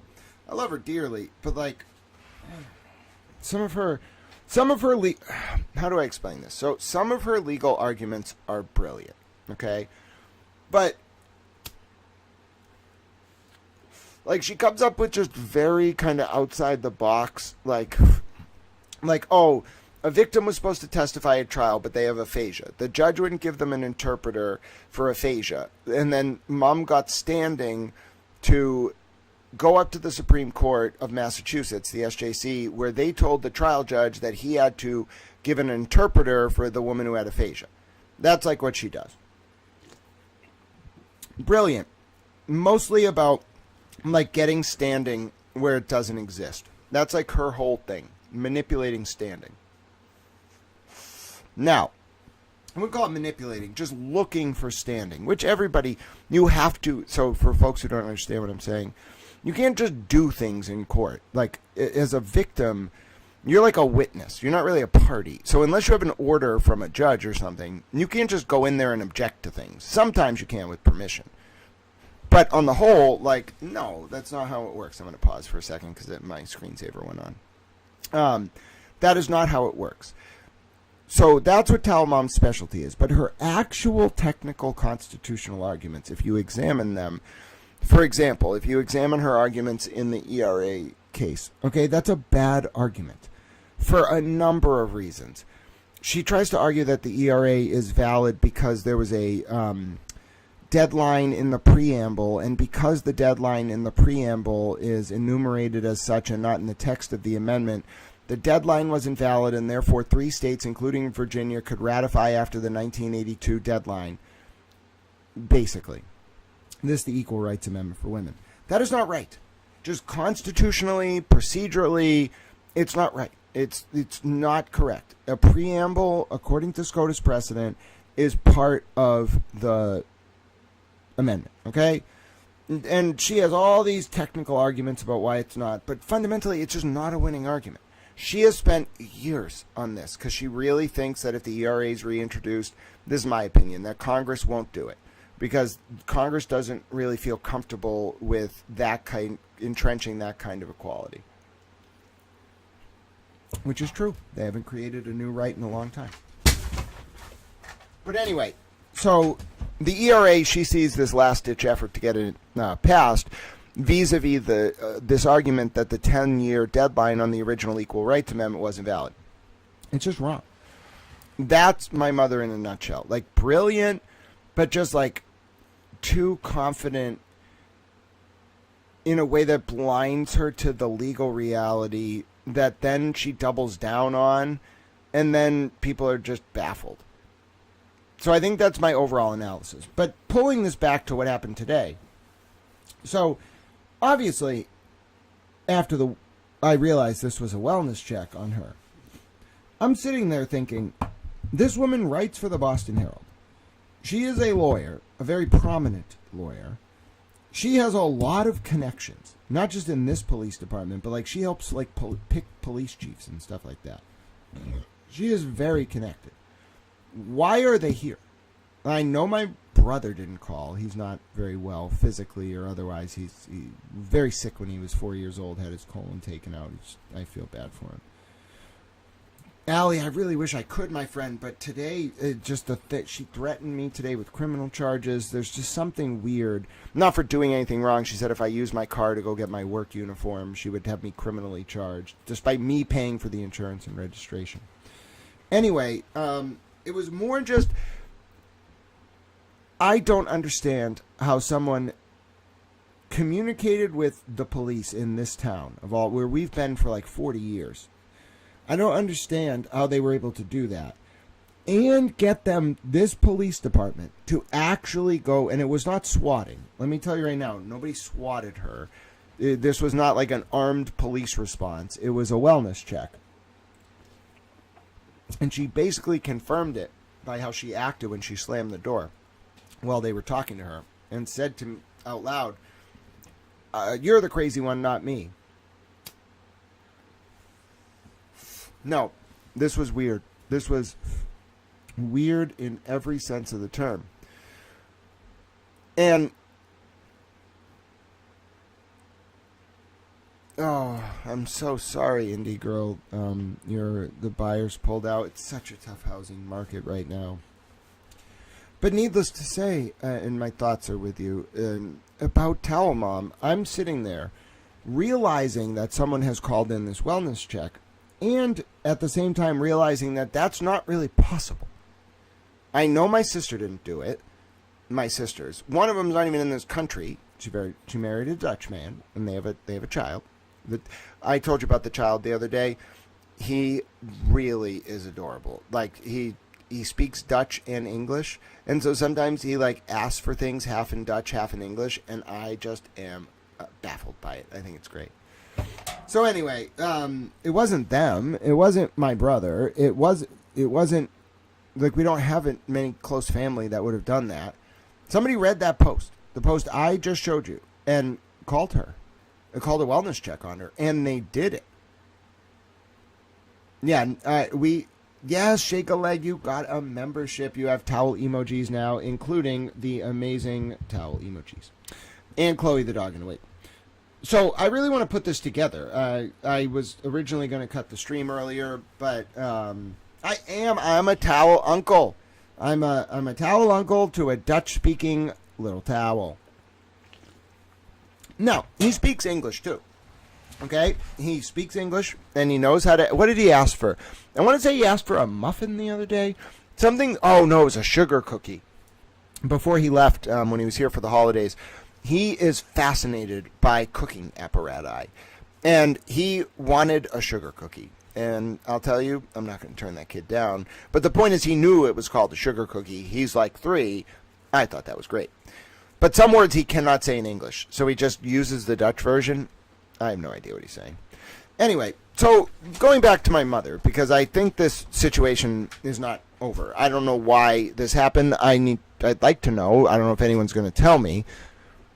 But someone out there had the pull, and without me asking, because all I did was call my towel nana in the interim period between when I made that post on social media that got a lot of views apparently, and when I came home and found the police there. All I called was my nana. Okay, I just wanted to tell Nana how things were going, and not about this. I just wanted to ask her about something, and then she started talking about whatever it was we were talking about, scholarships and things like that. And all I could think when I was sitting there was, I did not call them. No one else could have called them. And they don't do wellness checks for people who are not involved. Who called? Was it some powerful person? Was it someone she's upset? Was it somebody who's closer to this than I realize? Why didn't they tell me about it? That would have been nice to know. You know what I'm saying? So that was where my brain was at. We have nano towel, paper towel, soft towel, and Danish towel. Yes, we have towels everywhere. Lefty Lulz is like, how did I get here? I'll tell you, Lefty Lulz, today is a day to be here on this live stream, because not only do we have a great interview with Emily C., I now am able to regale you, because I have a little bit of downtime, which is not common, with the chaos that was this last week. And it just continued until today, when... Now, how do I want to talk about this? I want to find a video to play, because I'm going to go get some water at a certain point, but we're going to stay on. Someone gave me a great idea to play music. I'm not going to do that, but I'll find a video to play for you all. But I want to talk about my thoughts for a second, all right? Because I'm really frustrated. Oh, I love that graphic. It's such a good graphic of Emily C. and Towel with my cake. Shout out Kyle, Sharkey, and Dee Dee. But I want to talk about this because I think growing up as a kid, like, it was very hard to convince people. Like, one, I've always loved my mother, but it was hard to convince people, like, how controlling she was. Like, if she gave me a gift, like, anything I did over the next 6 months, she would just be like, I'm going to take that gift away. So it was, like, always like that. You know what I'm saying? And I felt very, like, my whole life, I just felt like everything was conditional. But what's hard with someone who's so prominent at like that is, like, you can't just convince people they're like that, because they're going to be like, that's Wendy Murphy. She would never do that. She's Wendy Murphy. And so it took me so long to be able to convince people. And today was the first time when I saw them do that wellness check, I was like, wait a minute. Does someone other than me, like, actually see what's happening? Like, how is this possible? And so that absolutely blew my mind. I think that was something that kind of, like, made me feel a lot of relief, even though it was, like, in a terribly sad moment, like, after she had threatened me with criminal charges for trying to get my work uniform. I, at the same time, oh, that was a really funny video. That was a really funny image of Lara and Jenny Boom telling Towel, you got to unblock people on X. It's for the good of Norfolk County. But it was just a moment, I think, that I needed. Because someone out there finally heard my pleas and was like, she's tormenting this child. I didn't actually tell anyone to do it, but they did anyway. And maybe this is a good video to play on that note while I get some water, so take a listen. We'll see what other news comes in today. Sean Good on suspension. Michael Proctor's cell phone gate engulfing the world in a conflagration. Little Towel basically running down the street from the masses, trying to insulate himself from the fallout of this God-forsaken situation. Institutional reform is coming at the Norfolk DA, hopefully throughout the state police, so that the good people in law enforcement can keep helping the vulnerable, and that the exploited, no matter how much pressure they come under, continue to speak their truth. And let me just say this. Whenever we stand against the flow of opinion on hotly contested issues, a man, a woman, and a towel do what they must, in spite of the personal consequences, in spite of the dangers and obstacles and pressures, for that is the basis of all human morality. We will be there for each other in times of struggle. We will be side by side in times of joy. And when everything is on the line, and when our principles matter the most, there will be no price too high to pay to center the voices of the unheard, to bring justice to the vulnerable, and to reform this God-forsaken justice system in Massachusetts so that we can all hand down a structural system to our future generations that is worthy of our Constitution, that is worthy of our collective intelligence, and that is worthy of the due reverence we all should be providing to the pursuit of justice. Love it. I love it. And I'm back, and I got some water.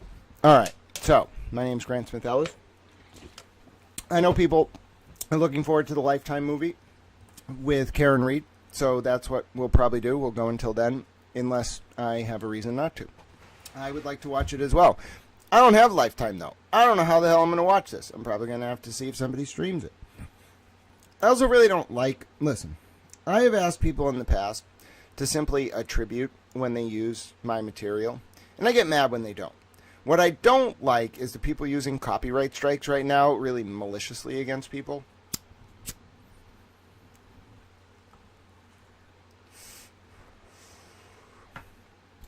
Joy says, this might be off topic, but what Grant said about his mom, look at Diddy. People said, why don't people speak out? Well, it's hard to speak out against a person in power. People tend not to believe.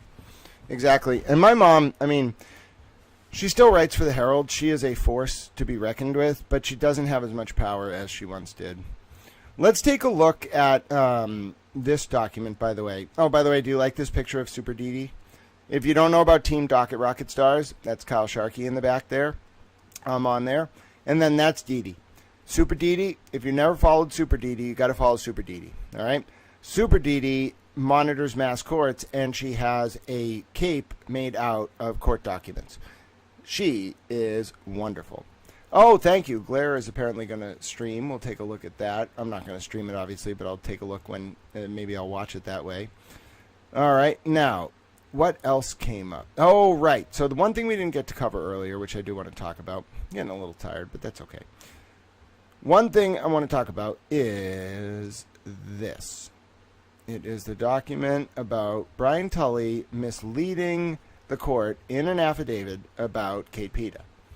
Now, you might say, what did Brian Tully do to mislead the court about Kate Peter? And you might also say, you post a lot of material. Both of those things are true. Well, I'll show you right here. Do you see what this is, ladies and gentlemen? This is an affidavit from Brian Tully, submitted on, I want to say December something, 2025. And what does it say? It says, I was not aware of Miss Peters' 2020 YouTube copyright dispute with Mr. Kearney, or his alleged use in that dispute of a forged federal civil document complaint described in the Betterow affidavit. You want to know the problem with that? Betterow did not describe a forged document submitted by Aiden. Kate Peter submitted a forged federal document in that copyright dispute to try to get a video that Aiden had put up taken down. Kate Peter created a forged federal document and just copied a case number over from an existing case in an attempt to make YouTube take down a video that Aiden had posted. So to loop that back, one, why is Brian Tully protecting Kate Peter in this way? Especially when Betterow raised that issue in his affidavit, because Betterow was alleging that Tully knew Kate was committing a crime by doing this within the statute of limitations. It's fraud. And Tully was ignoring it. That's why it's so weird that Tully, it's not just that he made a typo. Tully wrote this affidavit in a way where he could be like, I didn't know Kate had submitted that. They're trying to protect her. Kick is a streaming platform. I don't use it myself, but I've heard about it. All right. Now, let's see. Is there another video? No. I feel like that was good. That was a comprehensive overview today. If you have any other further questions, you can let me know. But overall, we covered a substantial amount of material today. We don't have any new filings to read. I'm just scrolling through. Oh, there's a nice picture of me, Chloe the dog, and Kyle and Didi in a field. Kyle gave me some cake after he got the Stefan Diggs scoop that we talked about, the Stefan Diggs arraignment being moved until after the Super Bowl. And so Kyle got a cake from Didi, and then Kyle gave me some of the cake. And then I told Kyle, although he didn't realize it, that I'm like the house elf from, what is it? I'm like the house elf from Harry Potter. Whereupon, if you give me anything, I am freed. And so he liberated me. Yes, ladies and gentlemen, the tales of being a towel. Now, let's see. Anything I want to go over before? Kind of feel like there might be something. Oh, yes, of course, Lindsay and her child in the hospital. We're sending our best wishes and love to them. Wasn't there a video? Oh, you know what? I don't think we can watch it. It's the video of the It's Raining Men dance, but it's they used a sample from It's Raining Men, so I can't actually play it on YouTube. Oh, Michael Proctor's phone. All right. This is the new document from Aiden. So if you missed this, this is my video where I talk about how it's pretty clear that Aiden has access to Proctor's phone. So I'm going to play this for you, and then I'll be here and I'll commentate on it. So this is probably the most recent disclosure that I think is very important, other than the Buchanan Kate Peter things that were not disclosed. And here's my sort of overview of it. And we'll see if this sparks anything that I have to say, or otherwise we'll take it home after this. That's right. I was talking about Yuri Buchanan, and when I saw him make that Facebook post, I was like, who the hell is advising you? Are you out of your mind? And then I was ranting about Towel Mom. On January 28, 2025, in response to Mr. Proctor,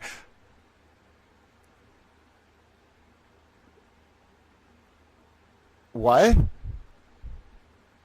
Hold on. On January 28th, 2025, in response to Mr. Proctor, again, smearing Mr. Kearney as an blank, I'm going to guess that says asshole, Sergeant Buchanan assured him that Mr. Kearney, who he disparaged as,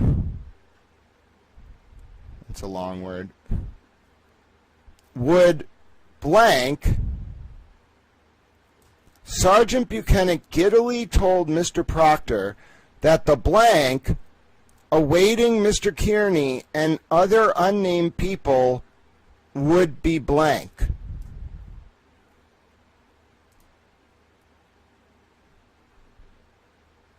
Mr. Proctor hoped his colleague was correct. Yes, Lynn, exactly. Exactly. Lynn said that cookies are very important. When a 3-year-old wants to figure out how to bake sugar cookies, you don't turn them down, and I agree. Oh, okay, so that's what Dusty Rose had asked about earlier. Thank you for the reminder. Let's do an analysis of whatever it is that Meredith is threatening to do. I didn't see her most recent post about Bettero and whatnot, so let me bring it up on my phone. She actually has me blocked. I don't really have any reason to engage with her anyway. Oh, it's Michael J. Sullivan. All right, hold on. So let me take a look here. What has she been saying? Oh, the Lifetime movie is at 8 p.m. Very interesting. Oh, let me see. Isn't this the koala guy? What's he posting? All right. Let me see.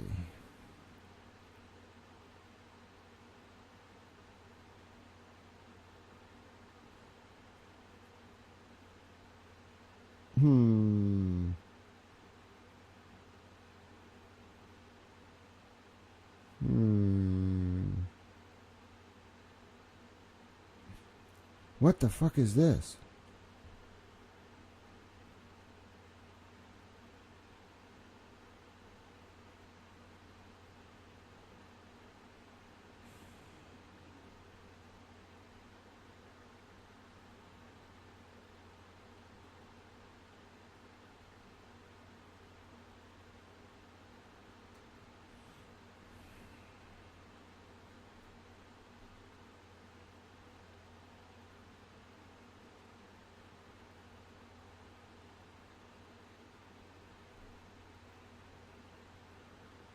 What is she doing?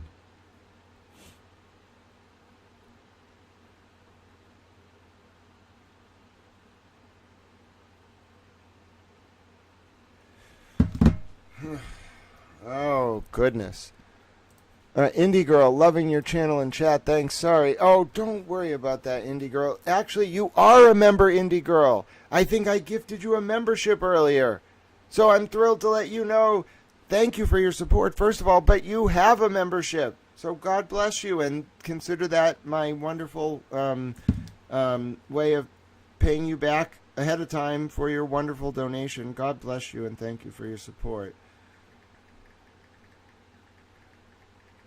And Indie Girl, you can check if you are a member by using your special towel emojis.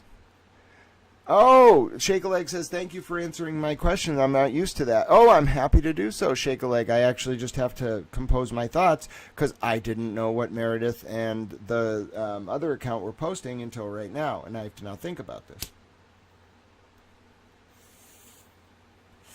One, she clearly has his phone extraction. Okay? I mean, just as an analyst on all this, she clearly has his phone extraction. I don't, even if there, I'm not a lawyer, there's not legal advice. Even if there's some clause that says you have access to like some parts of a computer system, one, it can be revoked at any time. Two, there's a state law on this and a federal law. The federal law would never be charged here. The Computer Fraud and Abuse Act, it just wouldn't. They don't do that unless it's like national security or something like that. This kind of gets there. Maybe if Aiden was helping on anything that we don't know about, but I don't know. The point is, no. But the state statute, yes. Even if you have permitted access to some of the computer system, you can't just go into other areas of it and take things. Furthermore, it can be revoked at any time. So you can't just take somebody's phone extraction. Not talking about Tully. We're talking about Meredith and Aiden. You can't just take somebody's phone extraction and be like, bro, I have your phone extraction. They can just be like, no, you can't have that. You weren't supposed to access it, and now you're in possession of it in violation of the computer law.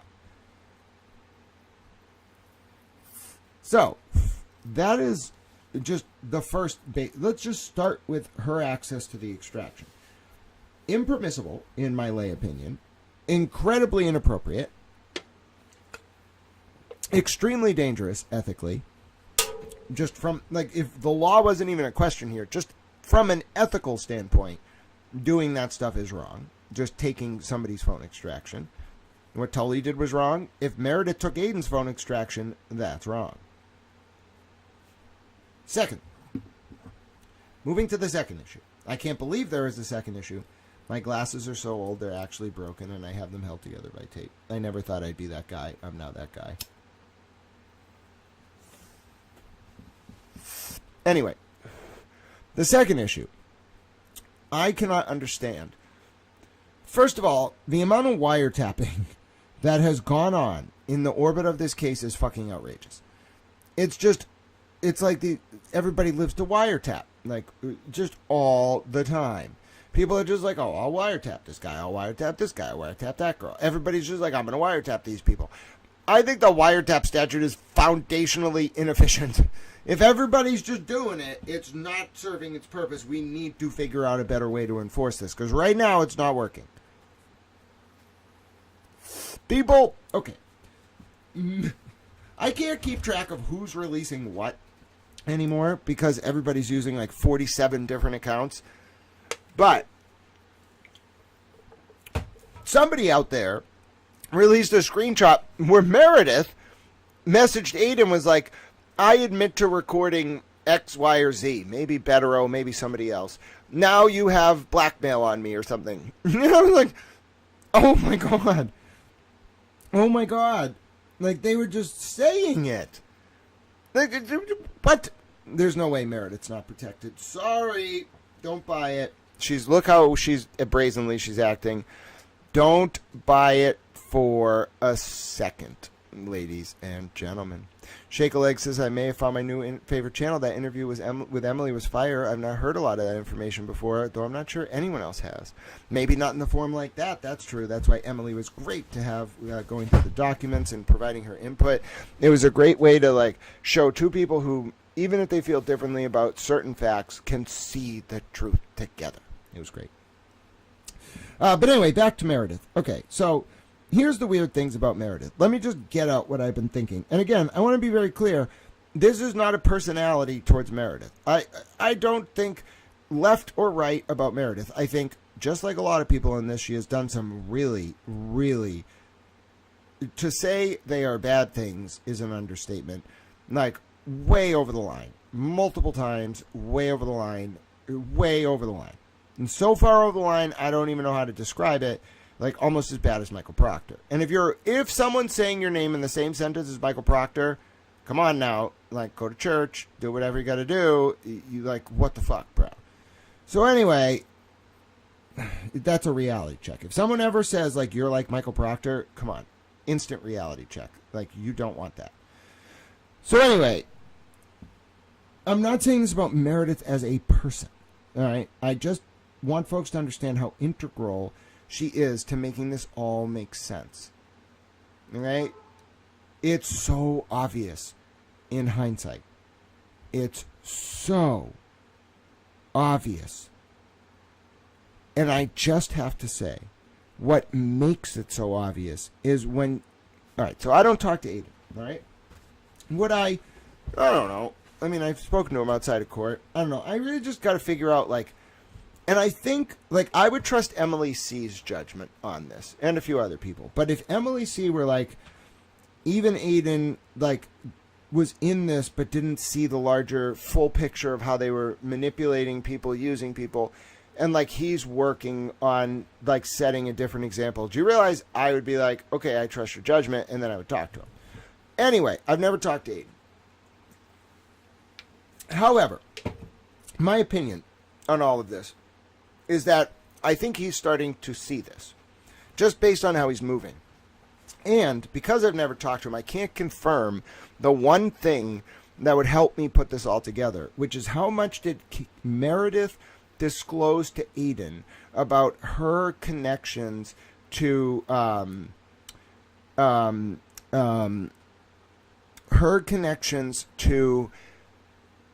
Canton.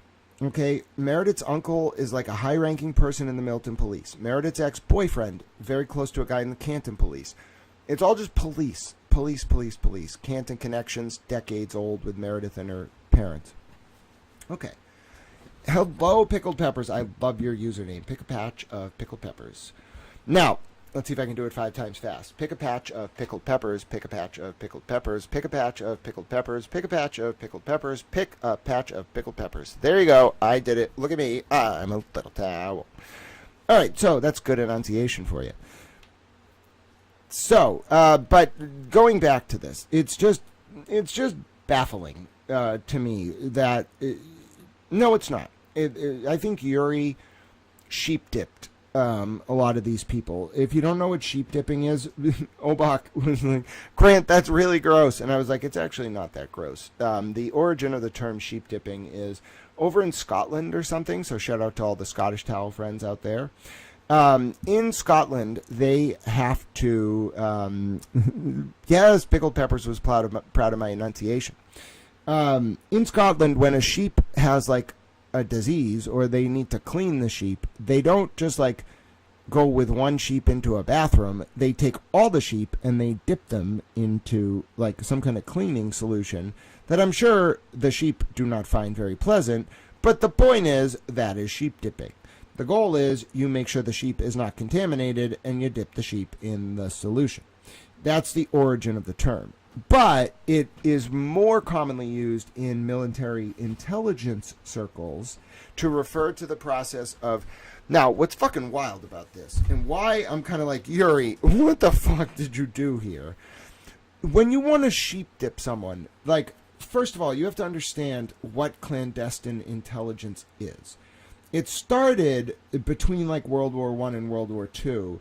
It was really like the OSS. It was a very, like, selective version of, like, Air Force and Army intelligence, okay?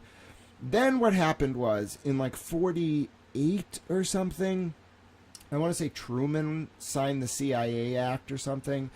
And what this did was it, like, imagine you have, like, every wing of the military, the Army, the Marines, the National Guard, the Navy, the Coast Guard, the Air Force, everybody has an intelligence division. Air Force intelligence, Army intelligence, Navy intelligence, those things all still exist. But then they were like, wait a minute, we need to have like non-declared military intelligence.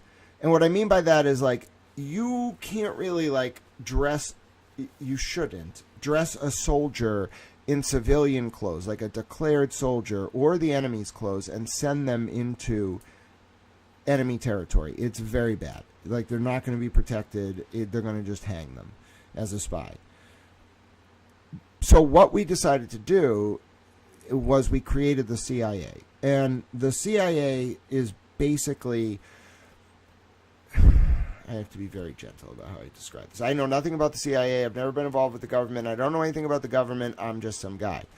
So anyway, the way that this kind of works is they're civilians, like, in name only. In reality, almost everyone who works for the CIA is former military. I'm not talking about the people in the offices or the secretaries or the political people. I'm talking about, like, actual operatives for the CIA are all mostly ex-Army, Marines, ex-military, almost all of them. They're commandos, okay? It's like the best of the best. You think SEAL Team 6 is the best of the best? They're very, very, very, very, very good. They are the epitome of the American domestic military service. But when you start talking about the people who go to the CIA, one, when you go into CIA headquarters, you look on the wall for their, like, fallen comrades. There are no names. It is just stars. Okay, that's how much they protect these people. Second of all, it's on a level that I don't think people even understand. They are like commandos who you could like drop in the middle of a field in Venezuela with nothing, and they could overthrow the country in like a day. They are very. I'm giving a little bit too much credit. They kind of screwed up a little bit in the 60s. But I don't want to talk about Patrick Hemming and fucking Frank Sturgis and Interpen right now. For the most part, they're good at what they do, and you're never going to hear about them. All right, so in that context, do you think maybe, I'm talking hypothetically, do you think maybe the CIA runs a bunch of like fake companies? Like, they look like companies, all the documents will check out, all the people will check out, but they're not real? Yeah, bro. I mean, yes. And do you think maybe that if you were like really, really good at military intel, what you would do is sheep dip a military officer from like the SEALs into a civilian contractor role under the cover of working for some random company that doesn't do what it says it does? Yeah. Okay? That's called sheep dipping. That is supposed to be used, and it is rightfully used, to protect U.S. national security. All right? You want to sheep dip some guy out of the 181st Airborne into the CIA, fine. I have no opposition to that. I completely support it. That's what we should be doing to protect our operatives. That's cool. I'm down with it. You know what I'm not down with? Having this hodgepodge network of state informants and sheep dipping them into a PI firm so that you can torment Karen Reed and Aidan Kearney for information. Nope. Not buying into it. And so, the reason... Oh, thank you. Shake a Leg says, I'm so glad you have all this memorized. Yes, and I want to hang out with you all until 8, actually. I want to get some more water. I have a bit of a headache. I'd like to get some dinner. I don't have a car right now. But the point is, I'm so grateful for all your support. I just want to continue answering your questions. You don't have to send super chats. Every person is equal here. You ask a question here that I think is important, I'm just going to answer it. But getting back to what we were talking about, sheep dipping. What I think happened, and this ties into Meredith, and why it explains everything that Meredith is doing. Someone had said earlier in a comment she's going to release all the impounded material that Aidan Kearney got. Carney. By the way, it's not my fault. I've heard his name said as Kearney before, so it's stuck. I'm trying to say Carney more. I'm doing my best. Not that I owe him anything. doesn't have any control over me. He couldn't if he wanted to. Like, there's a mutual respect there, and that's the only reason I'm being nicer to him. He finally, like, there was a mutual respect, and I was like, don't you realize we could have got to this place earlier? You know what I'm saying? But anyway, the point is, Aiden Carney. There's something to be said about, I think he was presented with so much information and with so much chaos that it was very hard for him to see someone like Meredith as like a threat actor. Now, furthermore, why would you ever assume in Massachusetts, on this level, even though it's kind of important, that anyone would be sheep dipping fucking anyone? What? Why? First of all, who knows about that? Okay, only someone like Yuri Buchanan with a fucking military intel clearance, flying Marine one around. All right? That's who knows about that. You get read in on classified programs, and that's exactly what fucking happened. And Yuri probably went to Tully and Marty Kraft and was like, listen, Turtle Boy, this is how I would have... You want me to... Let me just tell you how I would have done it so you can understand what I think they did. I would have had a meeting, all right? I would have... Kraft's firm was already working for Jen McCabe, spying on Karen. Karen brings in Turtle Boy, and he's tormenting the people you're not supposed to torment, you know, the untouchables. All right? What are you going to do? What are you going to do? You're going to get him. Now, what makes Karen Reed and Aiden Carney different than any other target of a PI firm? Well, one, they're both very famous. I mean, you can compare it and contrast it to other famous people, but, bro, once you are above a certain... When you're talking hundreds of millions of views, like even the level of that I'm at, 100 million a year or something, I just walk around and people are like, hey, Grant, how you doing? Oh, it's Grant. Oh, hello, Towel. Can I have a picture with you? Would you like to sign this? Would you like to meet my son? I'm a Towel. And that's me, all right? And I'm not even that big. I'm a pretty small-scale person, even at 100 million views a year. These people are way above that. Oh, Jersey girls had DoorDash some dinner. Oh, my goodness. Oh, my goodness. I am excited. I'm going to get a cheeseburger. I am going to get a child cheeseburger. This is so wonderful, Jersey girl. I haven't had one in so long. I am so honored. And in response, I will stay with you all right up till 8 p.m. You get bonus towel, ladies and gentlemen. Everyone thank Jersey Girl and all of the other wonderful supporters. I'm getting a towel cheeseburger, even though I have a bit of a headache, which means we get extra bonus towel. You are so kind. God bless you all. You know, I just have a lot to say, and I don't do it, like, for money, which is, I think, why I was able to figure all this out. Because at any time, if I sold out, like, the price would have been I wouldn't have got to say all this to people. And this is all I've ever cared about. Like, one, it's important to me that Sandra Birchmore be vindicated. And by God, the people who covered up that murder, I will make sure they're held judicially accountable. Second, not like that I'm a prosecutor, just like I want to petition my government for redress of my grievances until those people get held accountable. God bless that girl and her unborn baby. I think about them every day, and I never am going to let the world forget the name Sandra Birchmore. I say it like 5 times a day. Do you all understand I say Sandra Birchmore's name and cover this so much because I want people not to forget her?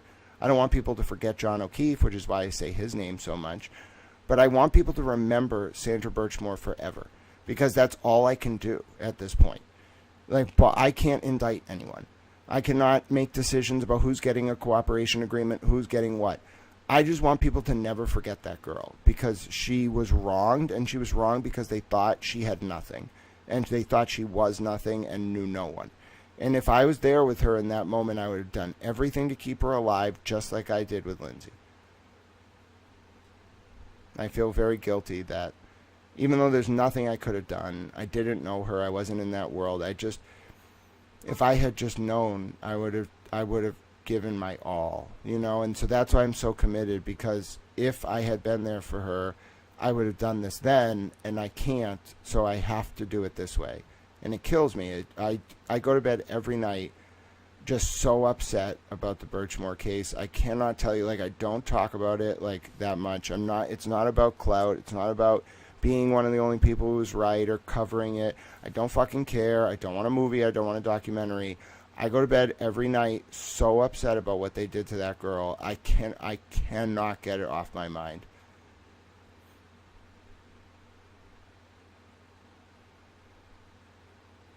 And I knew the price at any time of selling out was I wouldn't be able to tell people what happened to her. And I was never going to do that. I just felt it was so important because yes, Mizzy's doing it. God bless Mizzy, by the way. You got to love the Justice for Sandra Birchmore page. She is so amazing. God bless Ida Lee on X for her work.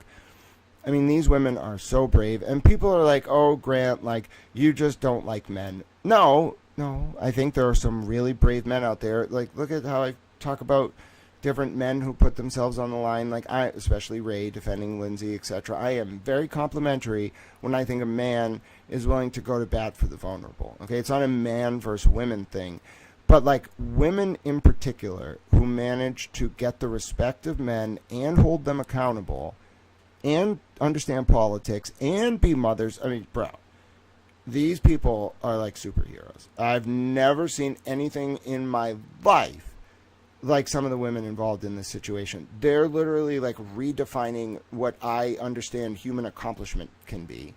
And they're doing it all in the face of unbelievable odds. Almost undescribable. And they're managing to win. That's why people are like, oh, Grant, like, why are you saying nice things about Karen? Go listen to what I've said about Karen this whole time, whether I agreed with what was going on in the trial or otherwise. I was like, she's brilliant.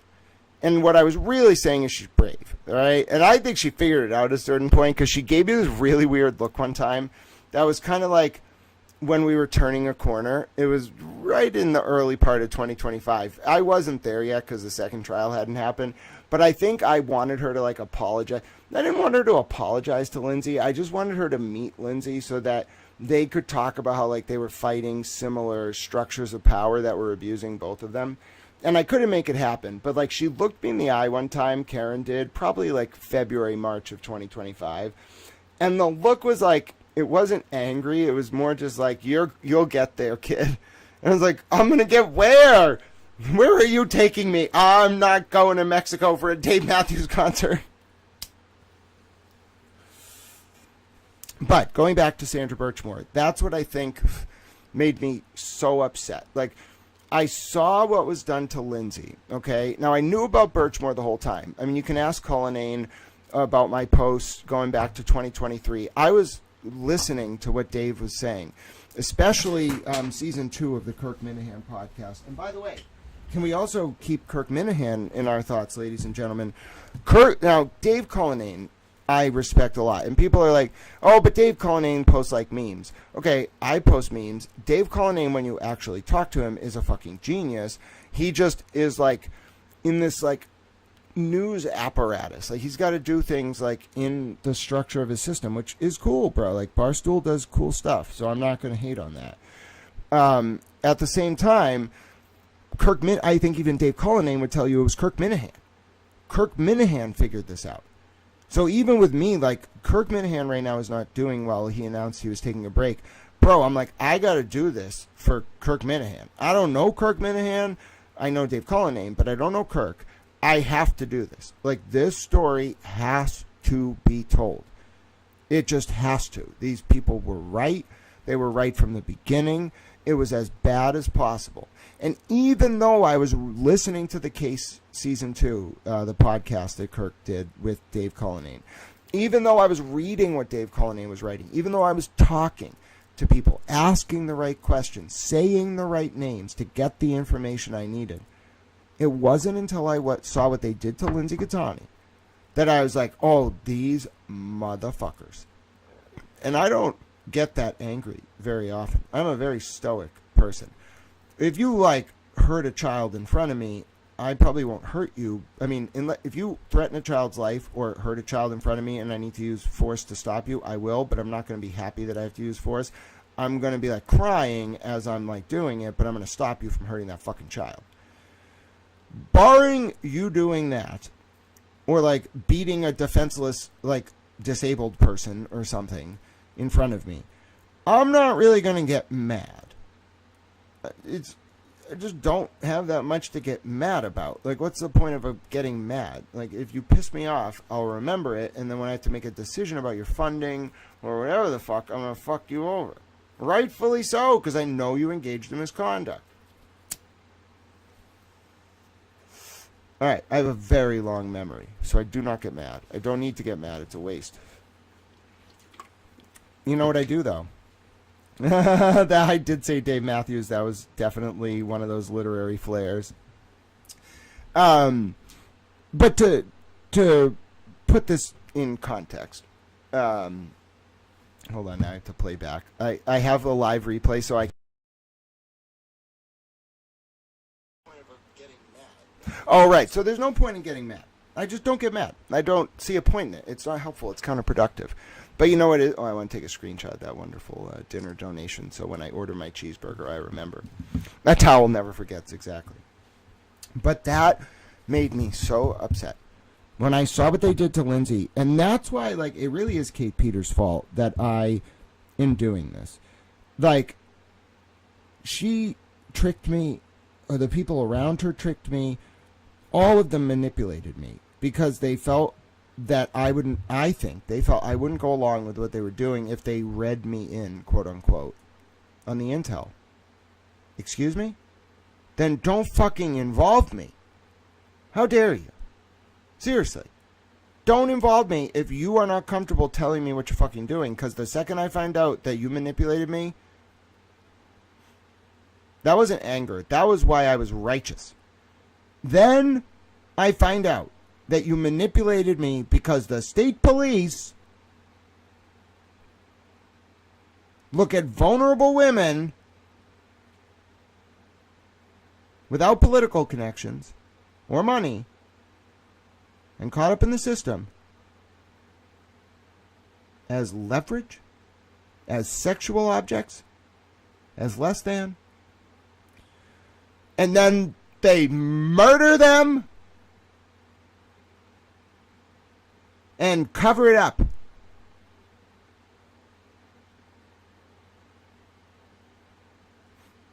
I read Black Mass, as I told Emily C., the wonderful Emily C., during our interview earlier, when I was 11 years old. I read about them burying bodies on beaches. I read about them shotgunning people. I read about torture. I read about the most depraved acts you can imagine. Not because I liked it, but because if I was going to fix it, I need to understand. You cannot regulate that which you do not understand. You cannot hold these people accountable if you don't know what they do and how they do it. And you need to understand it. It's fucking traumatizing, but you must. Nothing that I have ever encountered in my 8 years as a reporter and in my 15 years as a somewhat self-aware academic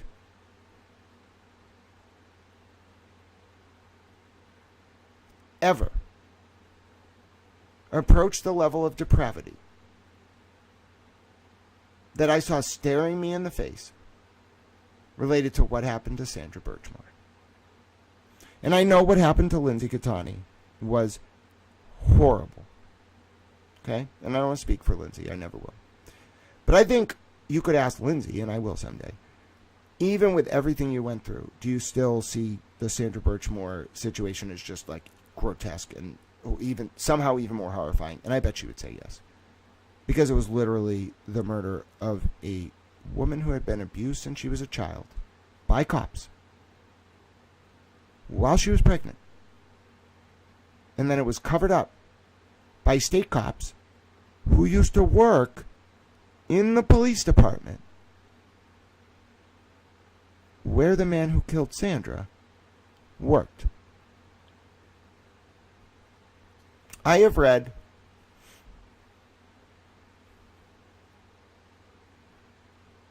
about very unfortunate things that this country rightfully prosecuted. That's why you read about it.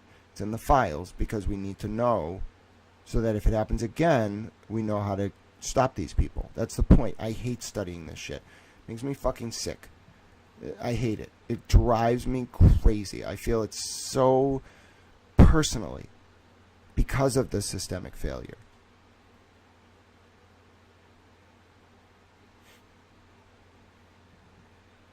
And I've looked at so many examples of depraved behavior, not because I want to, but because it comes up inevitably when researching one case or this guy or that guy. It's this rabbit hole that eventually takes you into the circles of power that enabled the behavior. And what do you think I find every single time? Every time.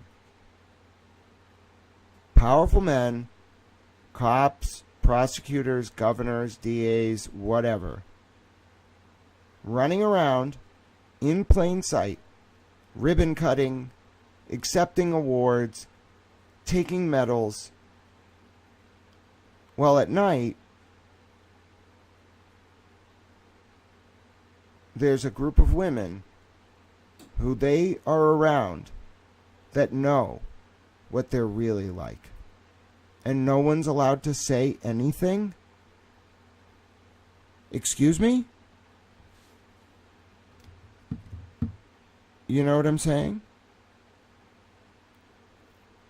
Is this the kind of thing that is so pervasive that these people just talk to each other across the country? And they say, oh, well, we got our guys in Boston. We got our guys in New York. We got our guys in every state, every city, every town. Is that what we're up against? Is that why Tully and these guys are reacting so viscerally? Is what really is going on here? Are they like, why the fuck are you going at us when everybody's doing this? All right, now I'm really, really concerned. Okay? Because that means that it wasn't just them. That means that there's this passive mentality, maybe active, among cops, that like they have their circuit of girls, and like you keep the pipeline going. That's really scary. I'm not okay with it. I don't listen. I don't understand. What is it about, like, first of all, sex? I don't get it. I don't understand why. Like, it's a natural human thing. It's for procreation. It's pleasurable. Okay, drugs are pleasurable. Like, being in the sun is pleasurable. Caffeine is pleasurable. Lots of things are pleasurable. What the fuck are you doing? Like, why the control aspect? Why the young aspect? Like, why the predation? Why the secrecy? Is it just because they're told they can't do it, so they want to do things other people can't do? Is it this more like ritualistic, like power imbalances, like get them off? Is it they have to do this stuff because the people before them were doing it, so to get into these circles they have to do it, so it's just self-perpetuating? Do they all stand around saying, why are we doing this? You know, that's what I don't understand. Is it just so entrenched that the only way to explain it is that it perpetuates itself just because it's a thing? I mean, that's so fucked up. I hate it. I just fucking hate it. Yeah, it's ego, it's power, it's control. And listen, people, I've always felt this way, okay? I have my religious views on sex. I do not superimpose them on other people. You want to be casual about it? That's fine. You want to talk about it casually? That's fine. I do not judge. If anything, I try to understand because I think that that's important. What I don't like is the way that it's used, sex in particular, as coercive control. Now, I know people are going to say, oh, Grant, you just don't understand. That's just what relationships are about, and like you're just autistic and you just don't get it. No, we're not talking about sex for love. We're talking about sex as a form of control, and like certain very powerful people get off on it, and they build these like brothels and networks and these like roots. Did you see the roots Farwell would take with Sandra Birchmore? Bruh? scary. Okay? They had like hangouts they would go to. All right? And I'm really worried. Sandy Hawk says, was Proctor lied to in the beginning, or was he told the whole truth? Did they tell him to rig a case they knew was BS, or did they say, Reed did it, but we didn't see it, make it work, Mike? 100%.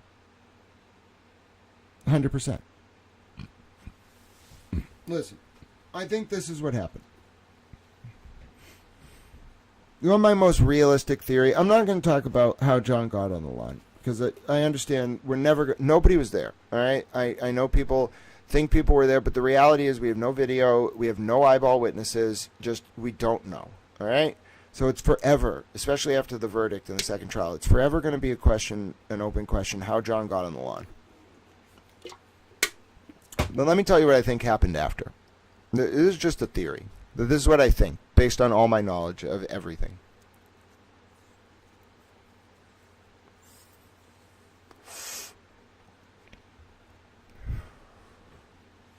At 12:32 a.m., Karen drives away from Fairview Road. She gets back to John's house at Meadows Ave at 12:37, roughly. That's when she connects to the Wi-Fi and gets into the garage. And if you're wondering, can you do the trip that quick? Yeah, I did it myself.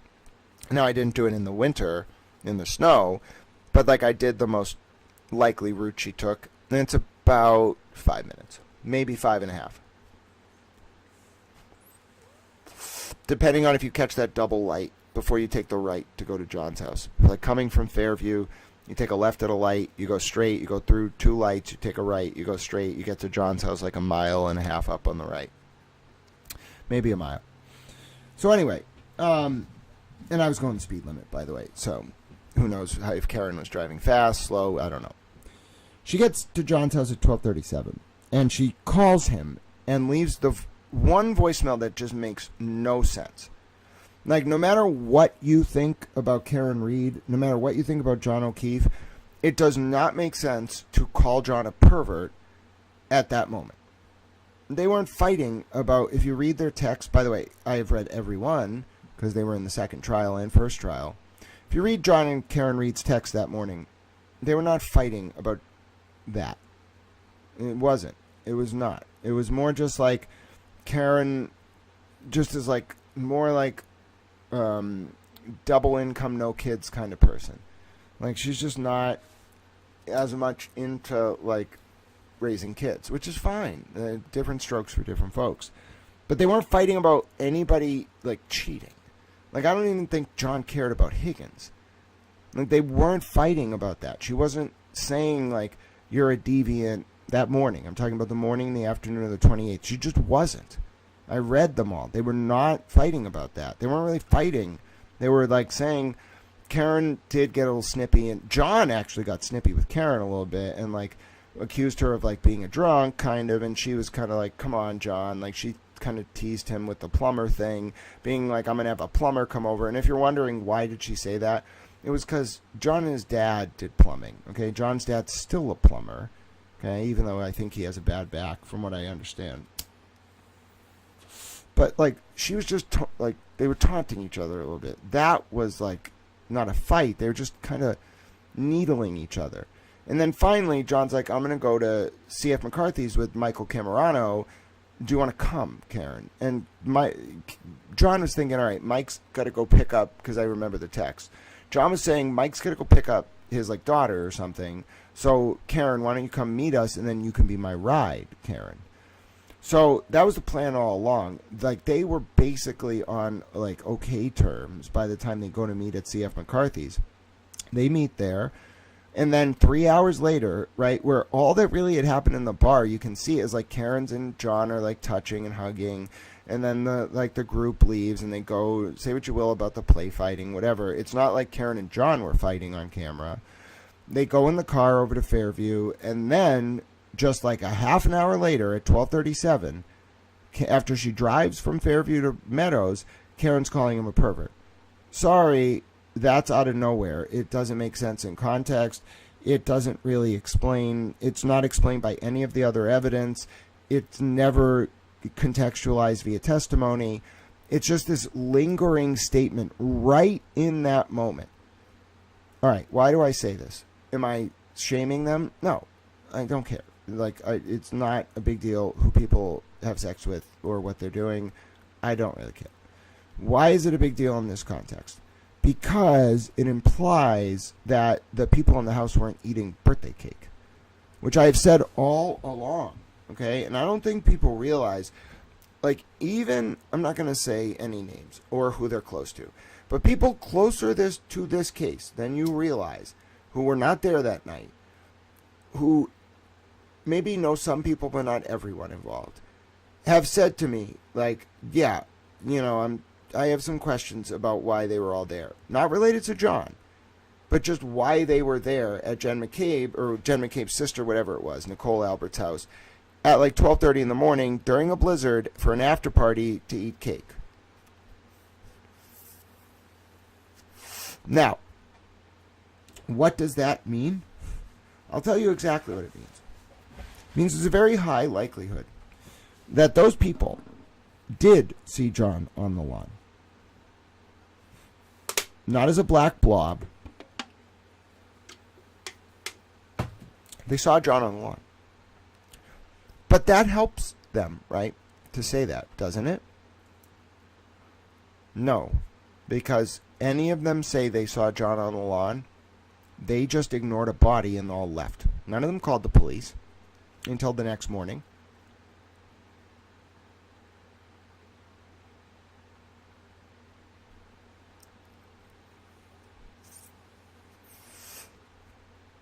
That's what I'm worried happened.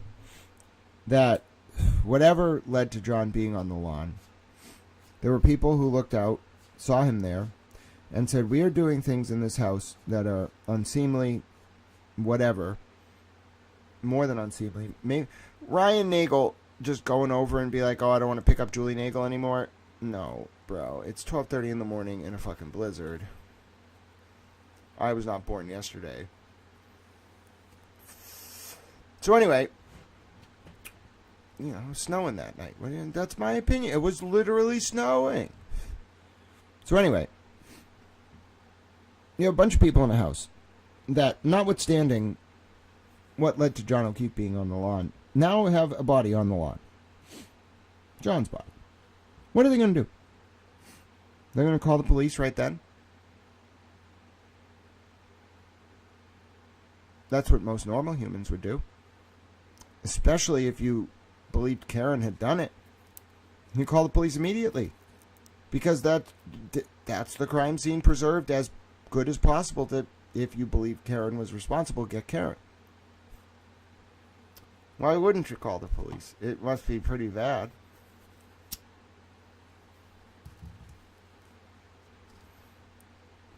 That's, I think, the most reasonable explanation. And that's why Jen kind of panicked about what Karen would find out. It was more what their reputations were, what they were doing, why they hung out,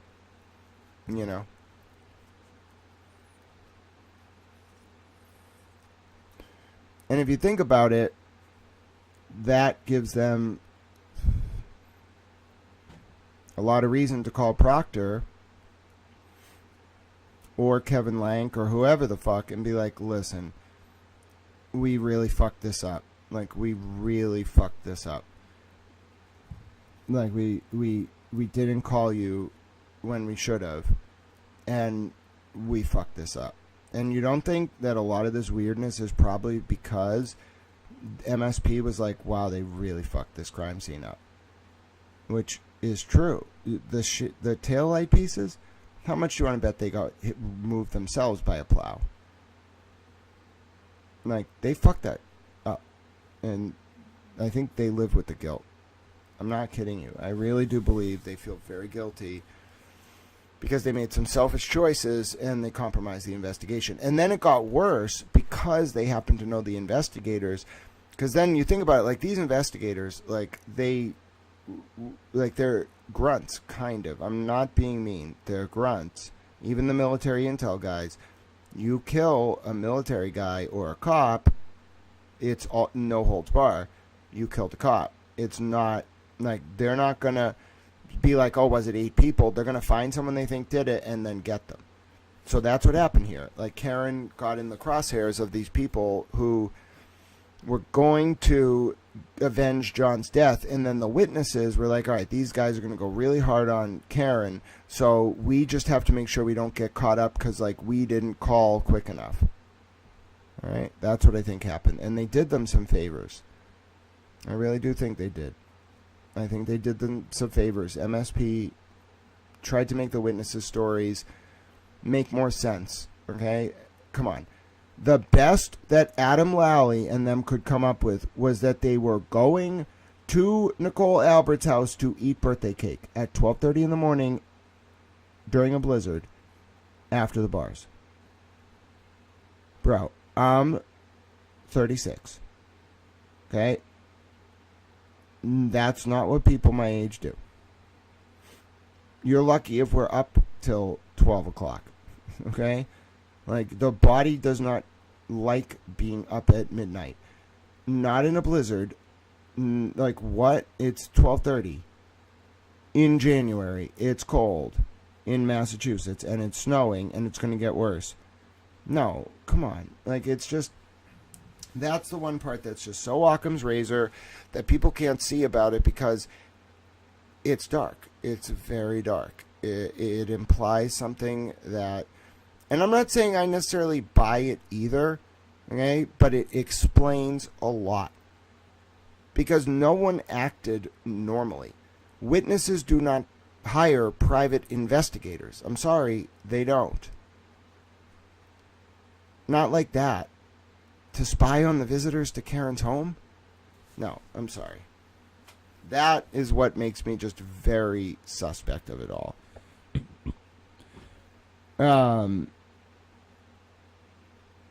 Now, I think Nick Garino was the person who was really bullied. I think Proctor was the new man too, but he'd been there for a while, not as long as Tully. I think Garino was the new man, and Garino was the one getting bullied. And I'm interested to know why he was getting bullied. But as to circling this back, so if you think about Proctor and the CERT team and the Canton PD, what do you do if you're confronted with this situation where it's possible, like, people you like and know fucked up a criminal investigation because they didn't call you on time, and it's a cop that died? I mean, that's what I think led to the panic. Because they did panic. They didn't act normally. I mean, they did an investigation, as one would do, but just the whole thing was so hodgepodge and awkward and kind of like piecemeal, and the explanations made no sense, and people visiting others and coordinating stories and timelines. Like, bro, you don't need to do that. Why the fuck? Like, the whole point of authentic testimony is, like, jurors know this too. Everyone remembers stuff a little differently. So therefore, like, unless you have an eidetic memory, which a juror is going to pick up on if you're saying, like Marietta Sullivan did, or Laura Sullivan. Laura Sullivan was like, this guy on this night, when we were on vacation in December of 2021, ate this meal for dinner at this time, and he had a drink, and it was this color. Like, a juror might realize then that you have an eidetic memory, but otherwise every witness is going to remember something differently. Coordinating stories makes no sense. It's artificial. It's going to play worse for you. So why do you do it? Because you didn't do the right thing, notwithstanding how John got on that lawn, because you didn't do the right thing after. That's the only explanation. Yep. And it was just... Someone asked if I think Nick Garino's car accident was an accident. What do we have? An hour and 45 minutes? Yeah, I can think a little bit about this.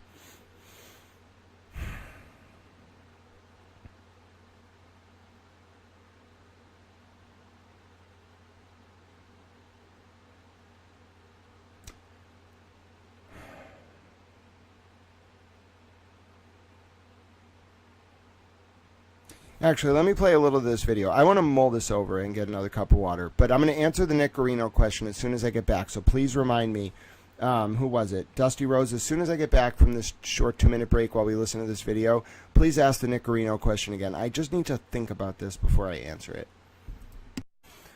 I don't even know how to bake sugar cookies. Mr. Proctor, okay, so, folks,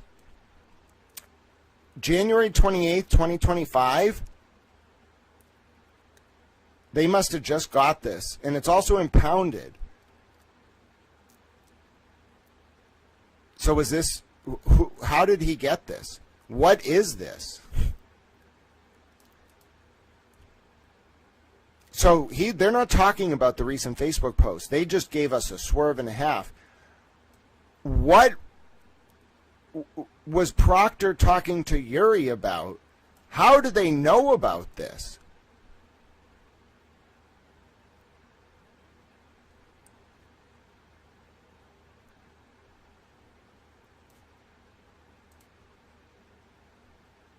Wow.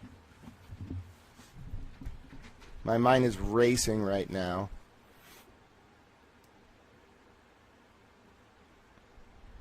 What is this about? This is recent. Proctor was suspended, I'm pretty sure. If he wasn't suspended at this point, yeah, he was. He was already off the state police.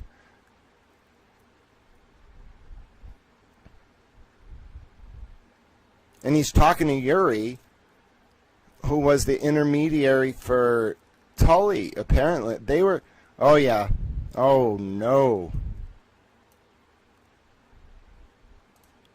These guys tanked this case, huh? I just can't believe Aiden got this. I don't know what the hell this is, but it's a big deal. So, AD, there's been some speculation that it was an iCloud dump, but let's analyze this for a second, okay? Because it's not the longest motion. Can we analyze something here? Because I have a theory about Michael Proctor's records, and I'm wondering if Aiden got them. Because somebody dropped, yeah, I think it has to be from Proctor's phone. Now, take a look at this, okay? I made a nice little image, all right? Because some Zona Eagle or something. All right, I have gotten some water. See, I have my Dunkin's cup. I put water in it. Now, let me talk about Nick Garino. How do I even... First of all, I'm going to order my towel cheeseburger as we're talking about this because I have an idea, by the way. How fun would it be if we're still going at 8, which I think is good because I have my energy drink. I will put on my phone the Lifetime movie, and I'll play it, and I'll react to it live. So we won't watch it because you can't do that, but we can do it kind of like, who's that really good, cool guy? He works for Barstool now. He comments on the Pats games and stuff. He's epic.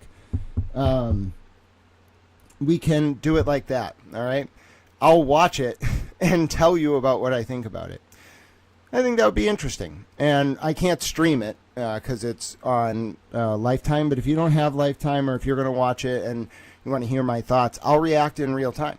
I'll watch it on my phone. I'll just tell you what I think. And I think I can set it up in a way where it won't, like you'll kind of hear, like with an NFL stream, you hear like a little bit in the background, but it's not actually the material, and you'll hear me talking about it. So that might be interesting. But let's talk about Nick Garino as I get my cheeseburger. So, if you don't know who Nick Garino is, Nick Garino was the trooper. He processed some of the extractions in the Reed case, and then he also processed some of the extractions in the Sandra Birchmore case and the Lindsay Gattani case. Okay? And you might be saying to yourself, Tal, that's wild. Like, you're not telling me that like one man was involved in like these 3 very intense, like high profile cases. And the answer is yes, he was. And about a year after all this shit went down, like a year or so after, all of a sudden, out of nowhere, this, guys, Garino's doing a detail on the side of the road, okay? He's near exit 123 on the Mass Pike. Oh, I found a cheeseburger for exactly $20. This is amazing. Okay, no fees. All right. He's on the side of the pike. And I hate to be so, like, what's the word, like, glib about this, but I don't even know how to explain this. So on the side of the pike, near at 123 in Watertown. I can actually show you this. You know what? Let's do this, because you, like, won't understand what I'm about to say unless I do it. Like, it was almost, like, too perfect where it happened.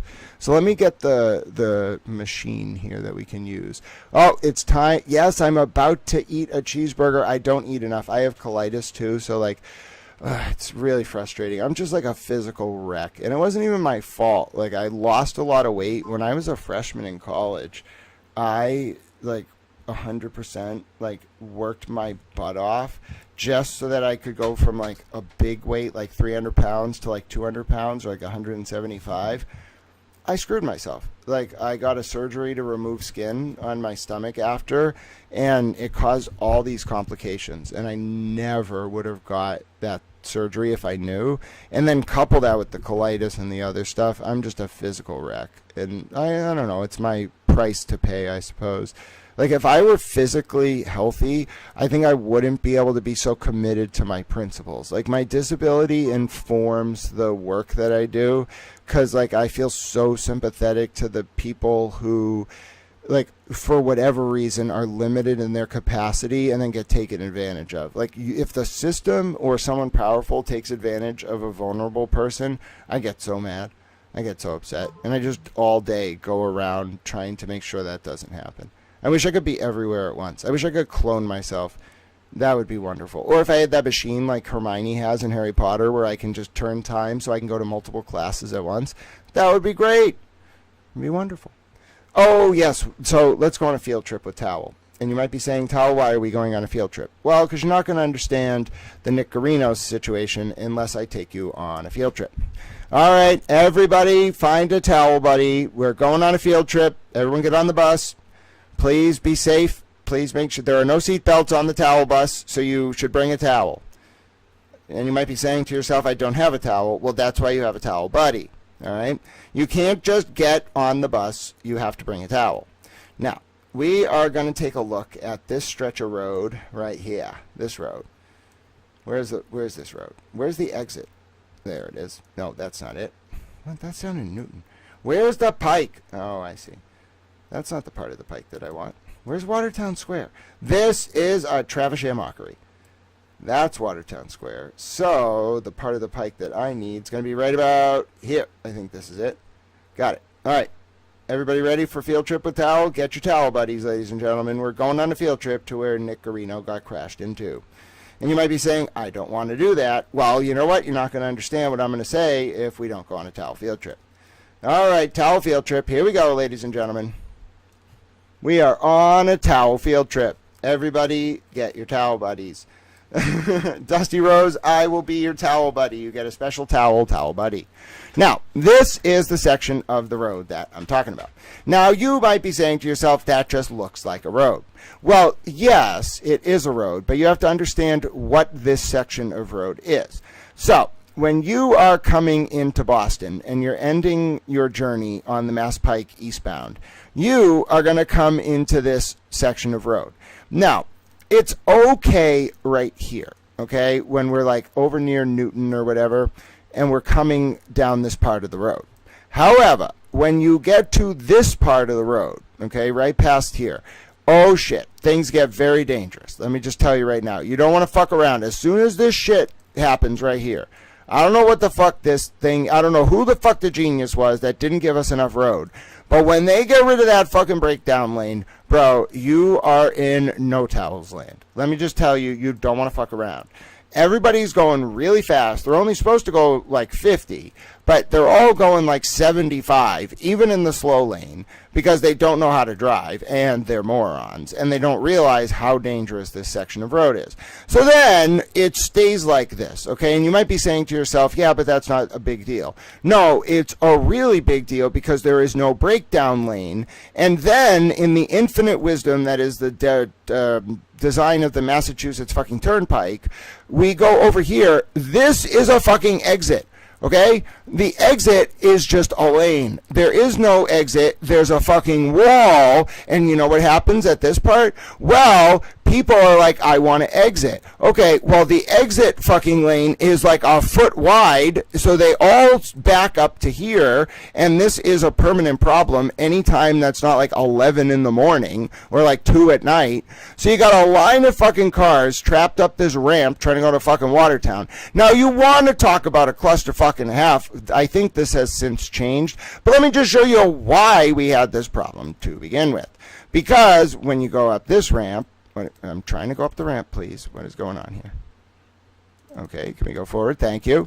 When you go up this Travis-shamockery clusterfuck of a fucking exit, which isn't a fucking exit, you gotta merge into this fucking chaos, okay? Which is these fuckers coming around this fucking thing, then this fucking thing. It used to be worse before. Then you get up here, okay? There's 4 fucking lanes, but the lights, okay? The lights right here. Let me get back over to this side. That's the old version.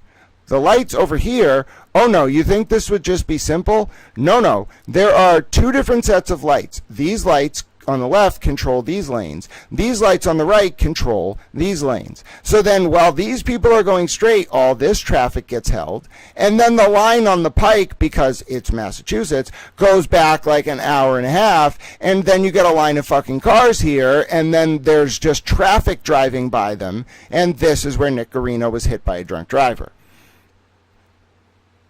Yes, I'm going the... Ray, hello, Ray from Boston. We are driving the wrong way. I'm well aware. No, there's no... There are traffic cameras that monitor, like, enforcement. That monitor the roads. Like, bro, you drive the wrong way on the pike, they're going to see it immediately. However, we don't get ticketed. They would never allow that.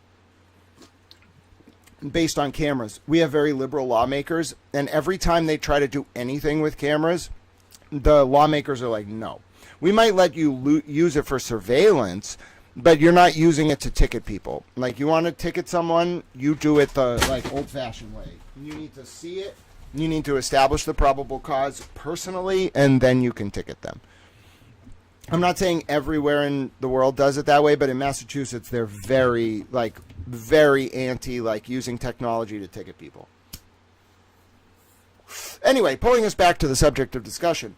This, like, first of all, why would you ever make someone do a fucking detail here? This is the outside of, like, Route 6, like, down on the Cape. This is probably the most dangerous section of road in Massachusetts. Like, especially eastbound right here. Like, this is horrifying. Now, the kids in Newton used to sled down this fucking thing back in the day. I think that's crazy. I think during the blizzard of 78, they were sledding down this because the fucking highway traffic was closed. But anyway, the point is, this is the most dangerous area in Massachusetts. And he was doing a detail, probably just like on the side of the road, and he got struck by a drunk driver and almost died. It's just weird how that happened. He's on like medical leave now. Everything about it's weird. This area, where he got hit, how fast the driver was going, why he got hit, despite being the person who knows the most about the Birchmore extraction, and a lot of other stuff. It was just way too coincidental. And there's something else I want to talk about. I think I'm frustrated for a number of reasons. Enjoy your new towel wrench, Ray from Boston. I think I'm frustrated for a number of reasons because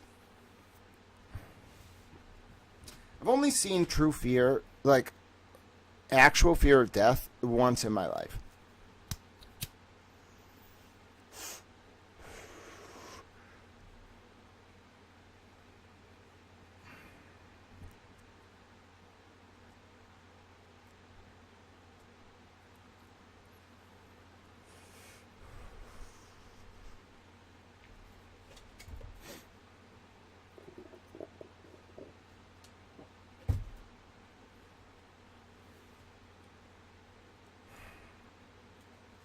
And I just want to say, I think I'm actually very lucky to be alive.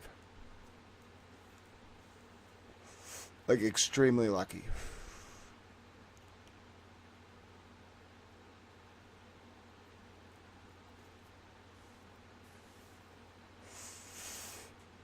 Because there have just been some things that have happened that I can't really talk about, and I don't want to.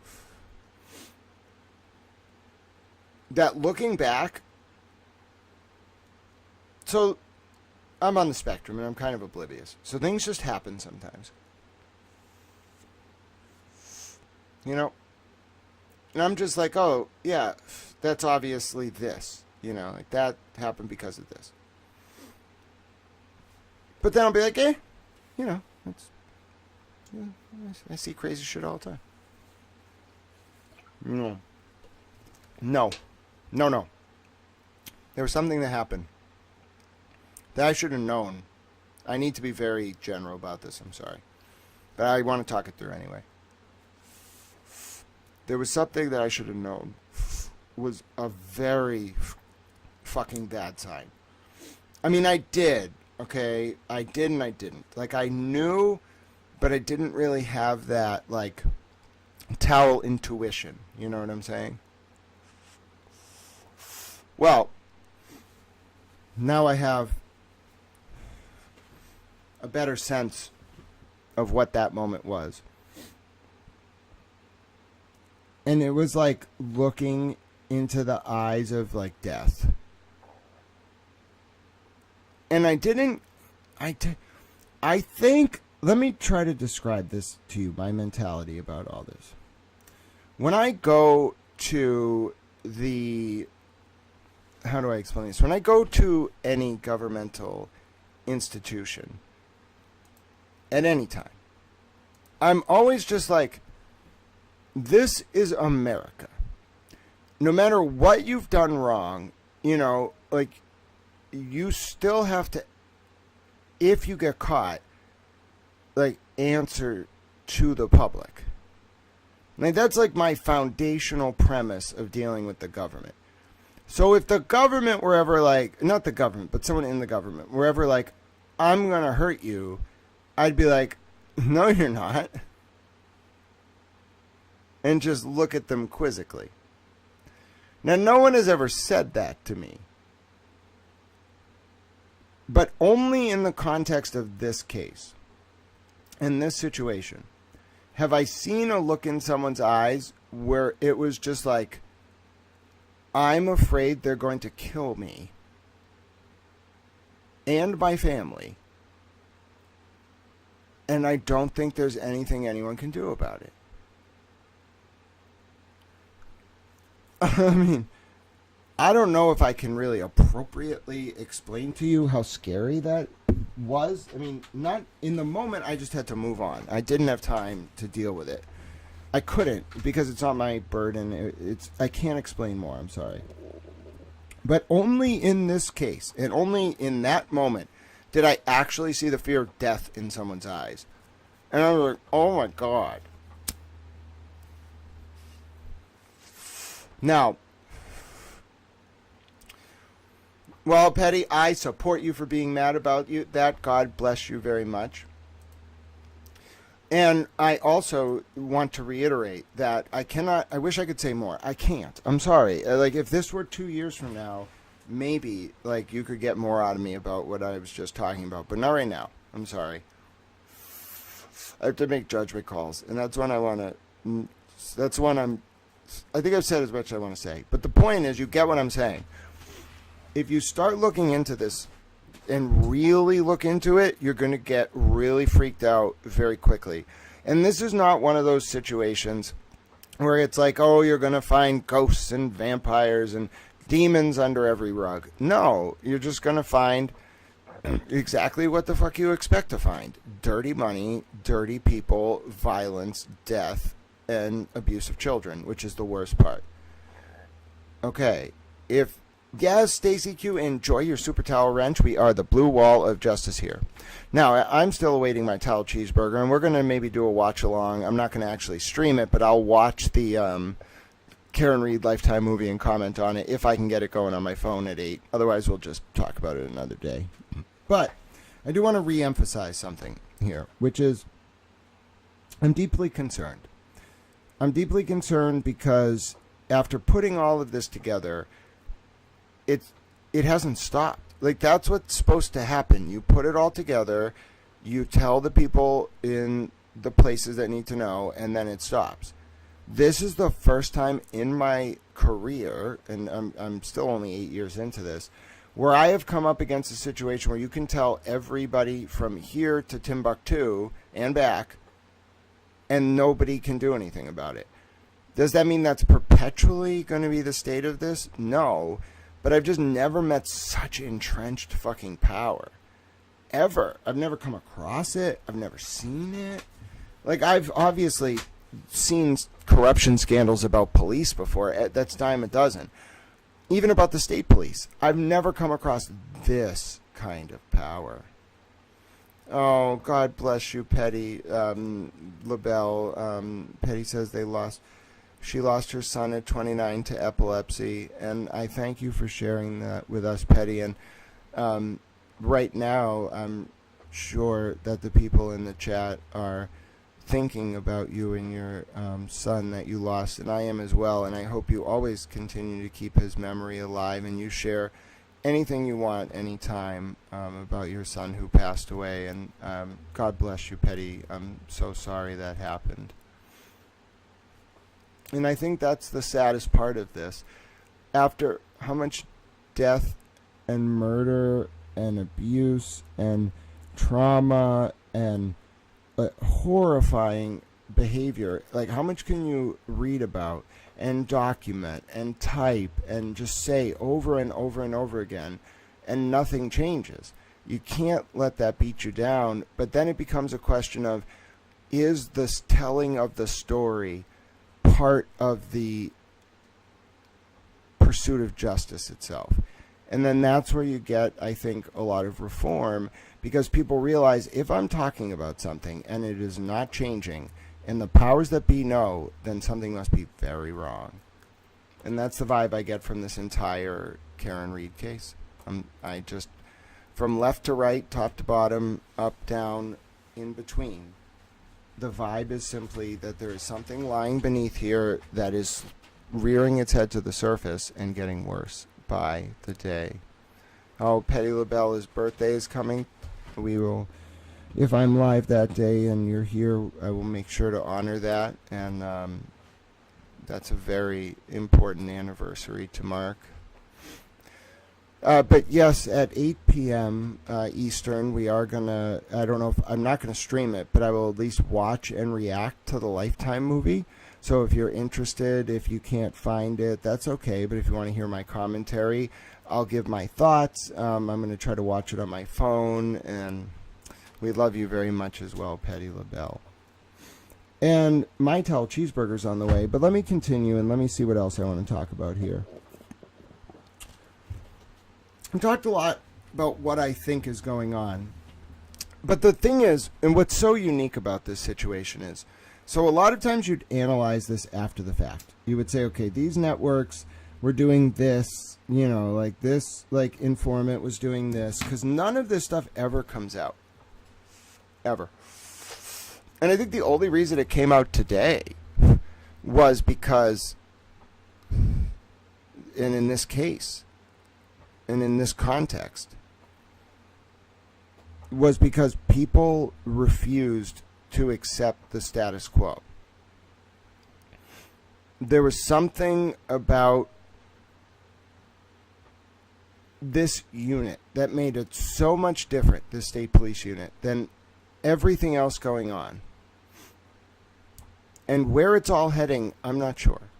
Because when a live operation collapses like this, and you're analyzing it live rather than after the fact, which is the point I was getting to, and it's a long-term, well-invested, well-supported operation, like, things don't just go away. Like, once the op is blown, like, there's a burn, the show Burn Notice came from a place for a reason. Like, a burn notice is a very serious thing. Okay. One theory I had today that I think makes a lot of sense about all this is that a lot of the moles, etc., in the orbit of Turtle Boy, Karen, I think why so little of it makes sense is they didn't always have the same motive from the beginning. Oh, nice. My cheeseburger is only 10 minutes away. They didn't always have the same motive. And I want to help people think through this. What if in the beginning of all this, the reason why there was so much criminal pressure being put on Aidan Carney was never actually to put him in jail and wasn't actually about the crimes.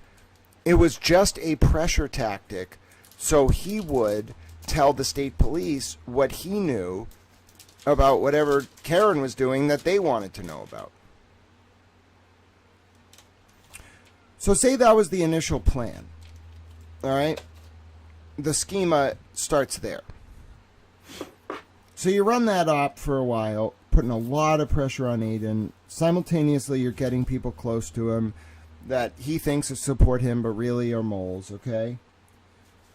Say that plan doesn't work, though, which you would build in. If you're Yuri Buchanan and you're trained in this, you would build in a contingency. And the way you would build in a contingency, in my opinion, is very obvious. You would say, okay, say he never flips. Say Aidan just really, really, like, whether it's because he's pot committed to Karen or he really believes or he, like, is just never going to flip because of his audience or he just will never do it. Let's just say Yuri has that in his mind in the beginning and says to Tully and Kate and all them, we need a backup, okay? I don't know when we'll activate it, but we need a backup plan in the event that Aidan never does what we want. If that's the case, then what would you do? Well, if you're a thinking man, you would say, at a certain point, Aidan and Karen are probably going to have a falling out. Or maybe they just figure this out because of leaked messages, etc. In the context of that, eventually after the trial, Karen and Aidan are going to have a bitter dispute of some kind. What if, at that moment, some of the people we had around Aidan and Karen, who were big Free Karen Reed and big Turtle Boy people, suddenly started attacking Turtle Boy out of nowhere, and he didn't understand why? And what if, simultaneous to that, Karen thought that all these people going at Turtle Boy were her new best friends?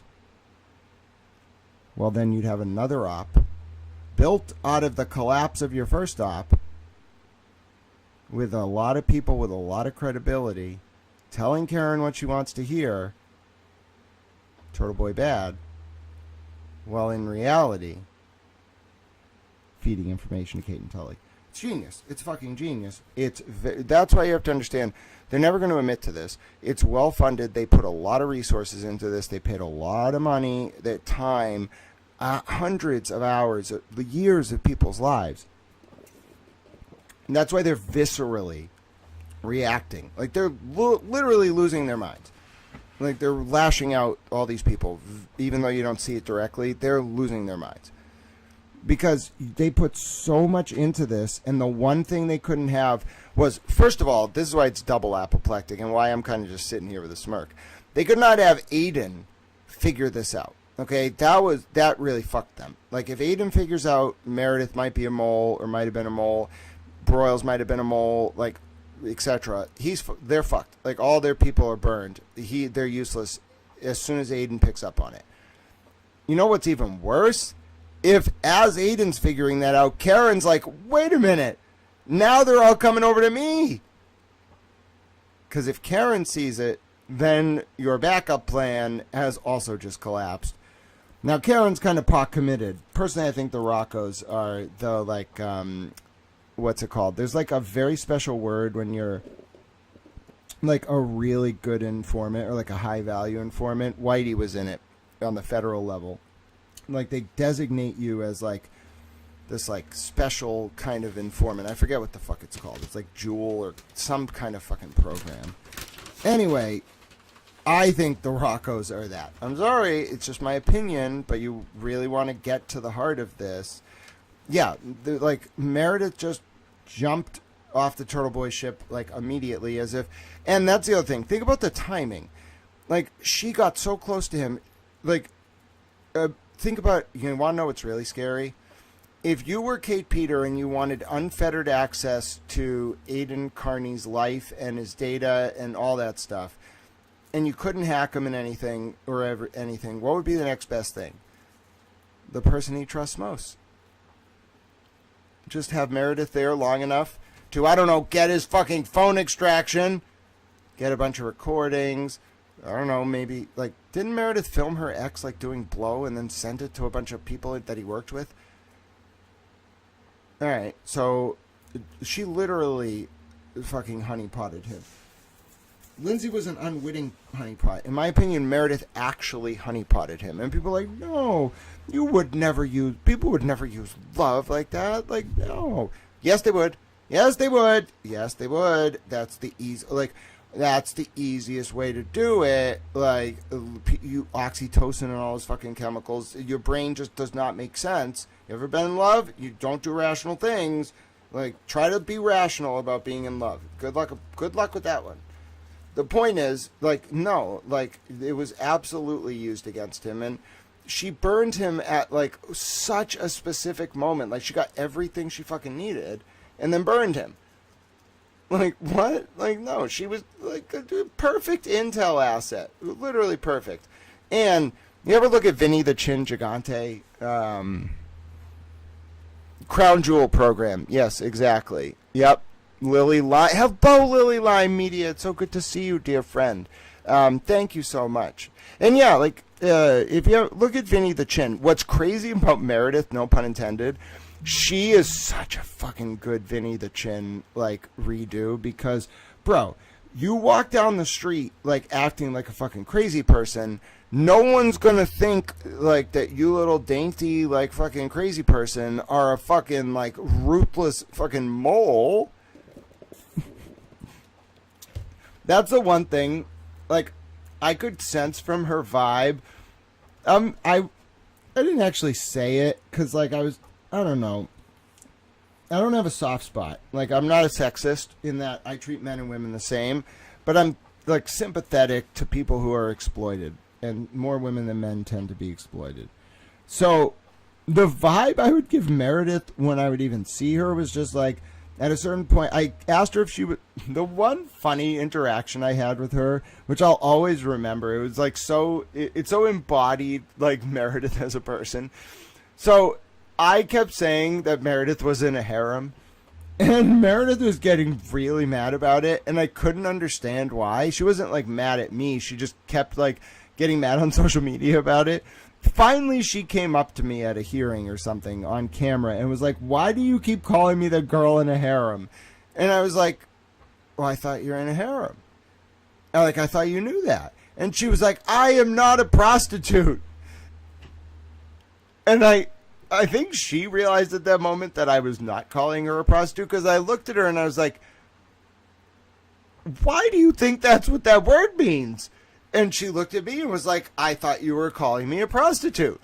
And I was like, no, I'm not at all. That is not what that word means.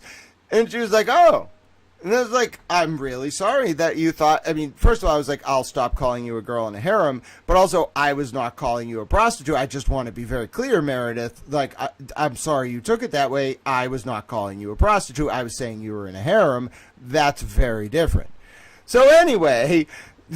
So that was our first kind of interaction, but my point is that was very stereotypically Meredith, okay? But Meredith as a, like, vibe, all right? Like, she did not pass my vibe check. Like, I was never going to be cruel to her after that because I felt bad that she thought I called her a prostitute when I didn't. So I was just like, bro, okay. But anyway, so they would just be like, hi, Meredith, after that, or damn it, Meredith. Most of the time after that, I'd be like, hi, Meredith, or damn it, Meredith. Anyway, because she would say some just absurd shit, just very vile shit online, and be like, it's not me, it's a burner. No, Meredith, it's a shared burner. I'm not a fucking moron. But anyway, so She didn't pass the vibe check though. Like, she did not pass my vibe check. Like, immediately I was like, Secret agent girl? Like, what are you, like, in your trench coat with your fucking big eyeglasses? Like, all right, E. Howard Hunt. yeah, but from the beginning, I was like, oh, this girl is bad news. Like, not in a moral way or a negative character way. I was just like, she is just bad news. Like, whatever she is not what she's presenting herself. And a lot of, like, Occam's razor, by the way, I don't just jump to conclusions. Occam's razor was just that, oh, like, she's playing the dainty girl because she's, like, actually moving behind the scenes. Okay, that's just part of it. Like, playing the dainty girl? No, she was combination Vinny the Chin and the dainty girl, presenting herself as crazy and dainty, which I didn't even know was a thing. Talk about position, juxtaposition. Anyway, while at the same time, not just being ruthless, like, it was manifold. She was presenting to Aiden that she was presenting in public as crazy and dainty, while telling Aiden she was doing that so she could be a ruthless operator, in my opinion. But really what she was doing on another level, this is like Inception Meredith, oh dear God, she was manipulating Aiden so that he would trust her so that she could get information on him, which is even more ruthless. I mean, bro, that's like, calling it crazy is a disservice to the level of methodical planning. Like, I've called her mind a spreadsheet. But these people, like Kate and Meredith, you put them all together, bro, they're obsessive as fuck. Like, those people in a Discord, which I'm sure that's why Jason Broyles and the Roccos came around in the fall of 2023. That's what I mean by sheep dipping informants. Anybody actually, like, look if the Roccos had any fucking cases before all of this? Hello?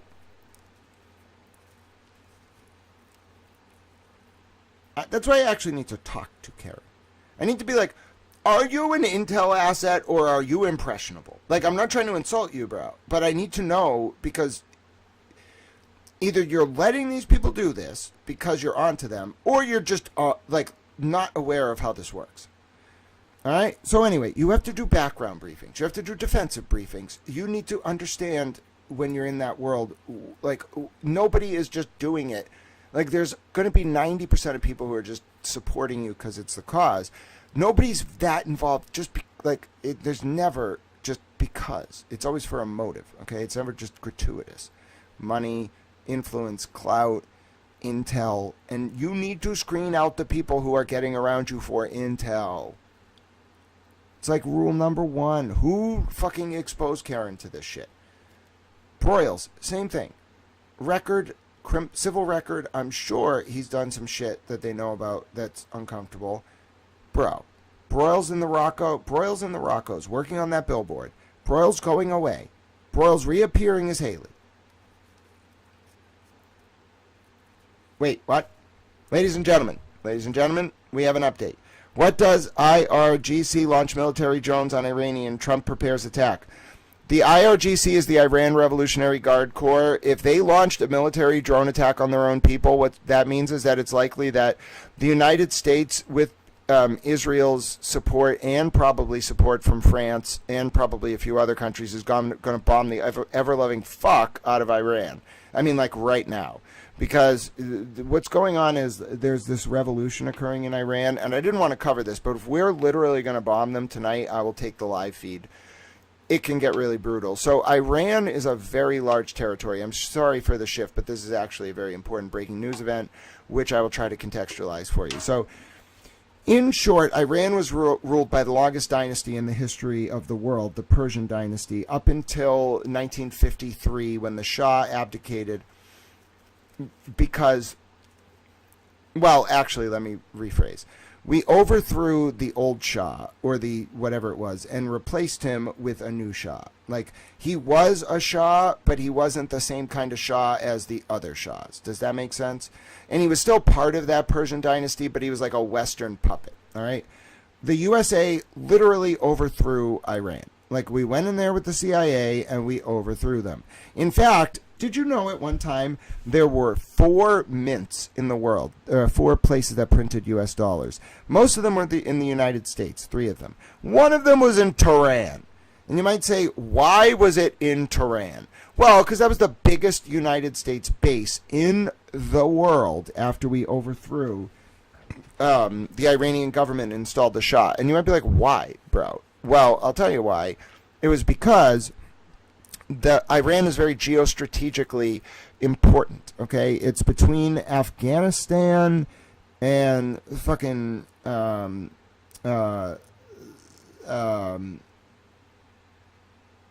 China, and India's over there, and Israel and Syria and Lebanon. It's like right under Afghanistan and Iraq. It is like the most important geostrategic area in the entire world. Outside of like Djibouti, that strait there, and the Suez Canal and the Panama Canal, that is like the most important area in the entire world. It's just so central to everything. It touches like Eurasia, it touches the subcontinent, it touches Africa. It's just the central locus of the world. We don't understand this because we use a form of maps like called the Mercator projection map or something that like shifts the size of countries based on a Western centric view. But really, like, Iran and Africa are like the middle of the world, the most important places in the world for shipping, transnational business, just all of it flows through there. We tried to overthrow, and we did overthrow the Iranian government and put our own government in 1953. That was fine for a while until like 1977, when the Shah like killed a political ally, or like he shot some guy, his troops shot some guy, and it became a big deal. And that in turn led to 2 years of like hardcore Wahhabist, like Iranian, like hardcore Muslim revolution against Western interests. And I hope you realize, like, in Muslim countries, like, U.S. troops aren't even supposed to set foot on their land. It's like very, very not good. Hello, Trey. No, I am up and ready, especially if we're about to attack Iran. I got to be ready. My towel cheeseburger's about to arrive. But anyway, so we overthrow the government, and then we get overthrown in 1979. Like, they fucked us, bro. Like, they fucked us hard. They overthrew the Shah. They basically chased him out of the country. They took our embassy. They, like, the CIA station for the entire Asian world and Europe. They took it. They conquered it. They took the fucking documents. They took the people. They took, like, they weren't students. They were fucking CIA officers. They got like 400 of them. It caused the Iranian hostage crisis, which led to Jimmy Carter losing the election and Ronald Reagan being elected. And then the Ayatollah took over. This like crazy Muslim guy, and I'm not using that derogatorily. He's literally a fucking crazy guy, okay? And his son or somebody's successor is now the leader, Ayatollah. They set up like a Muslim dictatorship and like started like going absolutely wild. And I'll finish this story after I go get my cheeseburger, but it picks up again in like, I don't know, probably like 2005, because like the rest of the Arab world like stopped trying to destroy Israel after like the Oslo Accords in 96. But like Hezbollah in Lebanon and like a little bit of the Wahhabists in Pakistan and Saudi Arabia and Iran didn't really want to get on board. Now, I don't have time to explain to you the development of Wahhabist influence over Saudi Arabia right now, other than to tell you that, like, in 1979, when the Muslims the extremists overthrew the government of Iran, there was simultaneously an attempt to overthrow the government of Saudi Arabia. It was an armed storming of the Black Cube thing in Mecca. All right. That was organized by a Wahhabist faction ran out of Kandahar in Pakistan, run by the bin Laden family. In order to avoid an Iranian-style revolution in Saudi Arabia, the Saudis ceded a lot of control of their kingdom to the Wahhabists in Pakistan. So to become the leader of Saudi Arabia for like 30 years, you had to go to Pakistan and get the blessing of the bin Laden family. And that changed, though, in like 2019, like right after the Vegas thing, and then MBZ getting overthrown by MBS, okay? King Solomon had to make a decision between MBS and MBZ. Right after that happened, Saudi Arabia shifted and became more pro-Israel, leaving Iran as like a pariah state. So Iran's like the North Korea of the Middle East. Like, people are like, what are you doing, bro? Like, it's like, we are chill with Israel now. And Iran's like, fuck you. Like, we're going to build nuclear weapons and you can't stop us. And the U.S. under Obama is like, bro, please don't build nuclear weapons. We would really prefer you do not do that. All right. And then Iran was like, okay, what if we only enrich uranium to like a certain percent, bro? Like, you know, we'll be cool about it. And we were like, okay, but you have to let us in to inspect that shit. And they were like, cool, we'll let you in. Okay, we started going and inspecting, and we were like, bruh, like, some of these sites are like knocked down and it's enriched soil with uranium. You're building a bomb. And they were like, no, we're not. We promise. And then eventually President Trump was like, these fuckers are building a bomb. And he just withdrew from the agreement. And they were like, well, fuck you, President Trump. We're going to build a bomb, as if they weren't already doing that. I'm talking about the Iranians. And so President Trump was then like, well, we got to bomb the shit out of the Fedora nuclear plant, because that's where all their enriched uraniums are in the centrifuges. That was that big strike a year ago. And then we did it. But unfortunately, they knew ahead of time, and the only way to actually take out enriched uranium, by the way, you should not repeat this. I don't know what I'm talking about. I'm just saying random things. None of this is real. It's all hypothetical. So if a centrifuge is spinning, you can take it out. That's the only time the uranium is really like exposed, when the centrifuge is actually fucking spinning up to enrich the uranium. In order to do that, like, you have to bomb the fucking thing with like a bunker buster bomb when it's spinning. The Iranians knew the attack was coming, so they didn't have their enriched uranium in Fedor, and the attack like took out this big complex under a mountain, but it didn't stop them from enriching uranium. Now they're continuing to enrich uranium, and we're trying to overthrow their government by starting another coup, which could go down as a repeat of the 1953 situation. But I'm getting a little lightheaded, so let me go get my cheeseburger. I know a lot about this. Oh, because once I study something, I just memorize it, and I'm fascinated by geopolitical developments, and I have to know everything about every country in the world. Otherwise, I can't mitigate their conflicts. Okay, I'll be right back. I got to get my cheeseburger. Here, listen to this for now. I was being a douche canoe on X, and I was like, bro, what is wrong with you? Like, I don't care if you like are in love with Jen McCabe, chill out. Because he's running his mouth about how there's no evidence that there was investigative misconduct or procedural due process violations during the Karen Reed case. Nonsense. Listen to this message that Aidan Kearney sent to Lindsay Gattani on November 28, 2023 at 6:42 p.m. Eastern. So Aidan had just told Lindsay that he had gotten a call with information about the feds from Karen that he was not going to be making public. And Lindsay asks him, says, really? And then Aidan says, yes, they requested a conference call over the weekend. Josh Levy himself, asking questions like, is there any chance the trial could be delayed? Only one reason to ask that. The feds asked for all communications with the DA's office. They asked for Jen McCabe's cell phone records to be sent to them as soon as the Karen Reed defense gets them. Keep in mind, the feds likely have Jen McCabe's phone records already, so they may want to see them because they suspect whoever hands them over to the defense will delete things that won't match up with the feds' records. All right, so I'm not going to be rude and eat and talk. However, I ate a french fry. And I just want to say, I am very grateful to the wonderful Super Towel who earlier sent that kind donation. I would like to let you know I have obtained a wonderful Towel cheeseburger. Now, you might be saying, Towel, that cheeseburger is about as big as your head. Yes, with the french fries and delivery, it costs $20, which is like double the price of Burger King. But someone sent a donation for the purpose of a towel cheeseburger, and I just want to let you know you have brightened my night. So we're going to get updated on the Michael Proctor phone situation while I eat for 10 minutes. Then I will tell you more about Iran and Saudi Arabia, because if that actually happens, I don't know if you should watch the Lifetime movie. I mean, you can, but, like, I know a lot about this. If this happens, like, this could be one of those nights that, like, you tell your children about, your grandchildren about, like, 40 years from now. We might actually try to overthrow Iran. And we just overthrew Venezuela, so if you're like, we can't do it, bro, do you understand? I want you all to understand this.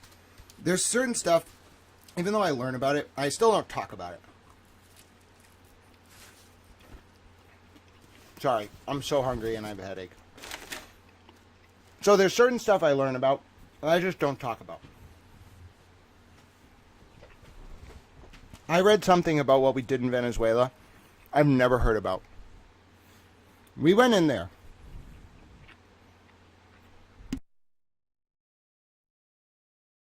That's a damn good cheeseburger. We went in there, ladies and gentlemen. Oh, God bless you, Jersey girl. It was you. Thank you so much. I remember now. I am in heaven right now.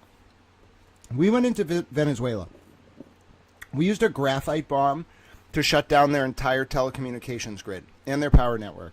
Then we circled back and dropped a team of like 20 guys into their presidential palace from helicopters. The Venezuelan soldier who survived said that all he knew was there was this loud sound and then blood was coming out of his eyes and nose and he was vomiting. And he said they just got murked. He had like 200 colleagues with him. Most Maduro in Venezuela didn't trust the Venezuelan army, so he had the Cuban, like intense Cuban security forces guarding him. He said they outnumbered the Americans like 200 to 20 or something, and they got murked. Like, he was the only survivor. I think one guy lived out of 200.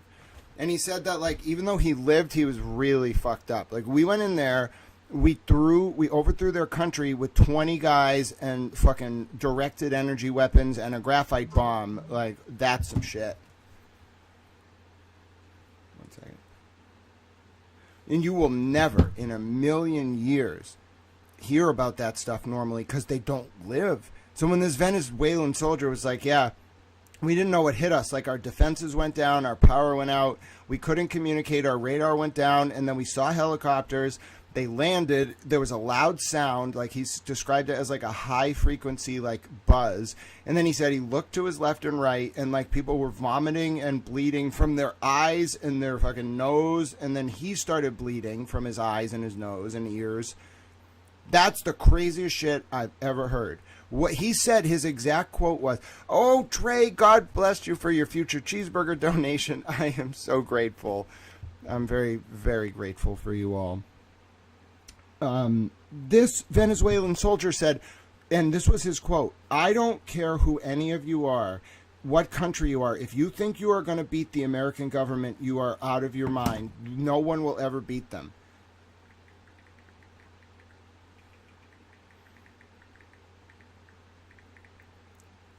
I need to send a heart to Trey for the future cheeseburger fund. This Venezuelan soldier said, "I don't care." He even said, "I didn't, like, we were trained to, we can fight anyone." No, he said, "No country in the world can take on the United States military. They wiped us out immediately. It was not even a close call. We could have done nothing. They had Russian defense systems, useless." And he was like, they wiped us out immediately. Immediately. So if we try to overthrow Iran, I'm telling you, we will do it in one night. And I will watch it with you live. We can watch the Lifetime movie. I promise you that will be only a preview if this happens tonight. I am hungry. Let's watch the rest of this Proctor video. It's 11 minutes. And while we're watching it, I will eat my cheeseburger. So, actually, you know what? We've talked about this. The embassy in London was stormed. They removed the Iranian flag and hung the pre-Ayatollah flag. They're about to overthrow the regime. Oh my God, you're going to get to watch the overthrow of the Iranian regime with Towel? Oh my goodness. And I'm in a suit. I have a tie on. Oh, ladies and gentlemen, history will be like, that guy was actually an announcer. He saw the downfall of the Iranian regime. Oh, what a day to be an American Towel. We're coming for you. Listen, somebody tell Broken Baker we're coming for Greenland. What's he going to do? What are they going to do? Are you going to say no? Give us Greenland. Broken Baker, give it to us. Just go talk to the king and be like, listen, I don't know what's going to happen, but we should just give them Greenland. We should just give Greenland to the United States. It's the only option. Listen, Broken Baker doesn't know what he got himself into. He thought he was just covering criminal cases. Nope. Nope. You have to give us Greenland now. We took Iran. We took Venezuela. Now we need Greenland. And potentially Canada. And Mexico. Maybe Brazil. If you're like, oh no, Tao's going to reestablish the American empire. Yes, I told you that for like 12 months. I was like, damn communists, we need to take over the world again. You all didn't believe me. No one believed me. Oh goodness. All right, let's watch the end of this video and then let's figure out what the hell's going on in the world. If they're really doing this, folks, get ready. I'm glad I had an energy drink. God help us all. I'll be with you for this. That's called an obstruction trap. So, let's review. Jen McCabe's text messages to her daughter and Carrie Roberts aren't in the production that's given to Karen Reed during Discovery. Then they show up randomly in Aidan Kearney's Discovery in like 2025. What? No, I think they obstruction trap Jen to get her to flip on Tully and Morrissey about Birchmore. I'm not a moron. I wasn't born yesterday. Furthermore, all right, I also think they obstruction trapped Michael Proctor. Now, for those of you who are unfamiliar with the terminology, an obstruction trap is when you... Okay, how do I explain this? Hypothetically, you have someone... Normally you would do this to a criminal defendant. It's very ingenuitive to do it to cops. Because of Rule 14, it's really smart. Bloom, when I put this together, I'm like, oh my God, they're fucking they're ruthless. They're even smarter than the feds are way smarter than anyone realizes. You all think you know, but you have no idea how smart these people are. I got recruited. You don't understand. I got myself into a room and got recruited into the DOJ honors program and couldn't do it because they didn't allow people who smoked weed to work for the DOJ at the time. But that's changing thanks to President Trump and AG Pam Bondi. I'm excited. But the point is, I know what these people are like. I know what all 75 sections of the DOJ, I know what the power structure is like. I know how these people think. I know how it works. They're even smarter than I thought. Like, you would not believe the recruitment. It's incredible. It was the best thing I've ever done in my entire life. It's like being rewarded for seeing what others miss in plain sight. It's the greatest thing you've ever experienced. My point is, though, I understand how smart these people are. And when I tell you they obstruction trap Michael Proctor, I mean it. The feds, someone was like, oh, what, are the feds waiting years? Yes. The feds waited until Michael Proctor's lawyer in July of 2025 told the Miles King et al. Judge, those cases that Proctor investigated, that Proctor's former phone got thrown away in November of 2024 and that his new phone auto-deleted every 30 days. Then, 2 months later, 12 years of Michael Proctor's cell phone records show up out of nowhere. That ties us back into this. They got this from Michael Proctor's cell phone records, which the DOJ forced the Norfolk DA to give to Aidan Kearney in Discovery. He got Proctor's phone. Now, why would you obstruction trap Michael Proctor if you're the feds? Why would you do that? Obstruction is a low-level offense. It's serious, but have you ever read the DOJ operations and sections manual? I was reading Section 9 the other day about the Computer Fraud and Abuse Act. And you go to the end and they're like, yeah, we don't really charge for this unless it's like national security. Okay. All right. You don't really charge for obstruction in a silo. It's a predicate offense to a RICO case. There's 27 RICO predicates or something. Racketeer, influence, corrupt organization. Bro, that's stuff you use against the mob. You can use it against state officials and like state police like this, but you don't go after Michael Proctor. You don't set an obstruction trap for Jen McCabe and Michael Proctor. I'm sorry. Even if there was investigative misconduct, that's not, I mean, it's bad, but like, you're not making a federal case out of that. You know what you might use that to do, though? Hey, Michael Proctor, what do you know? Well, Michael Proctor, we already know what you know about X, Y, and Z. Why don't you tell us the rest?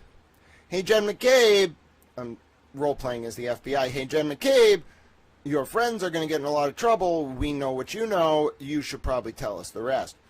Jen McCabe, who, when the FBI initially approached her, lied about her name, ran inside, told them she needed 10 minutes, and called her husband and Carrie Roberts.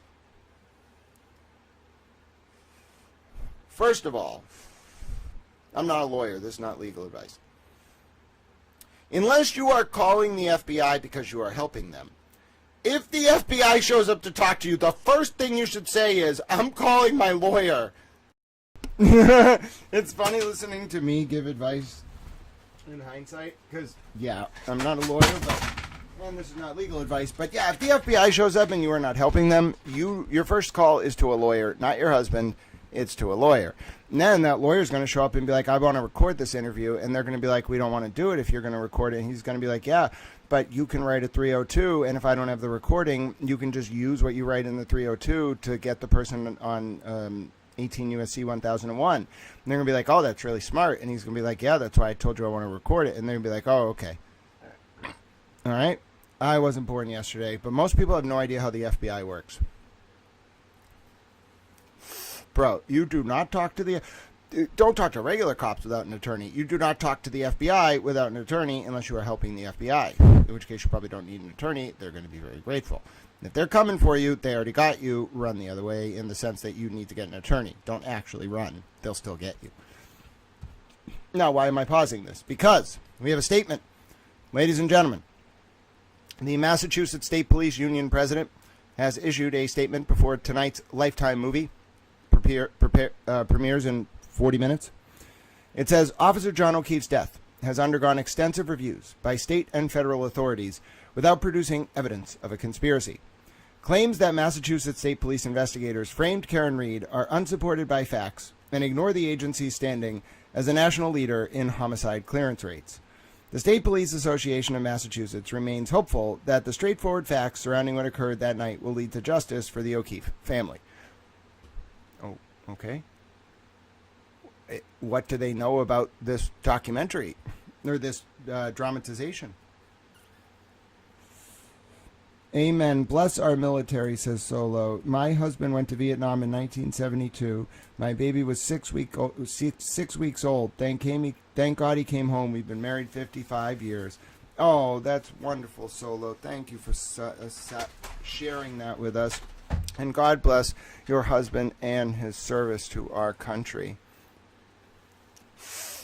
God bless him and our military. So I've taken a look at the Iranian situation. I can't tell what's going on. So normally I can look at some of the intel accounts. Let me unfreeze. I'm still eating my cheeseburger. But normally I can look at some of the intel accounts and I can kind of say like, oh, this is what I make of this. Or right now I can't really tell. Because although there's a blackout, there's some videos coming in. And I'm going to try to see whether I think this is actually going to develop. Is it? Yeah, it's Saturday, right? So if it's going to happen, it probably wouldn't happen. I would say it probably would happen Friday night, not Saturday. But this one's kind of anything could happen. So absolutely love it. Absolutely love it. All right, now, where are in the sense that I love that it's moving in the direction where it could happen and the timing is right, because Iran is a very dangerous state. I know I'm talking about it like it's just another country. It's not. It finances terrorism. It's very dangerous, etc., etc. So that's why I'm somewhat intrigued. Let me see.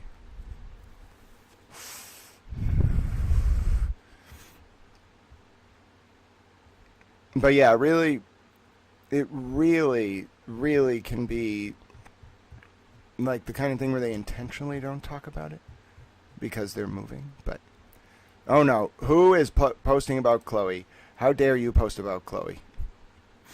All right, no, I'm just keeping an eye on things. We'll go back to the movie so I can finish my cheeseburger. If there's something that happens with Iran that I think is like immediate, I will absolutely let you know. All right, 1 second. It's too late. It's too late. Once they show up, they already got you.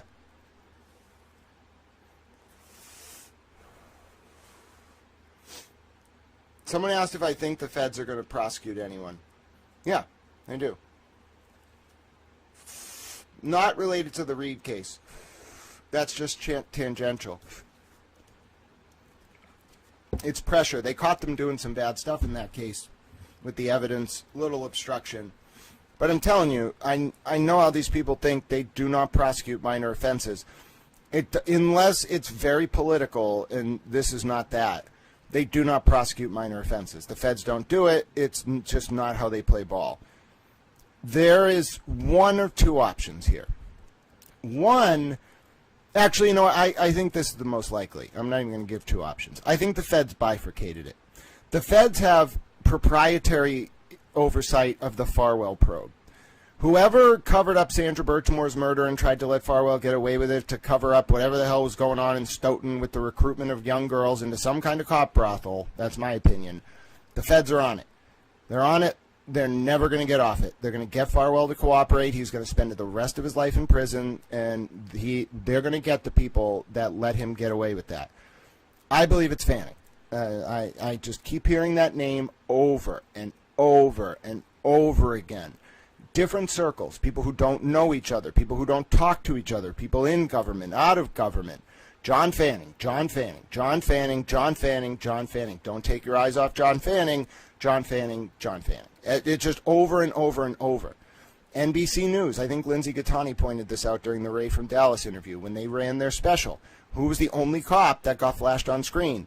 John Fanning. So, I don't know. There's just something freaky about that. It scares me to even think about it. All hell is going to break loose. If they indict even one cop for the cover-up of Birchmore's murder, all fucking hell is going to break loose. In a good way, because it's about time the dam broke. But it's crazy. It's crazy. Damn. If Aiden has Proctor's phone, no wonder why Aiden's on... Listen. Kate Peter, mark my words. Like, Aiden's got to get through the next few months. Folks, I've had a theory for a while that Brian Walsh got Michael Proctor's phone and they instantly had Brian Walsh stabbed in prison. I can't believe I'm saying this, but somebody protect Aiden fucking Kearney. They threatened to murder him last night, by the way. Did you all listen to that space with Chris Albert? We have gotten to the point where people associated with the Alberts are openly threatening to murder Aiden Kearney. All right? It has gone way too far. Way too far. And it's not because Aiden has a style that people don't like. It's because this motherfucker has access to Michael Proctor's phone, and there's some shit on there. And I believe that, just so folks are clear, right? Karen Reed got access to Proctor's phone, and this is the part, by the way, it's about 30 minutes to the Lifetime movie. This is the part that I've kept coming back to over and over. It's almost like the people who got access to the phone in the beginning, they were surrounded by these lawyers who all had connections to Brennan, etc. And then somehow, I think Aiden wasn't even supposed to get the phone, but he motioned for it after seeing the other people get it. And I really believe that whatever is on that phone is so bad. I mean, I know it's only speculation now because nobody other than the lawyers knows. But what is on that phone must be the worst example of governmental police misconduct in the history of the United States. It must be, because I've never seen like a reaction like this by the powers that be. Not just Towel Mom, etc. No. When this shit came out, they were pissed. This was never supposed to see the light of day. Yes, Lily Line Media, that's right. The order about Proctor's phone did come out. And I did analyze it. And it does say that the attorneys and Karen can look at it. They can't talk about it. They have to do certain things before they can mention it in public documents. But my question is, how did the Norfolk DA get these 13 years of Michael Proctor's cell phone records? If someone can answer that question, that will put this whole puzzle together about why Proctor dropped his appeal, why his attorneys acted so weird. I mean, everything is screaming. I mean, Occam's razor is very direct here. Folks, Michael Proctor was not aware that the federal government had 13 years of his cell phone records. And then when his lawyer told the judge in the Miles King case they didn't exist, the feds dropped them on the Norfolk DA, forcing the Norfolk DA to turn them over in discovery to criminal defendants. That would mean that Proctor reacted extremely. Like, do you remember when there were reports that Proctor was institutionalized when this first came out?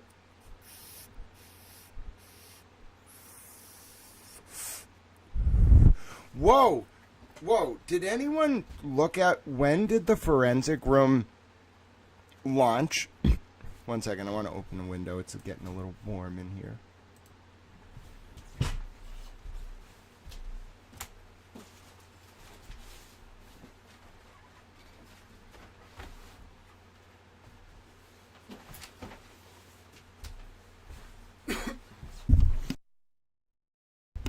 I'm back. I'm a towel. Did anyone look at when the forensic room launched compared to when Proctor's phone was revealed? Oh, I agree, Lily Line Media, that the NCDAO wanted to get their hands on it first. But I don't think that explains why they were given it. I think they were given it because if the remember Rule 14, remember the email from Stephen Kelleher to Commissioner Cox about Devers, right? If the feds just give it to the Norfolk DA and say, hey, this is Rule 14 material now, we expect you to turn this over.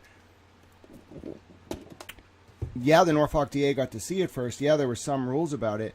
But Proctor had a mental breakdown probably because he was like, oh, it wasn't just what's on the phone. He was like, oh no, everything we did over the past 2 years, they kept from us that they had my phone in real time. He must have realized it. And then he was like, wait a minute, this couldn't have happened without Karen Reed knowing about it. And if he's a smart man, he was like, wait a minute, I would think someone in his orbit would be like, wait a minute, doesn't Grant keep posting that text message where Aiden is saying that the feds were going to do this to Jen? You know, of course. Solo, my pleasure. Solo said thank you to me. I'm a towel. Solo is also a towel, as is Solo's husband. Going strong, 55 years. That is a special towel milestone. But that's why, and nobody's really picked up on this. I'm blown away that Ted Daniel hasn't picked up on this and that other outlets haven't. I think they kind of get it, but I don't think they understand the implications. Because if I'm right, which I'm pretty sure I'm right, I'm not tooting my own horn, I just know this very well, and I'm 90% on this, then what happened was Proctor realized two things at once. One, oh no, my entire phone extraction is about to be out there because it's discovery and I don't control what gets turned over. And two, oh no, they had this the whole time.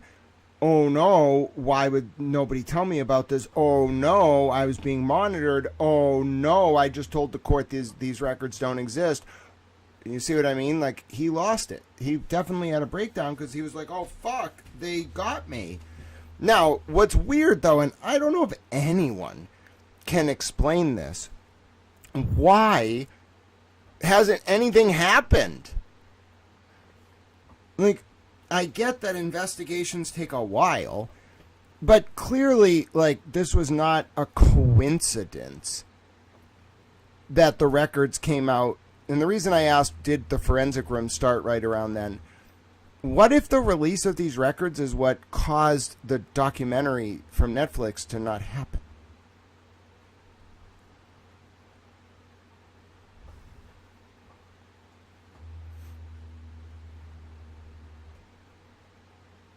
What if what's on these phone records, and obviously people know, what if that's why they're doing PR? What if Yuri knows he's going to get fired and that's why he's posting about it?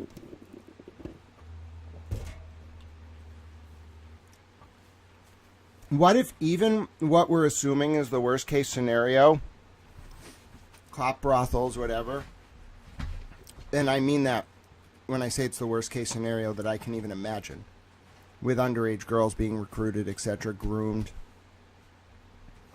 What if it's worse than that?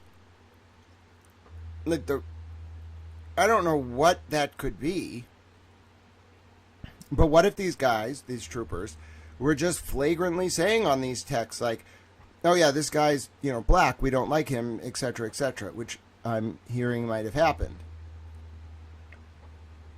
All right, yeah, that would put so much of this in context, but it doesn't give any answers. Why do this? You just want to, like, figure out what they're doing? If you're the feds, I mean. Why do this? Why would you do this? I do not believe for one second that they did this because they wanted to make a point or they wanted intel. No, it's a bigger investigation about, like, clearly public corruption, but the locus of it has got to be Farwell.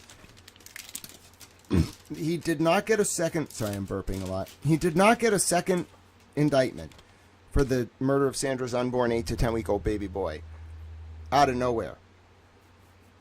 He just didn't. I'm sorry. That indictment happened, very likely, because, like, they impaneled another grand jury, and they wanted that grand jury to know what Farwell did because that grand jury is going to indict people who covered it up. That's the only thing that makes any sense. And what I cannot, for the life of me, understand is, like, the political calculus of it all. Like, I don't know the attorneys general, Pam Bondi. I'm sure she's wonderful, makes good decisions. President Trump likes her. I don't have any issues with it. However, there's something odd about the political machinations of this, because on the surface, you might look at this and be like, oh, we have to protect our cops. But underneath that is, like, actual very bad behavior by cops. I don't mean, like, cops, like, beating up some guy they shouldn't have. We're not talking about that. We're talking about, like, systemic abuse of being a police officer. And if that's true, the DOJ, I think, would look at that differently right now. Like, they don't really do cop prosecutions. But I think they would look at that differently. And that's what I think's going on. Kate started posting on X about it around Thanksgiving or a few days before. Thank you, Dusty Rhodes. You are an encyclopedia. Your mind is like towels. So, Michael Proctor's phone got released for the first time. When did Brian Walsh get stabbed in prison? Hold on. Let's see. When did he get stabbed in prison? September. All right. So, yeah, I think Proctor's phone records came out August, September 2025. And then Forensic Room is starting by November. And all the people who would have had exclusivity deals are doing interviews. Oh. Yes, the DOJ OIG does do public corruption, but they also, the way they do it is they investigate, like, if the DOJ engaged in public corruption. Like, they were the ones who caught Rachel Rollins trying to influence the Suffolk DA primary. Now, if you're tuning in, I'm going to try to watch, and I'm going to live comment with you on the Karen Reed Lifetime movie. Now, I don't know how I'm going to react to this. I don't know if I can pause it. I've heard some people are streaming it. I can't get my cable app to load Lifetime. Like, I can watch it on the TV, but, like, I can't get it to load the, sorry, eating my cheeseburger.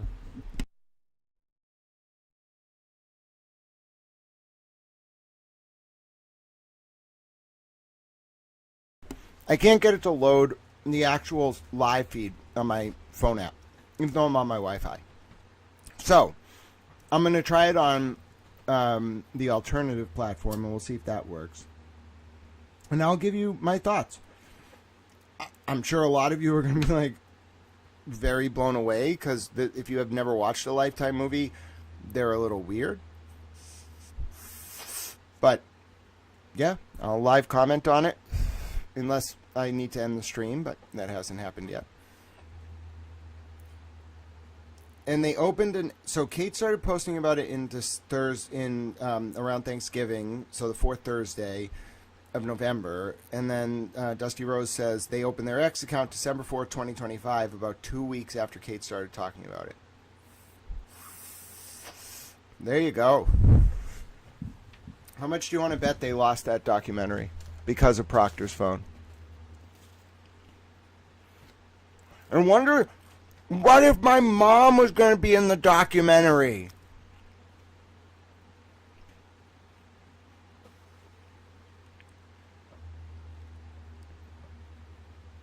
Whoa. Because that's right when shit went to hell in a handbasket with her and I.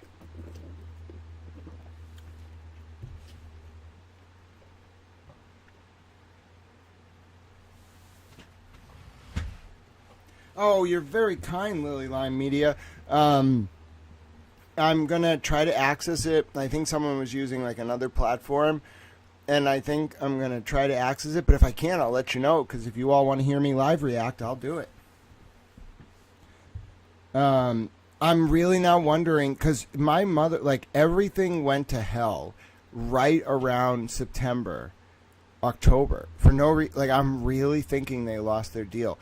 And the other thing is, like, there's something weird with Gretchen, like, recently. I don't know what's going on there. So I really do think it's possible they lost that deal over his text. Dude, that would mean he cost them all millions. I know you all think that it's not like that, but it is. Like, millions. Because even if they don't, like, they get paid for their name, image, and likeness initially, you have to license it to them or to the company. It's not normally directly through the buyer, the Netflix. It's through the film company that gets reimbursed. Like, they hope it does well. And then your name recognition goes through the roof. I mean, they must have had it tied into a website, speaking tours, book deals. That's why Kevin must be so upset. This was going to be a whole operation around that documentary. It was going to be commercialized. And then they launched their fundraiser right after that. Hey, I'm in the Sandra Birchmore Dateline special. I was baffled. I'm like, why am I on national TV right now? I think my Nana called me. I was like, Grant, you are on Dateline right now. I'm like, what do you mean I'm on Dateline, Nana? They didn't call me. They can't just put me on Dateline. And you're like, no, you're on, you turn on TV. So it turns on the TV, and I watched that whole episode, obviously, but I watched it live because my Nana called me. And there I am, behind Alan Jackson and David Giannetti, just walking with Karen. It's just me on Dateline. I was like, that's me. I'm a little towel. I was in a suit and looked all dapper. Anyway, so, yeah, that's how I debuted on Dateline. It was a little weird. So, yeah, I would say, yeah, the towel definitely became a thing. Like, I realized the towel was a thing when Jessica Leslie's mom yelled at me from the road outside of federal court. She was like, "You're a towel." And I said, "Thank you." Do you know, that was even though other people had definitely like come up to me, and Julie, craziest person on earth, can attest to this, like random people just come up to me and just say hello. That I'm kind of used to. I don't really think about it a lot, but it's just life. Like, there's a certain person who will be like, "Grant, we can't go anywhere because you are not inconspicuous. You are a towel." And I'm like, "Yeah, but I could wear a hat." And they're like, "No, Grant, you could not wear a hat. That is not, you are Grant. Like, a hat's not going to work." And I was like, "Okay, I can wear a sweatshirt. That is not going to work either." Oh, it's Julie, craziest person on earth. All right. So, in light of Julie, craziest person on earth being here, I have to show you this interview where Jessica Leslie's mom called me a towel. Now, you might be saying to yourself, "Grant, isn't that the grand jury leaker who was charged in federal court?" Yes. And you might be saying to yourself, "Didn't they smuggle her out of court every time?" Yes. And then you might be saying to yourself, "How did you get footage of her mom and her, and why did her mom call you a towel?" Well, listen. You know, some days you're just walking around being a little towel, and then this happens, all right? Like, you're with, I think Julie, craziest person on earth, was there that day. I think someone else, I kind of remember a few of us being there that day. Hello, it is great to see you. So, anyway, we're out and about, and we're at the federal courthouse. Jessica Leslie had never been captured on camera. Her mom beeped at us. It was not me. I did not blow their cover. She beeped at us, and I was like, "Oh, bro, that's them." So I, being a little towel, kind of like did my towel thing and got around the corner. I was followed by, I'm pretty sure, Julie, craziest person on earth, and also one other person just running down the road. So it's like me followed by this like gaggle of reporters just running down the road. Yes, Julie was there. She said, "Right place, right time." And then she said, "He's a smart towel" at the very end. Oh, yes. So absolutely epic moment. And the video starts. I walk up to them, and I'm just on the sidewalk, and I'm just filming their car. I don't say anything.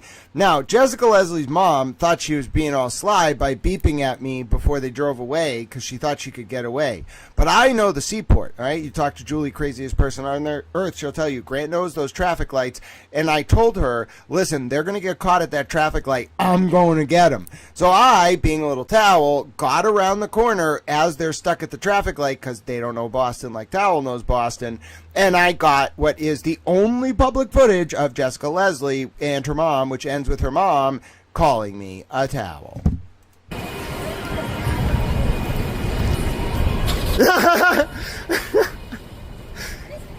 You beeped at me.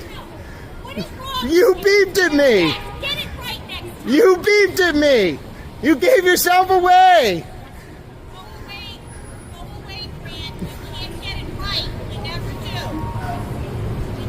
That's unfair. Otherwise, we would have talked to you. But you don't get it. You're talking to me right now by yelling at me on a road. Right person. I'm a smart person. You're a towel. Thank you. Oh, you did say he's a smart towel. That's great. He's a smart towel. Julie, I didn't know you actually said that. That's great. Oh, goodness. Yes, that was quite a moment, ladies and gentlemen. I've had some surreal experiences, but that's when I knew the towel was a thing. I was like, wait a minute. Why is Jessica Leslie's mom calling me a towel? Oh, no. I'm known as a towel. Well, I guess I wanted that. It was hilarious. I was just baffled. All right? I was baffled by it all. I enjoyed every moment of it, though. All right, 45 minutes until this all gets going. Let me get over on this platform. I don't actually know. Let me see here. I think I've done this before. I think I've looked up. No, wrong one. Hold on one second. I don't actually use this very often, though. Let's see. Let's see if we can find this link. Oh, I was spelling it wrong. Alright. Got it. I got it. Alright, so we're going to be able to watch it live, ladies and gentlemen. We can't see it, but you're going to get to hear me react to the Karen Reed movie. Listen, it's possible I might be in this movie. I don't know. Now, listen, you know what else we should talk about? You know the other movie coming out with Elizabeth Banks on Amazon? Alright. You want me to tell you about yes, Julie, craziest person on earth. She had quite a change indeed. But let me tell you about an interesting experience. Oh no, I hope I don't forget what I was going to say. Oh no, the documentary. All right, so during one of the trials, I forget what it was. Second one, I think. I don't know. Somebody came to me and was like, "Hi, Towel. Would you like to help us do a podcast interview? Like, we know," I think it was like Law and Crime or something. They were like, "We know Law and Crime. Like, do you want to do an interview?" And I, being a little towel, was like, "Of course. Like, you could be a small channel, a big channel. I don't really care. As long as I don't have a reason to dislike you, I'm going to do it." So I agreed. Now, most of the interviews I do, I'm used to it being like this. Sort of like, you record, you have like maybe StreamYard, whatever. I should have known when I agreed to do this Law and Crime podcast that it was something bigger than even I understood. But I, being a little naive towel, didn't really care. Sorry. I like Anjanette. I like Jesse Weber. I think they do good work. There are networks involved. I'm just going to do it for them. So anyway, I just go on this thing. Now, at no point in time does anyone say to me, "Grant, we are going to make a movie." At no point in time does anyone say to me, "We are going to do this, this, and this." But when they brought me into the recording, I was like, this is not a normal podcast. Now, I didn't say anything at the time to the producer and the staff. I was just like, "Thanks for having me. Let's talk about things." And then we talked, and they were like, "This is very interesting." And I was like, "Thanks." So I end up in this podcast, and I'm like, this is wonderful. I'm so glad that I got to help Law and Crime and that they find it so interesting. Oh, no. Like a year later, maybe like a year and a half, I'm looking online and someone's like, "Oh, there's a Karen Reed movie coming from Amazon with Elizabeth Banks." That's interesting. Oh, the source material is a Wondery podcast. Oh, didn't I do a Wondery podcast? Oh, it's based on the Law and Crime Wondery podcast.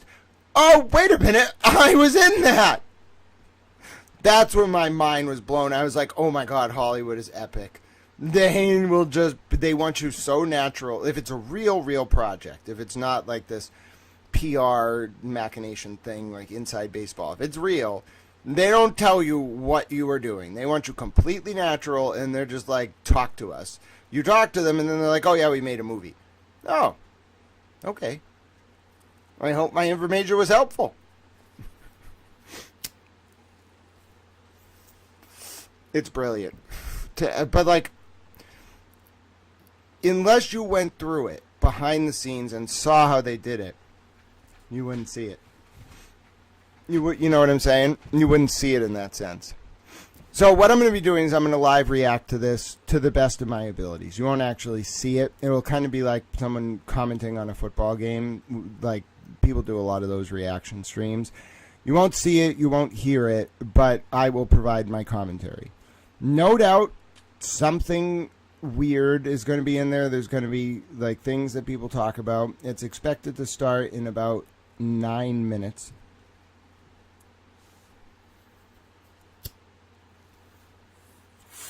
And I believe this is the first dramatization. Am I right?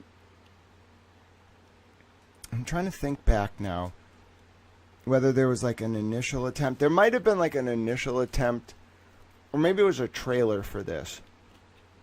This might be the first dramatization of it. There was a documentary, I think, that came out. It might have been a long-form ABC episode, The Night in the Snow or something. There was something that came out that had elements of dramatization, but there's been no actual, like, dramatization of this, from what I understand. I think this is the first one. Now, I know a lot of you, some people actually asked if we could have, like, or if someone would host, like, a space on X or something to give, like, feedback so people could, like, react and talk about this. I'm going to go to bed after this, so I'm just going to give you live commentary. I'll wake up tomorrow, review the great interview I did with Emily C. and clip things that I think are interesting. Apparently, Trial Channel was already out there clipping things because she's Trial Channel. Absolutely amazing. Like, clipping things while the show was going on. That's how you know you're good. But in any event, we are in countdown mode. This is going to start around 8. You're going to hear me comment on... Yes, this is the first movie-type dramatization. So if you've been here throughout the day, we've switched a few different things today. Thank you so much for everyone who's been supporting Towel, and I was so glad to be able to get a cheeseburger. I'm awake, and we'll see how this plays out. I'll comment on it. If it doesn't really work, like if I get frustrated with how it's playing out... Oh, you know what I can do, actually? I have a genius idea. Hold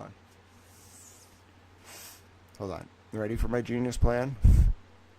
Now, this is going to upset Towel Computer, but don't worry. I'm going to pause for just a second. You're going to see me pause. All right? I'm going to turn this off. Okay? It's going to get mad at me. Yep. See how... No, it didn't get mad. For those of you who don't have access to Lifetime, we cannot watch it on YouTube. But... like a football game, I can watch it and tell you what I think. So we're in the 6-minute countdown here, folks.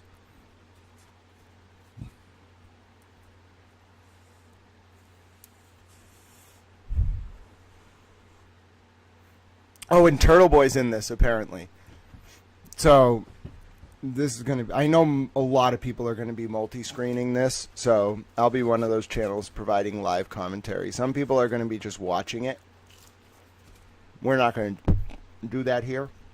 I am going to eat a french fry, though.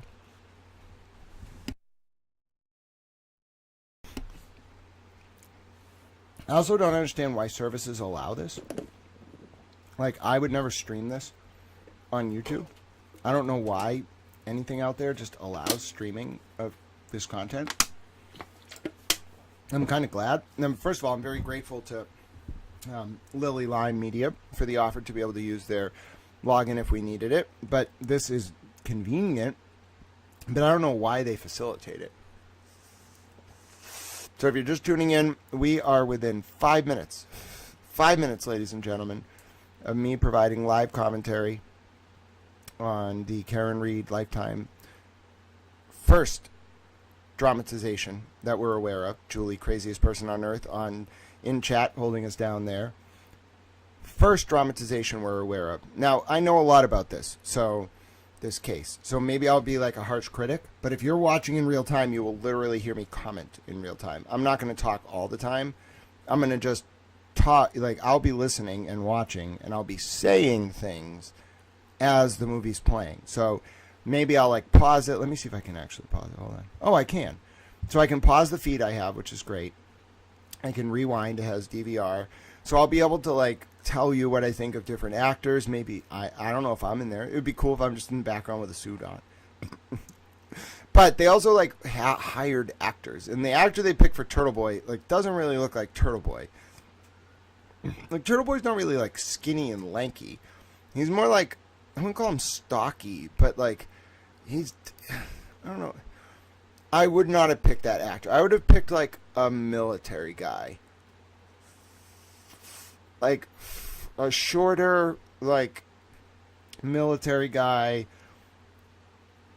like, with a crew cut. Like, the guy they picked, like, who they didn't like him. Whoever made this movie, like, they picked that character to mock him. Like, I understand a little bit about casting decisions and what, like, the message you're conveying. It's very subtle. It's meant to be. It's meant to leave an impression in your mind of the character without the character saying anything. Like, think of the Simpsons episode about when there's, like, a cartoon character named Homer Simpson, and Homer thinks he's really cool until the guy becomes, like, a buffoon.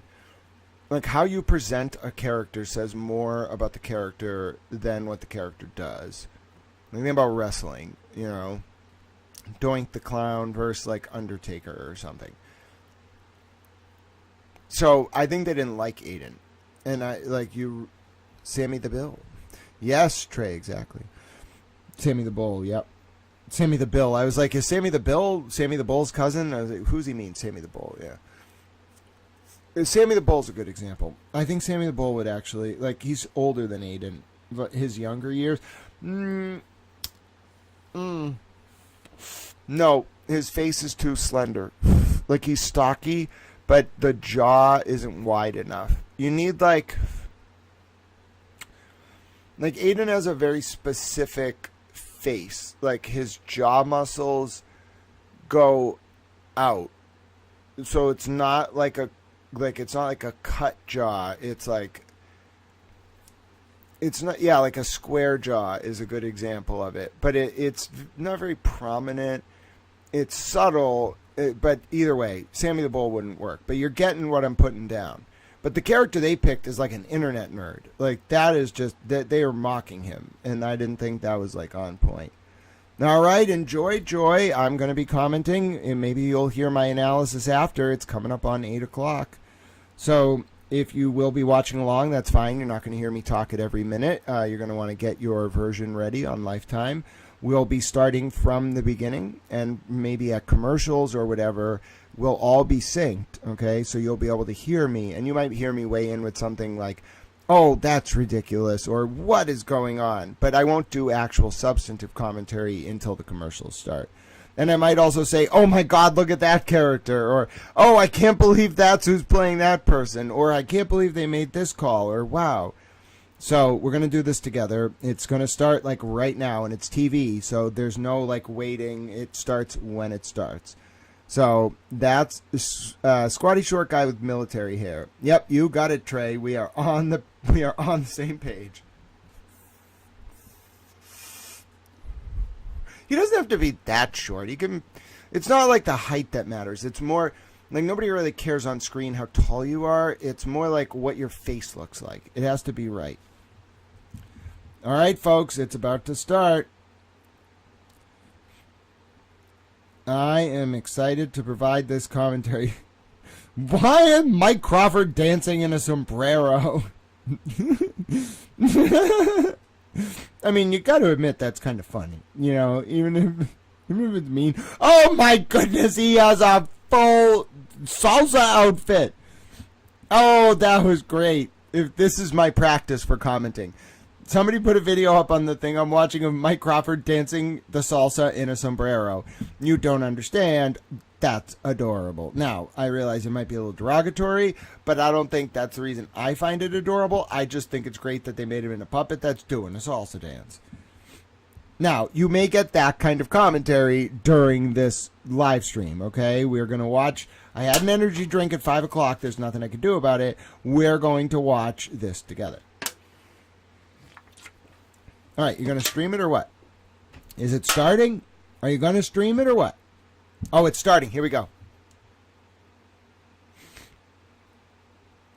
Okay, here we go. Unmute. Unmute, please. You got to unmute. You have to click the unmute button. You have to click the unmute. Thank you.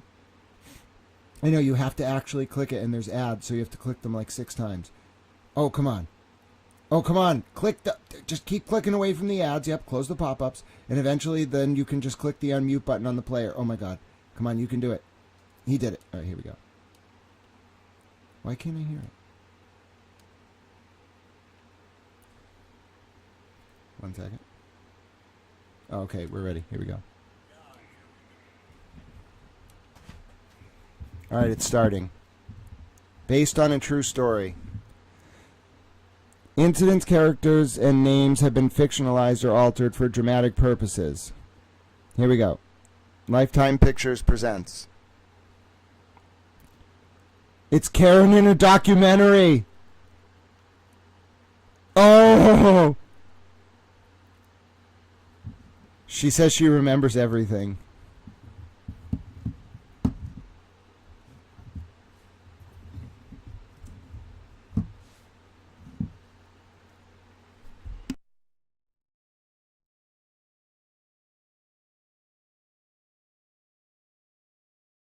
No accent at all.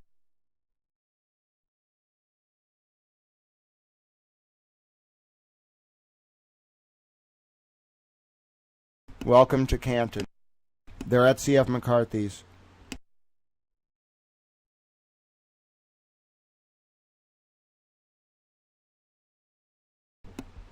John's in a...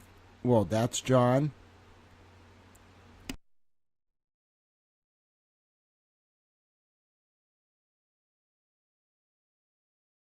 They made John kind of fat.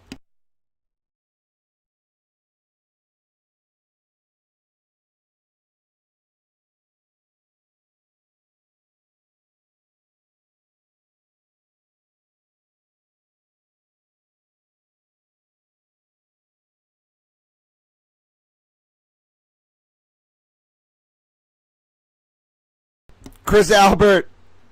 Chris Albert! Oh no, it's John talking about Chris Albert.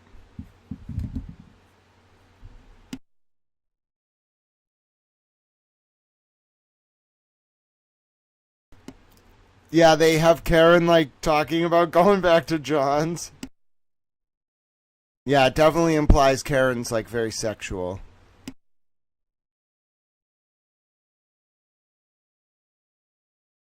Oh my god, is that Jed McCabe? Oh my god.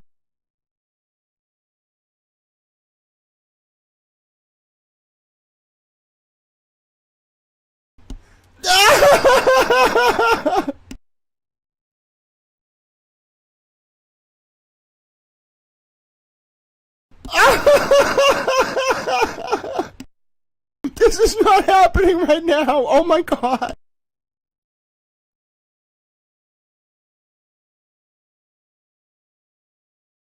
I cannot believe I'm watching this. Oh my god. Oh.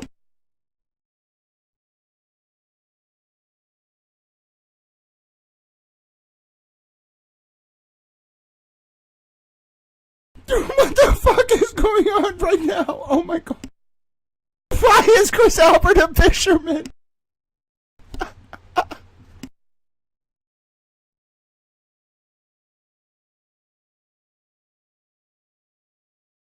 Fairview!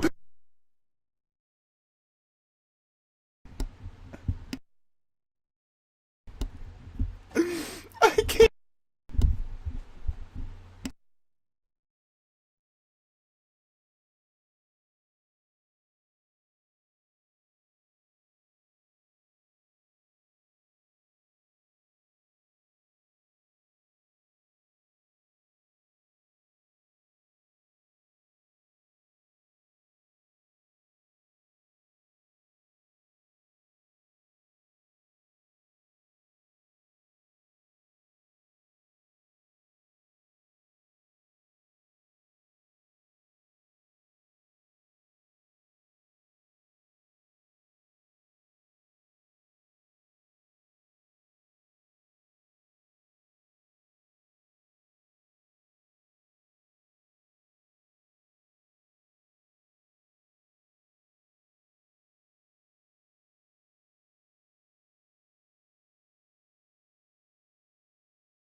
Oh, they're in the house.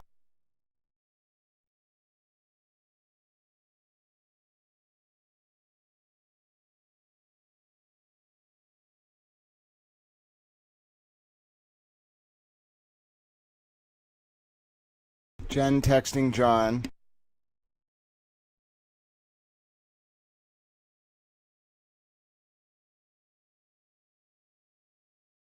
Okay, dramatic music outside the house. Is that a plow? There was no plow. Not at that time. Bro, this is not good. At 12:30? No, Lucky was not there at 12:30.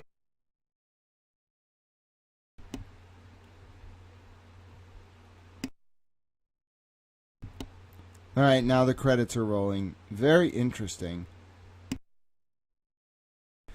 John's shoe on the screen.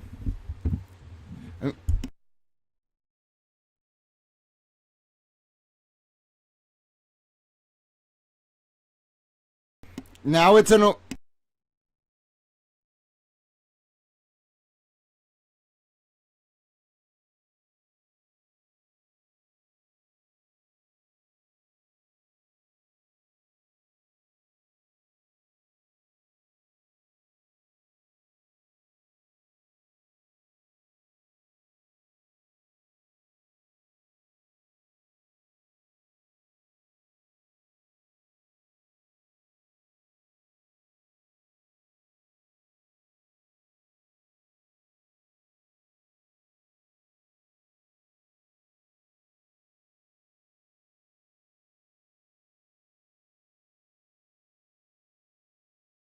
Long intro on John's shoe.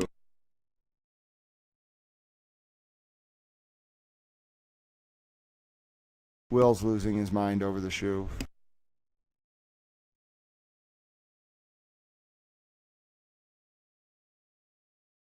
Now Karen's back at home. It's later that morning. They have Karen kind of waking up. She's very disorientated.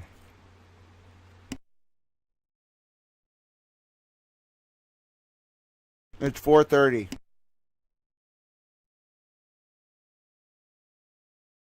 She looks very drunk.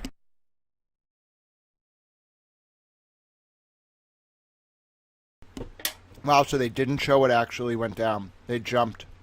And then it picks up where she's in the home at 4:30 in John's home. They have her waking up on the couch.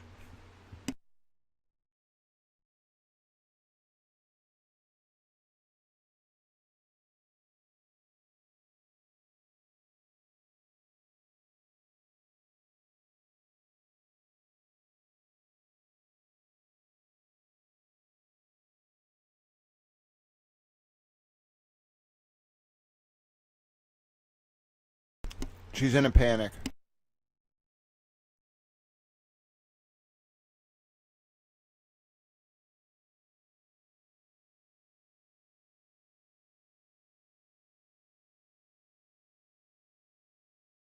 So they skipped over her going back home. Now she's calling Jen.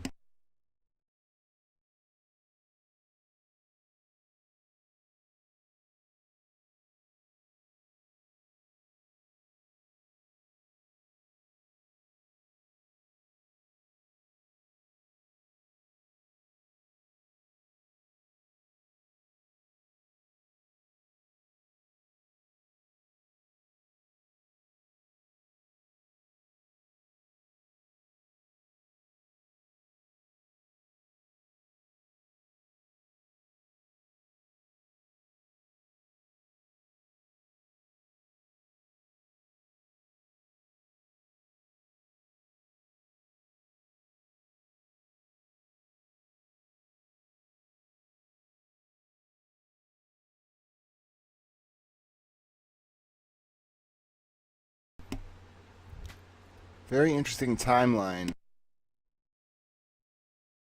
Yep. They're being... Oh. Whoa! They have Karen actually hit John's car. When she backs out to go get Jen.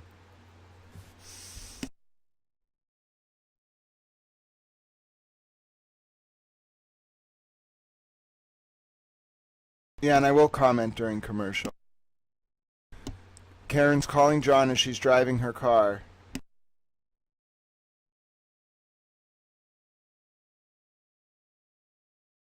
This is so interesting.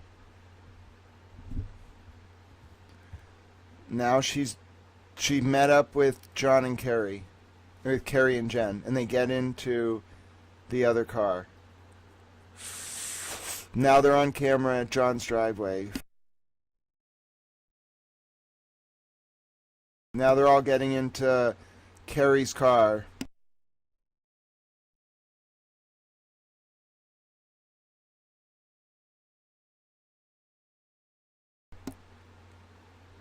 Karen's talking to Jerry and Carrie and Jen.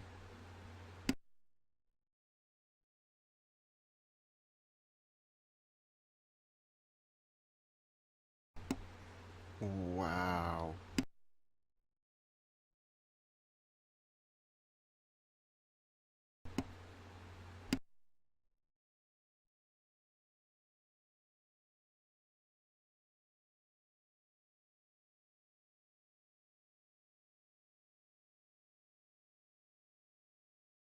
She's about to find John. Oh, this makes her look really bad.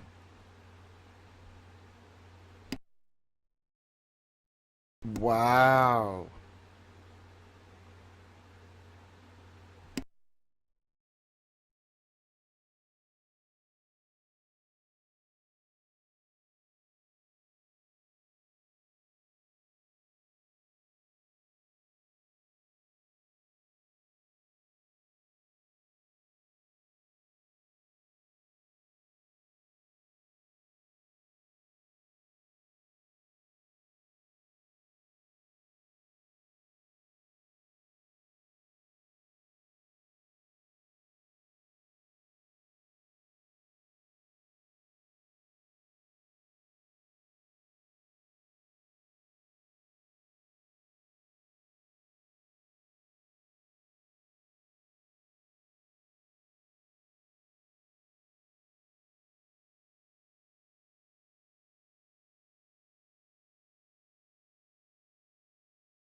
She said husband, not boyfriend.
AJ and Yannetti.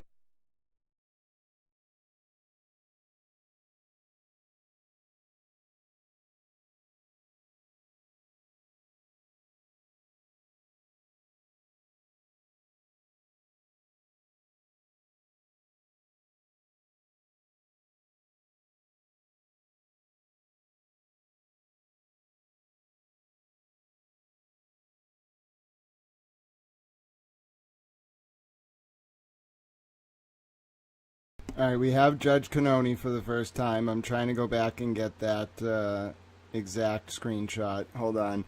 We have David Yannetti and Alan Jackson. We don't know if Lally's going to make an appearance. It's just so interesting to see them all sort of like on screen.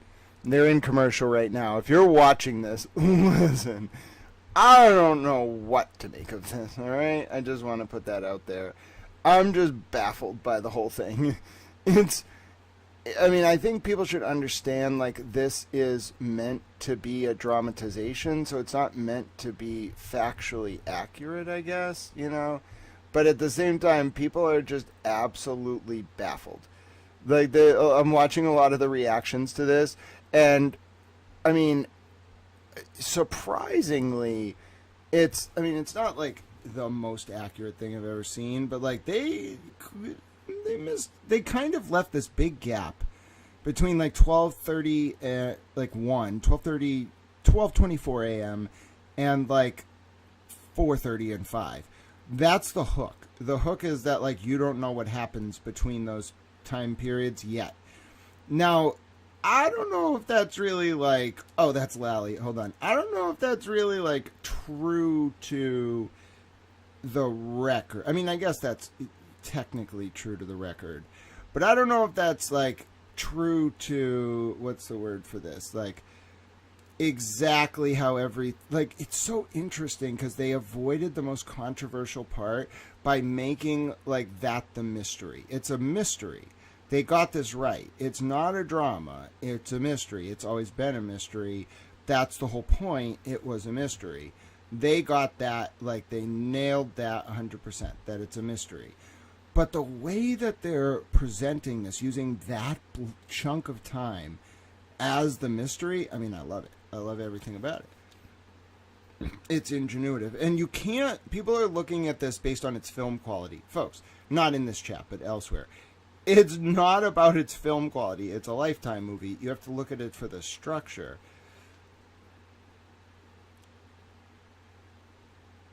It's, I don't know what to tell you, folks. It's, for what it is, it's actually very thoughtful. It's presented in a thoughtful way. It's intelligent. It's like, it's low budget, but I told you it was going to be low budget. But it's actually like structurally sound. And yeah, it's going to be frustrating for a lot of us who know the record well, but this is for a general audience. Like, I know it's frustrating, but it's really not meant for like us. I'm telling you, yes, we're watching it, but it's just not, it was never meant for us. It wasn't made for us. It was never going to be for us. This is specifically for a general audience who has no idea what the fuck is going on in this case. So that's why it's so, I think that's Lally, right? Is that Brennan or Lally? I just can't tell if it's Brennan or Lally. Adam Lally? Hank Brennan? I can't tell.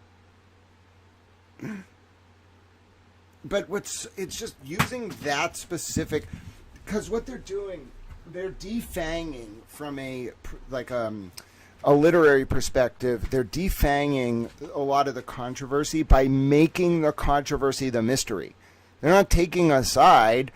Like this, a lot of people are saying they can't look away. I can't either. Because, like, that's just so genius. Like, so smart.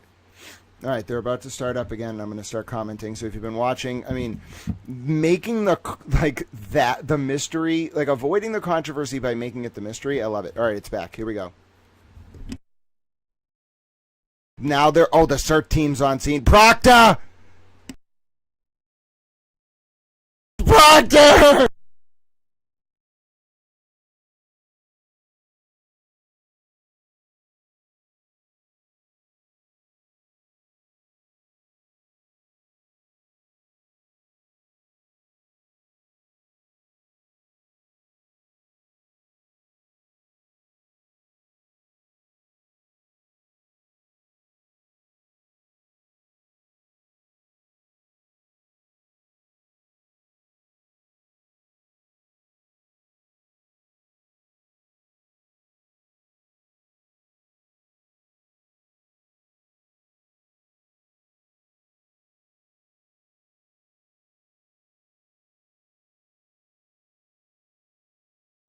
The trip back to John's house.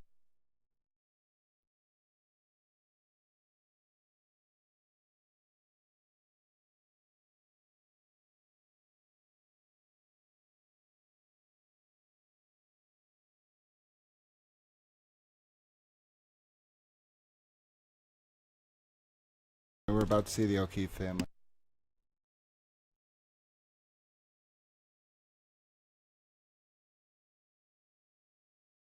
They have Karen hugging. That's not what happened.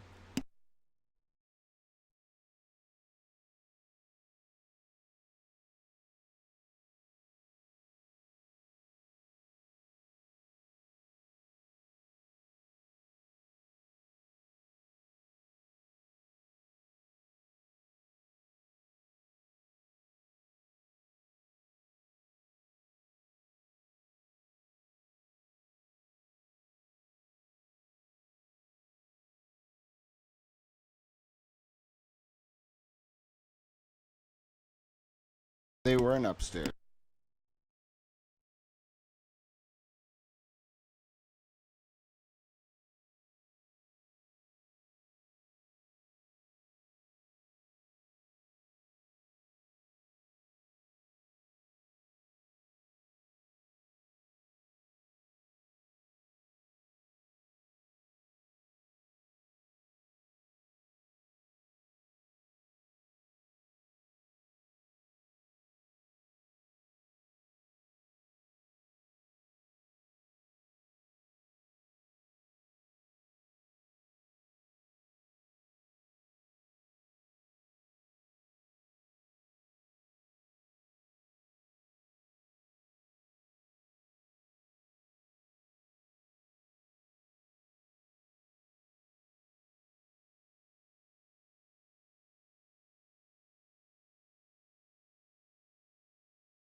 All right. So the next chapter was Karen's arrest.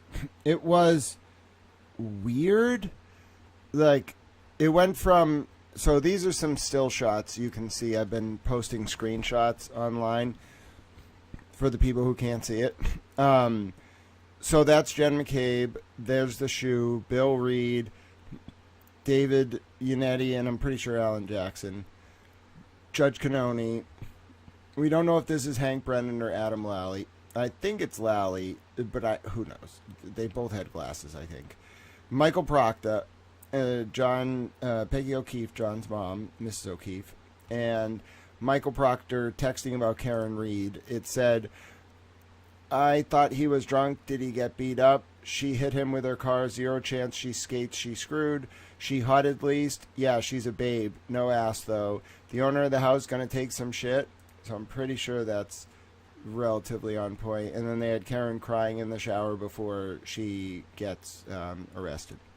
So this is a very strange retelling. It's...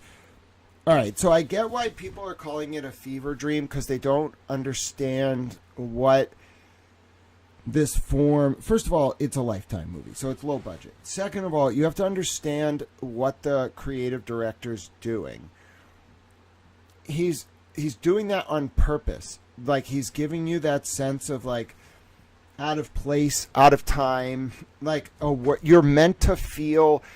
The art form is show, don't tell. And you're meant to feel the chaos. Like, this is all on purpose.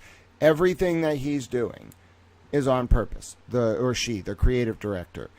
And although it's low budget, the point is for you to feel, like, sucked in because you don't know what's going on. And so it's all supposed to be, like... It's very interesting how they're doing it. They're not telling you who the people are. They're just like, figure it out. Because that's what it was like. That's why I really like this. Whoever did this, I wish they had a better budget. Like, whoever did this needs to actually make this movie, like, on a big level, because they get it. That it's like, you're thrown into this, there's all these fucking people. You don't get told, like, maybe you get a hint that this is David Yannetti, this is Adam Lally, or that's this person, that's Karen, that's John, that's Chris Albert. You get a little what are called, like, establishing, like, character profiles, but it's really like reading The Wake. Like, I really want to talk to whoever directed this or drafted the storyboard for this, because it's like, it's incredibly detailed. You don't realize it, but the storyboarding is incredible.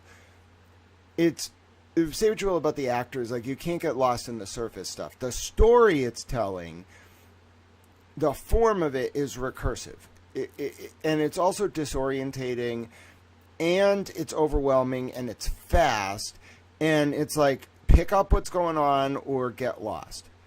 Then that's what it was like to cover this case. That's the part of this that's brilliant. Like, the form, whoever put this all together, they understood what it was like to cover this case, or at least they came to understand, and they're trying to give the viewer the same experience, and they're doing it in a way that's very classical. And what I mean is, like, you don't hammer... If you're doing literature, you don't hammer someone over the head with your illusions. I'm giving you a simile. No, bro, that's inartful and profane. You make them experience it. It's a visceral reaction. It's not supposed to be like, unless you're a fellow, like, storyboarder, you're not supposed to analytically react right away to a movie. You're supposed to have a visceral emotional reaction, and it's supposed to grip you because it's designed in a way that where the director's in control. And this director wants to disorientate you and teach you that this case is not linear. First of all, like, the events of that night might have been linear, but the way you learn about this case is not linear. You might hear one thing or the other, and boom, boom, boom, then you're in it, and you need to figure out who everyone is. That's what, this is like a game of Clue on screen. This is great. I mean, it needs a lot of work, it needs more money behind it, but it's fucking great. and they're coming back right now.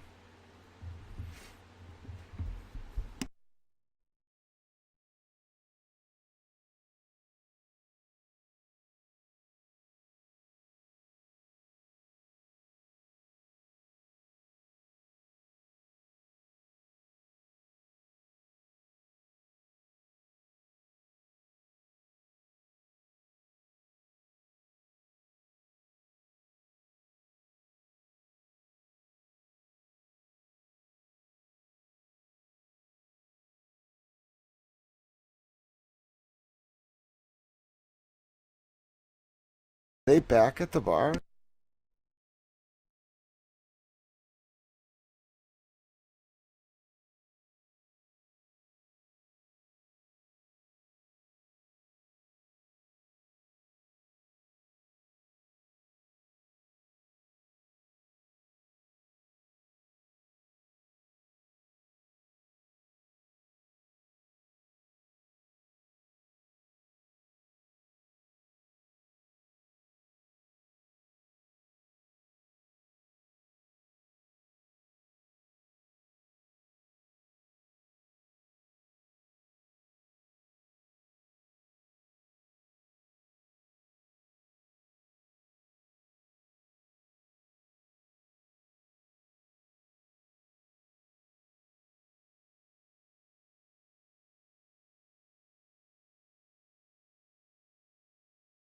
Dude, this is a fever dream. They're telling it like Crash.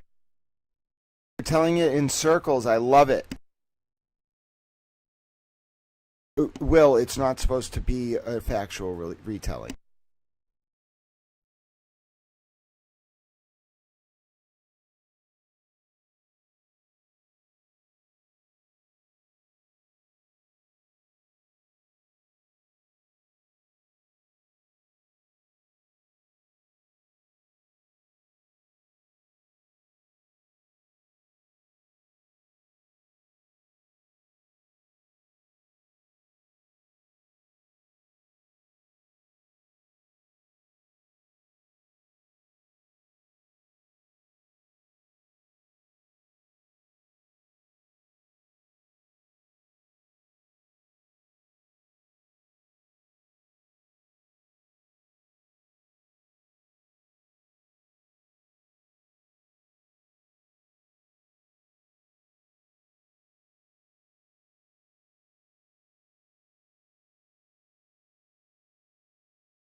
I think this is when she gets indicted.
All right, we're on the second commercial. So now she's been indicted for murder, and that was a very quick commercial. This might only be an hour. I'm not sure how long this is supposed to be.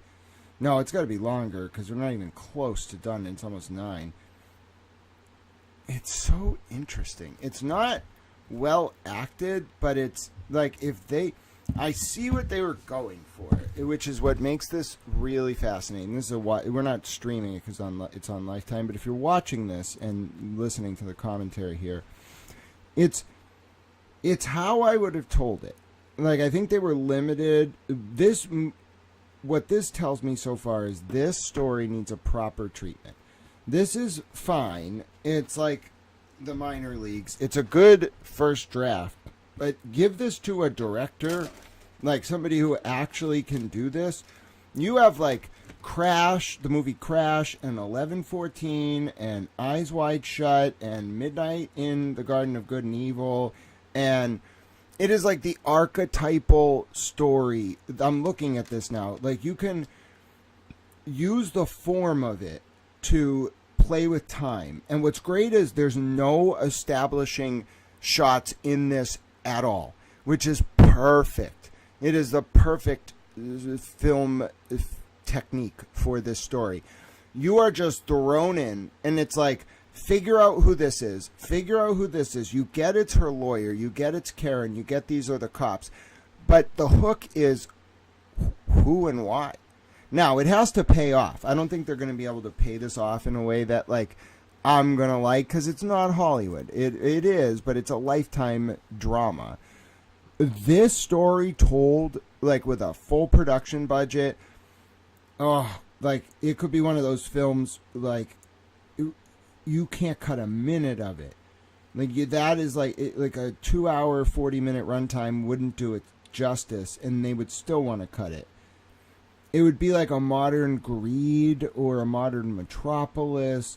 And I'm not understating this. I'm just watching this like whole team that spent a long time, I'm sure, putting this together. If this is what they could do, this story has so much potential. And I'm not talking about as a mechanism to generate money. I don't care about that. As like a manifestation of the great work, which is art, the apotheosis of human consciousness into something bigger than life itself. If you want to put this on the screen and do it justice, you could actually embody all these different type of literary archetypes, and the story is worthy of it. You can use the Joycean framework we talked about earlier, which is like the movie Crash, which tells, or the movie 11:14. It tells a story about one point in time, like backwards and forwards. Like, you loop back to the same moment over and over and over again, but you get more information, different perspectives. You'll never do it better than the movie Crash. 11:14 is a corollary that kind of approaches but never touches it. And also remember, a lot of you are saying this is just not well acted, it's not accurate. Yes, I agree. I'm not saying that this is Stanley Kubrick. This is, in fact, this is not well acted at all. We have to kind of look past the surface to pull anything of substance from this. And what I'm saying here is the storyboarder had some like really good insights. And I'm taking it a level further and saying it's not what this Lifetime movie is. It's now that I actually get to watch a literary interpretation of the events I know like the back of my hand. I'm telling you that this story has everything. It has the Joycean cycles. It has the character archetypes. It has the mystery. It has the looping time signature. Literally, you can start early that morning on January 29th. You can skip parts like they did. You can loop back to them. You can have dream sequences where someone's thinking about the events and they're playing out differently than how the events maybe initially played out. And you tell no one who anyone is. You're just like, figure it the fuck out. I love it. I love it. It demands something from you. But, again, we have to look past the acting and that stuff. We have to look at this for what it is. All right, it's back. Everybody go back to their show. It's Turtle Boy!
Alan's character's great.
I'm pretty sure that was Tom CPU. I'm sorry. That was a ridiculous series of scenes. Listen, some of this is definitely AI generated, bro. The scene with Turtle Boy driving to the bowling rally. Oh my god. That was so bad. It was embarrassingly bad. Like the lowest budget part of this. Oh my god. I don't even know how to tell you how bad that was. They were trying to show Turtle Boy doing the rolling rally in the summer of 2023. And it's just this very obvious AI, like, attempt at, like, a bus stop live, like, mimic. And then it cuts to, like, widescreen footage of him in the car. Like, they just had this guy in a car, like, when one angle, like, him holding a cell phone. The other angle, wide angle, like, from the dash. And there's no actual rolling rally. It's just him yelling out the car with a bullhorn. It was so bad.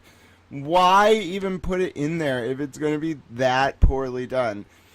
The whole point of the rolling rally was all these people, like, going from 34 Fairview to McCabe's house, whatever. Like, they didn't show that. They didn't show the crowds. They then cut immediately to the first day of Karen's trial. Bro, you jump from, like, the summer of 2023 to, like, April of 2024, just like that. I'm serious. The cut was from it was a hard cut too, from fucking the rolling rally to the day of the trial. Like, what are we doing here? How long is this? Why is this? Is this like an hour and a half? Is it 2 hours? Where are we going now with this? Like, I get they're like blocking out parts, but someone was just like, yeah, everything that happened from like May of 2023, June, July through like April of 2024, just cut that shit out. We don't need to deal with that.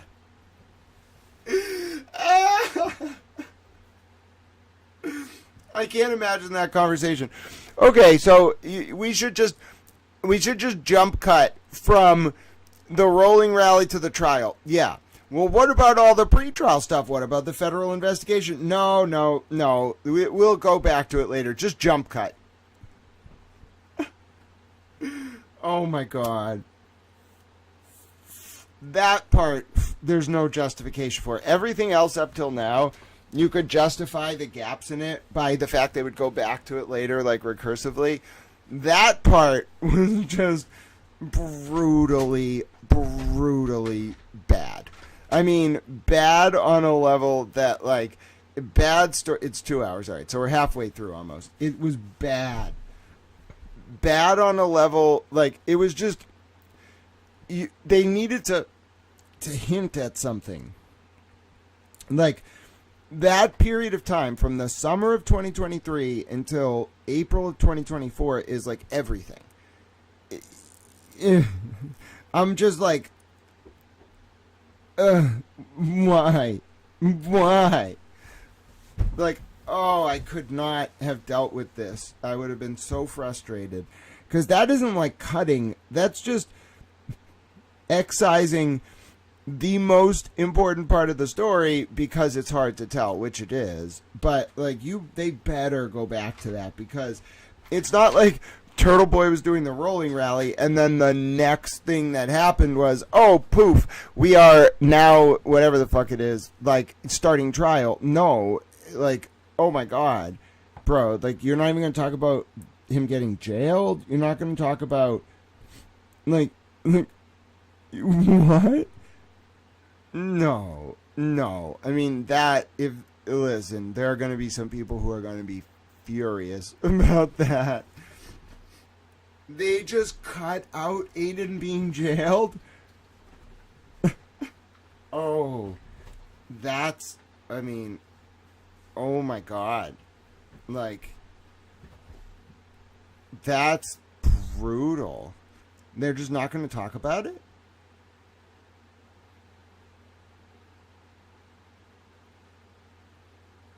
I mean, that's really offensive. Why would they do that? What, they hate this guy? He was jailed. and you're just gonna sandbag him? He looks like a fucking crazy person. Oh, the people are gonna be fucking pissed. What's the glare saying? Hold on. Alright, it's back. Here we go, it's back.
Very complimentary of John, but also very sexual.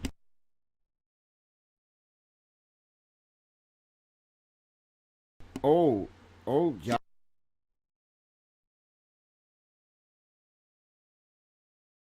They're making her like very much like um oh my god. Oh my god.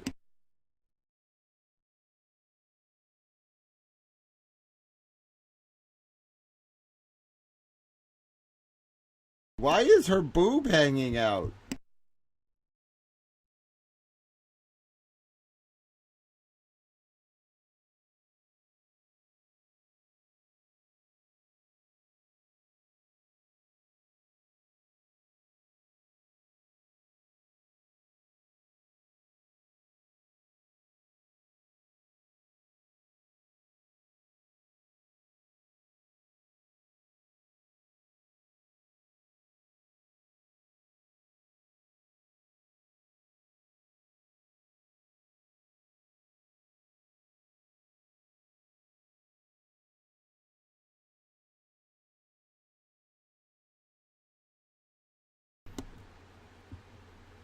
Now they're fighting.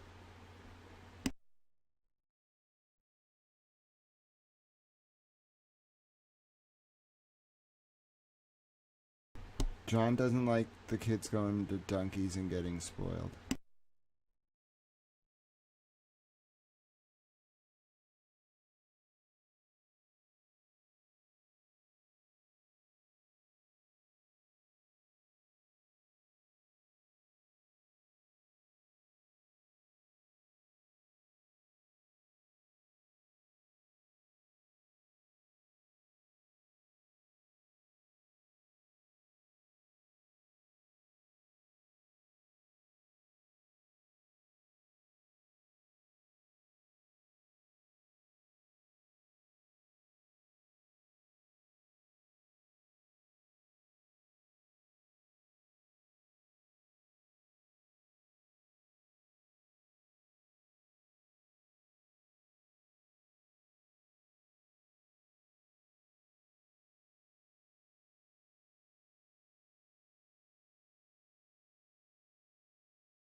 Weird.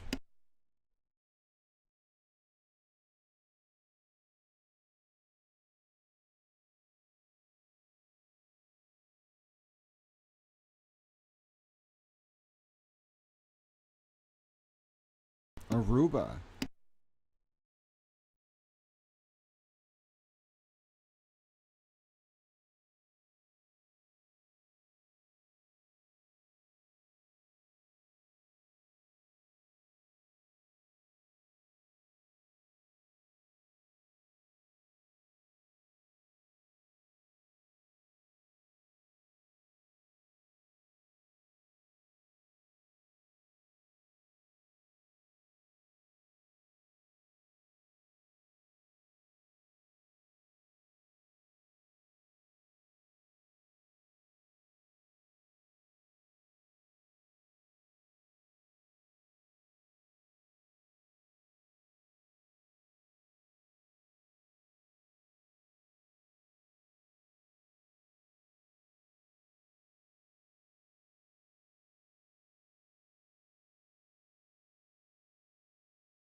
Well, that was a unique one, the Marietta Sullivan one.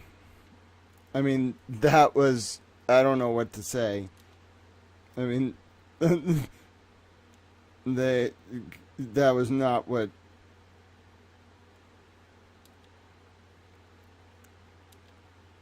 The Marietta Sullivan scene. Oh my God. Wow. Aruba and the Sullivan sisters have made an appearance. I mean, what can you even say about that? Just absurd. I mean, I can't believe they went there. We're on commercial again. I mean, they're packing this thing with commercials now. But I mean, they're going to Aruba. Like, okay, I get that it came up. But, like, you go, listen, what they're doing, it's confusing the fuck out of people because they keep looping. And they're not, and I get that this is a stylistic choice, but they're not putting dates on the fucking screen. So everyone who is, like, familiar with this factual record is like, what the fuck? We're jumping. And it's true, we are. What they're doing is, again, it's not fully fleshed out, but they're doing like an 11-14 or like Crash style retelling where we're jumping from like one point in time to the next and then back. And now we're back in December of 2021, like Christmas. Now we're in Aruba leading up to December 31st, 2021. Then they're going to go to January of 2022 and introduce Higgins. I mean, the way they're doing this is, it's like, it's kind of like, it's like a bureaucratic mess. Like, in there somewhere is this, like, genius who storyboarded this fucking thing. And then it just got, like, first of all, it didn't have a great budget, but there is some really, like, somebody let me direct this fucking thing. And give me the guy or girl who storyboarded this specific Lifetime movie. Like, there's like some real gold. You got to look past the acting. You got to look past like the typecasting and the low budget and the scenery. But I mean, it's so fucking ambitious. Like, who the fuck is this? Like, where'd we get this like wannabe like fucking James Joyce, Stanley Cooper character who was like, I'm gonna fucking flex on these bastards with this Lifetime movie?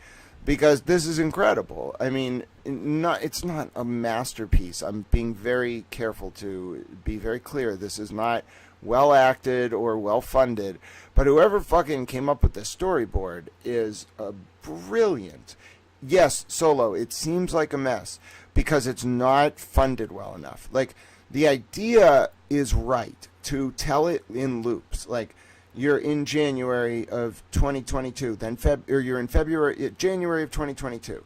Then you're jumping forward to the summer of 2023. Then the trial in 2024. Then you're looping back to December of 2021. Then you're going to Aruba. And then you're going back to January. It's meant to be told that way. They got that right.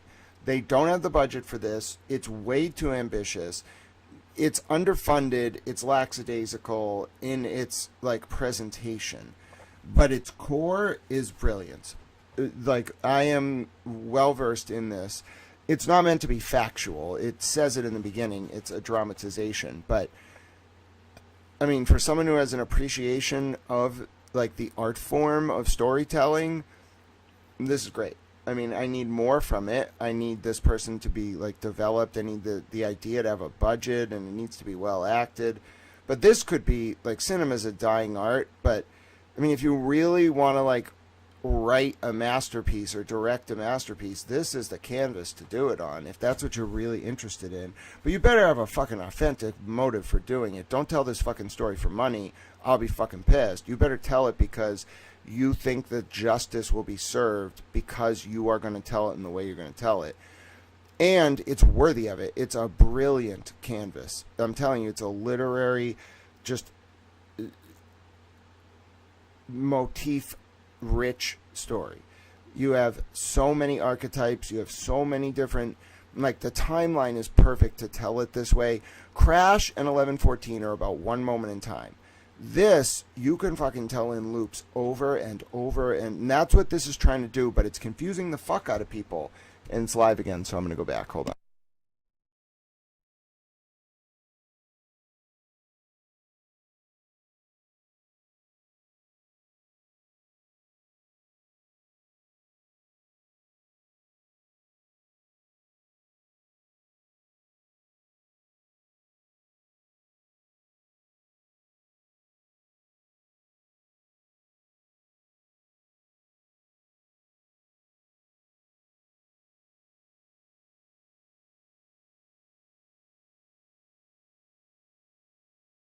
Are they skipping Higgins?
Commercial.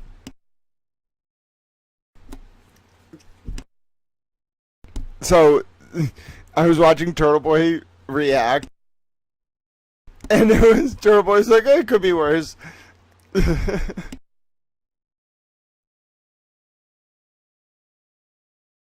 We're on commercial right now. This is just, I think, unless people understand like Crash in 11:14, they're not going to get why this was told this way, because it's absurd.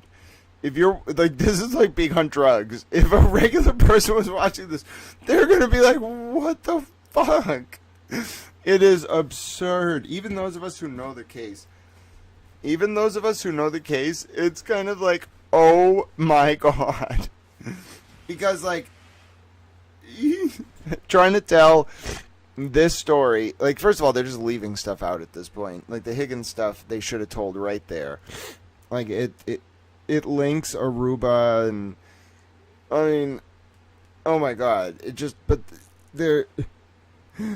If you didn't know this case and you watch this, you would be like, what is going on right now? Like, yeah, like, exactly. Will saying, like, it's pretty factually okay, but it just feels like a fucking fever dream, because they go from all these different points in time, and they're never like, this is what time this is. Like, it would be great if you were like April 2024. Like, the one thing this is missing is like, there should be cards, like cue cards, not cut cards. Like, bro, like, it can be like, what's that word? Who's that fucking director that does like Budapest Hotel? Wes Anderson. All right, it can be like Wes Anderson style cards. It can make fun of itself, but you need a fucking timeline. The only thing that like is making people feel like they're on drugs is that this doesn't have like establishing timeline cards. You just need to say like December 2021, April 2024, April 2020, like 5, like wherever the fuck we are in this timeline, bro. Just say it. Okay, just say where we are. And I get what they're doing is like, it's a very like artistic license in terms of how they're approaching this. It's designed to combine both trials into one, and so they're not using dates for that reason, I think. But it makes it like you're like in a fucking stream of consciousness. Like, I know this case really well, really well. If I just turned on the TV, I don't even watch the TV. But if I turned on the TV and this was on, I'd be like, I'll have whatever the fuck this guy's on who made this shit. Like, what the fuck is this? What is this? All right, we're back.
right, Lucky has just taken the stand. This is great. Listen, so I realized I'm probably like doing this and it's helpful. So I've actually been taking screenshots so we can see some of the pictures. So if you're watching the stream and listening to my commentary, so I thought I spotted Tom's CPU earlier. That is the Sullivan sister. I think that's Marietta. That's Proctor. They use the C word on Lifetime. That's Gallagher. That's Trooper Paul. And that's Turtle Boy speaking to his people. And now that is what we believe is actually Tom's CPU. I mean, Tom, if that's you, I mean, they made you pretty stylish, man. Like, I wish I would look that good. Look at, they got Tommy in there looking like I don't know, like slick back 1980s, like top man on the town in Atlantic City. Like, I don't understand. I love it, but at the same time, I'm utterly baffled. I'm utterly baffled, and then that's Lucky. Oh my goodness, that's Lucky. Someone said Dr. Russell made an appearance. I don't know where she came into all this. I didn't hear Dr. Russell. I don't think that's Dr. Russell. That's definitely Miss O'Keefe. That's Turtle Boy, looking like a turtle boy. Alan Jackson's the only one that they made look like a fucking boss, like Pierce Brosnan. You don't understand.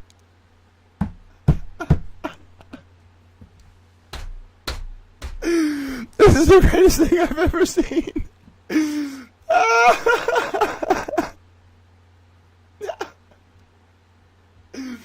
Oh my god. Oh my god. Tom's...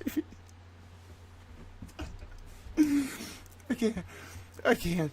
Oh goodness. Ladies and gentlemen. Oh, ladies and gentlemen. This is the fact that that's Lucky. Alright. Some of this was pretty serious. Some of this has become absolutely absurd.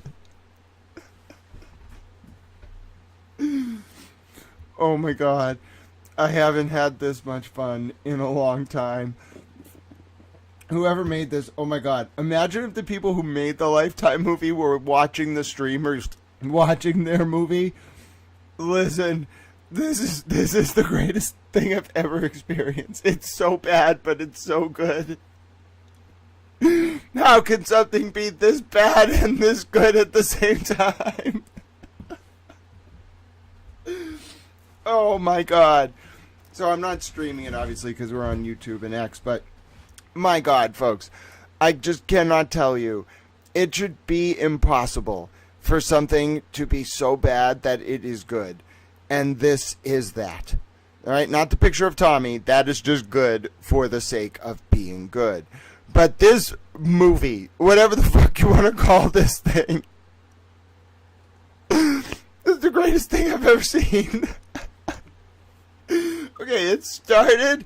I immediately realized what they were doing with the looping circles, because, like, I talk about Vico. Listen, Emily C. is going to be losing her mind right now, because I think she actually understood the Joyce and Hegel reference. She's going to be like, oh my fuck, these people read Grant's Twitter, and they made a movie about his theory. Oh my god. Now, listen, there is film inspiration for this. They clearly took this from Crash in 11/14, like, but fuck if it isn't great. I'm so pleased. I can't put into words how pleased I am. Oh. I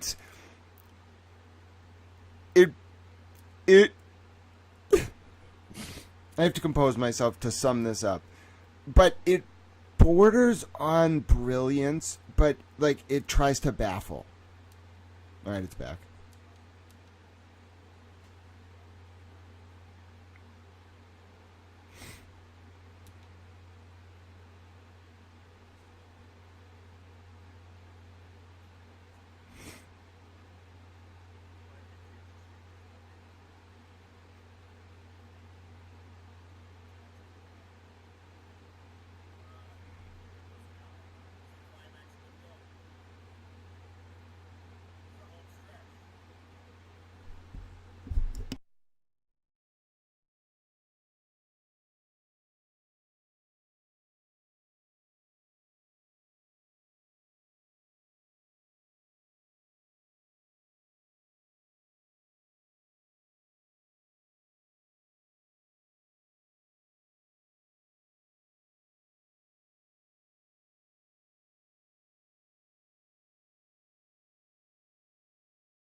Are they going to do a part 2? This is very interesting. So this was only the first trial. They didn't even get to the second trial. A lot. So wow. Okay. I guess they did more than we thought. I can't imagine they're just gonna do the whole second trial in 5 minutes and be like, that's it. There's a lot left unexplored. Are they gonna do more? I mean, I guess that's what I would do. Like, it's hard to make buzz these days, so if you're gonna make buzz, at least do it this way. That's my initial reaction. Oh, I'm getting a little bit of a stuffy nose here. I've been up for a while. We've been going for 8 hours and 45 minutes. It's been a long day. It feels like we did our interview with Emily C. so long ago. That was a great interview. Thank you so much again to her for coming on. Let me blow my nose.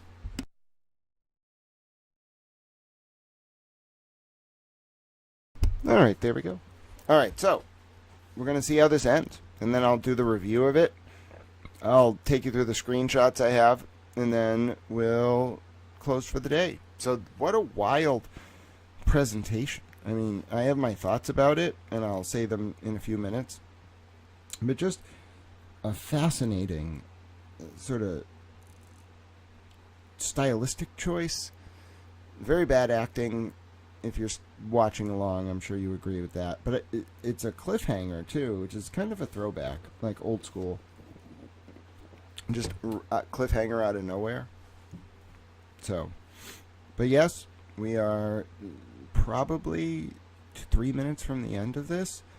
And I don't know what they're going to do. They definitely got people's attention.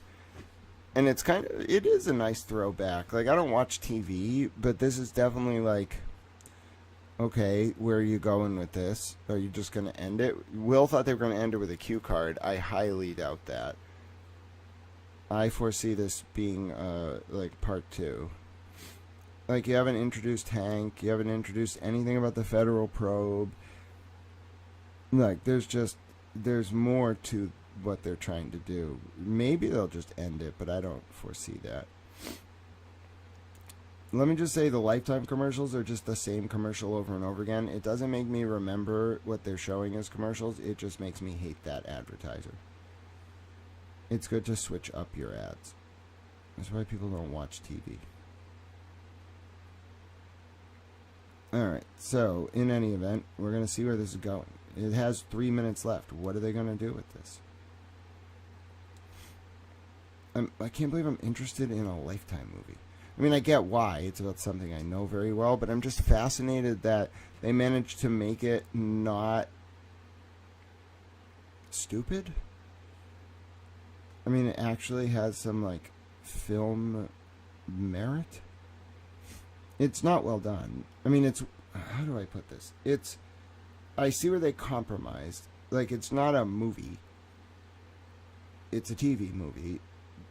But what they managed to tell, for what it is, it misses a lot. Like, it doesn't explain things, and it's very hodgepodge. Alright, let's see. Here it goes. Hold on. No, not yet. They really love commercials. Wow, this thing is just going to end. I mean, it's only going till 10. I can't imagine. So they're going to have to tell us what they're doing, which is what they want. Let's see. No, still a commercial. I just want to know if you're going to do another part, and then I'll be pleased. All right? Because I want to know if Hank Brendan's going to play a role. They didn't touch the federal probe. They left out Higgins. They left out Turtle Boy getting arrested. All right, it's back.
All right, it ended. So, I mean,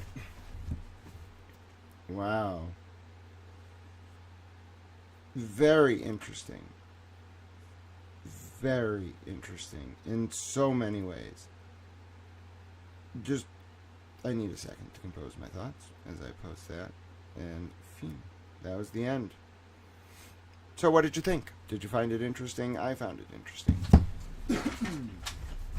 Let me give my thoughts, and then I'll do a closing. We haven't done a recap. How do you do a recap of a film? All right, there we go. All right, so let's go back to the very beginning. All right, where was it?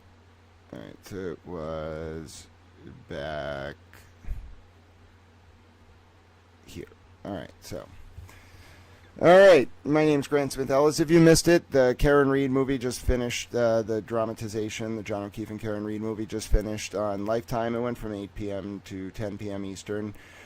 It was a strange movie. It was told in a very recursive style. It definitely attempted to be the movie Crash or 11/14, where it tried to tell one point in time in circles. So it didn't identify characters very well. It didn't identify points in time, and it told the second trial in like 4 minutes. Like it was it needed to be 2 parts, 2 hours each. It was one part that was 1 hour and 57 minutes, and then a second part that was 3 minutes. All right, and it still ran long, went to like 10:03 or 10:04.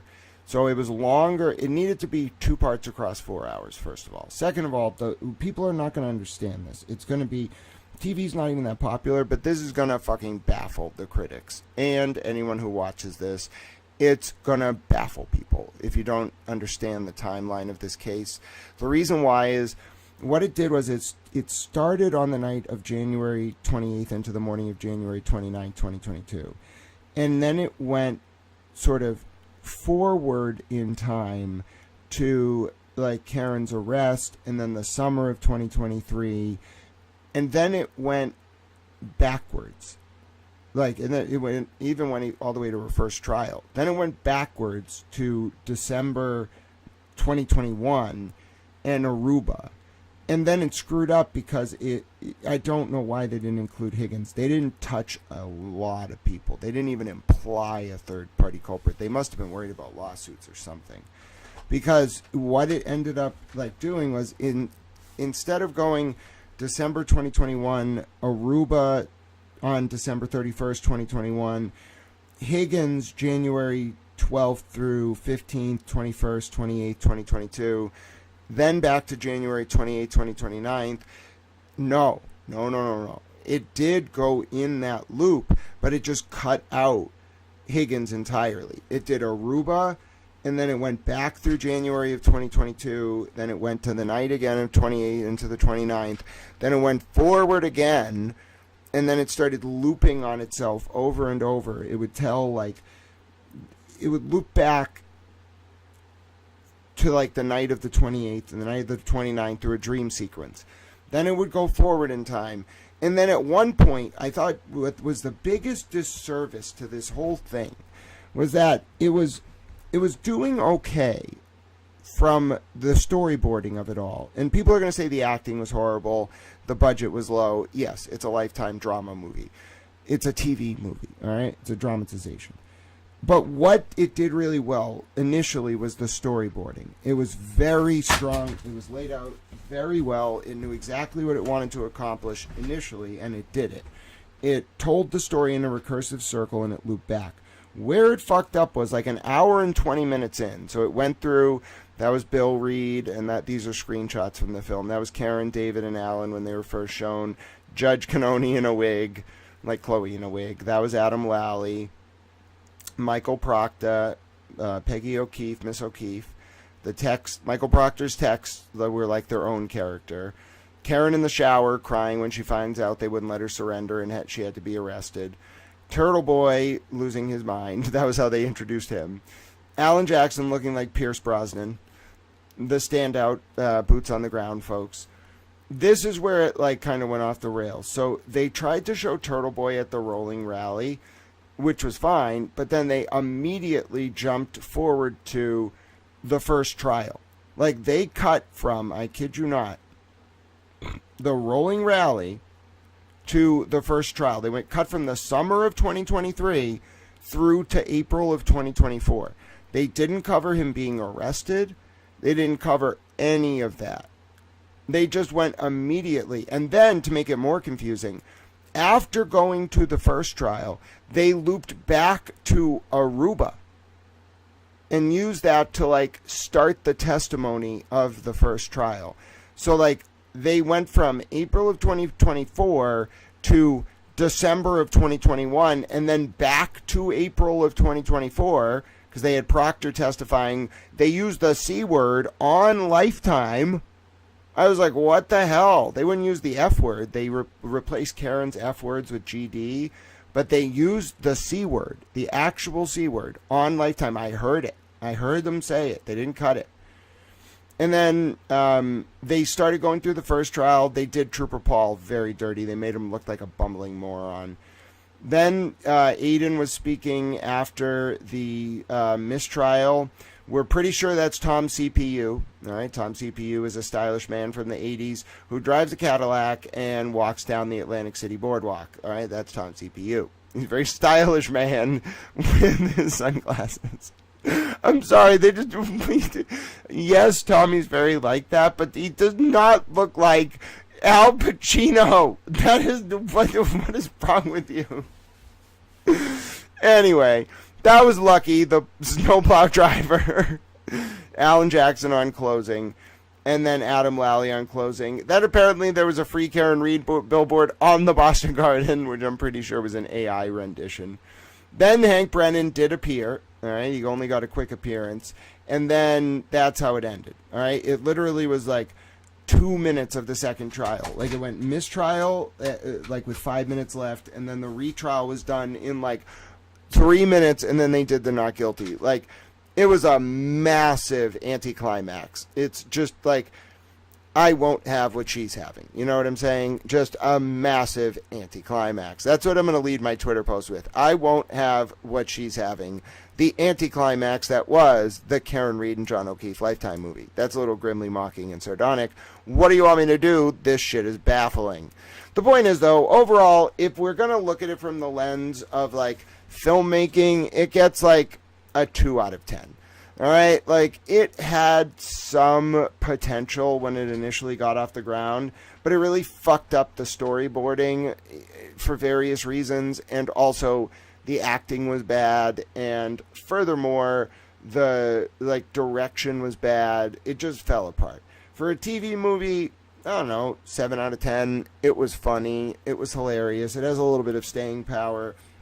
There's some indicia of, like, legitimacy to the structure of the storytelling.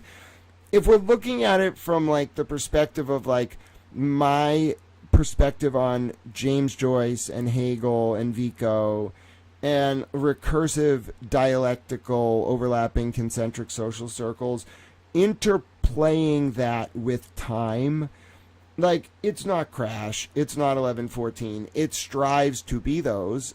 It doesn't get close. It's like it understood the assignment, and then it kind of just, like, turned into this, like, car that Homer makes in The Simpsons. You know, like, it wasn't quite what it needed to be. Now, overall, funny. It didn't feel like a waste of time. It was worthwhile. It was interesting to analyze. It totally fell apart by the end. And in sum and substance, it would have been made better by time cards, because it was disorientating almost gratuitously. It takes the viewer completely out of the story when you just throw them into this very complex narrative and don't say who anyone is. Like, they were just like, this person were named 2 out of 10 people. Then they would call another person by their first name.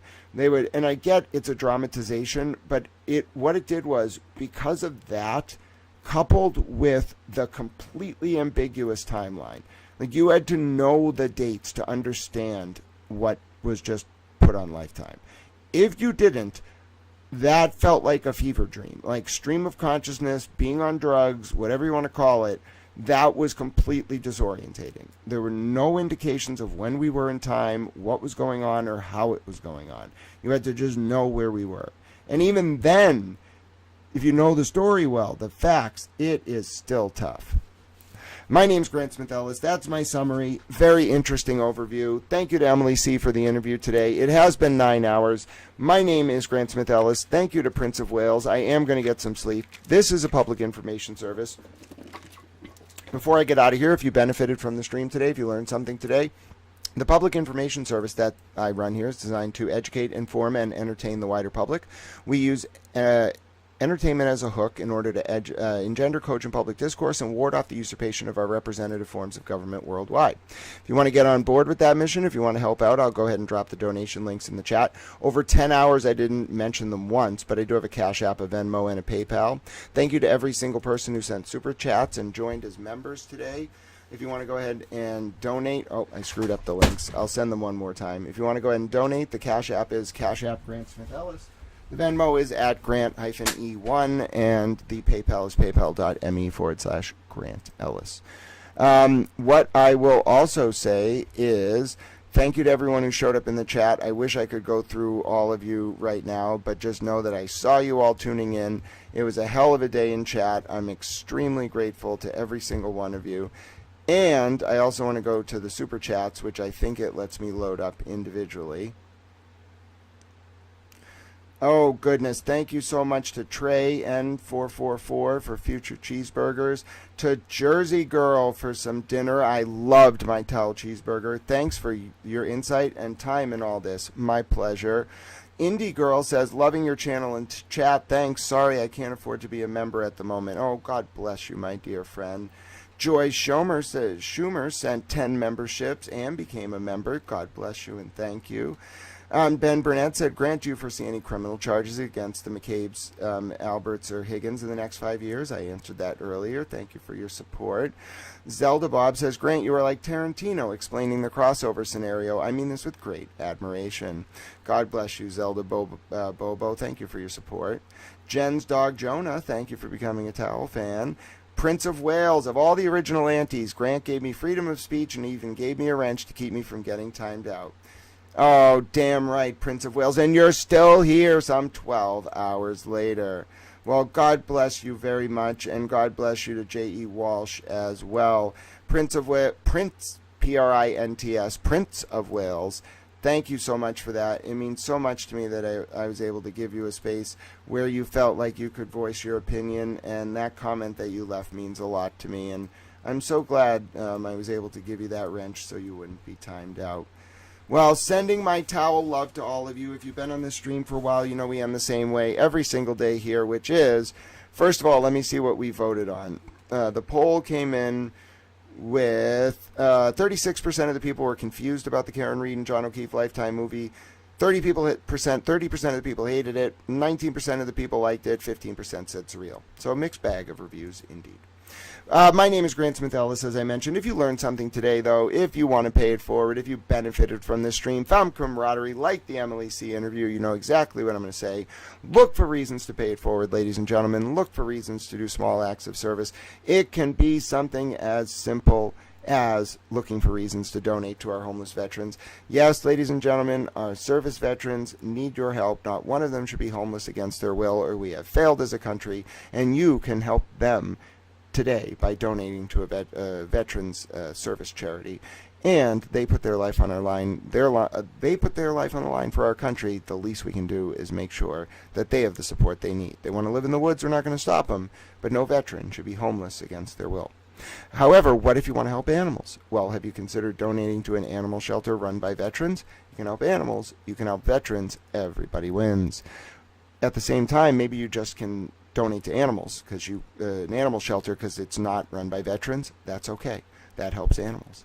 If you're in the UK, like our dear friend LS, you can donate to The Big Issue, ladies and gentlemen. Great way to help populations experiencing homelessness in the UK.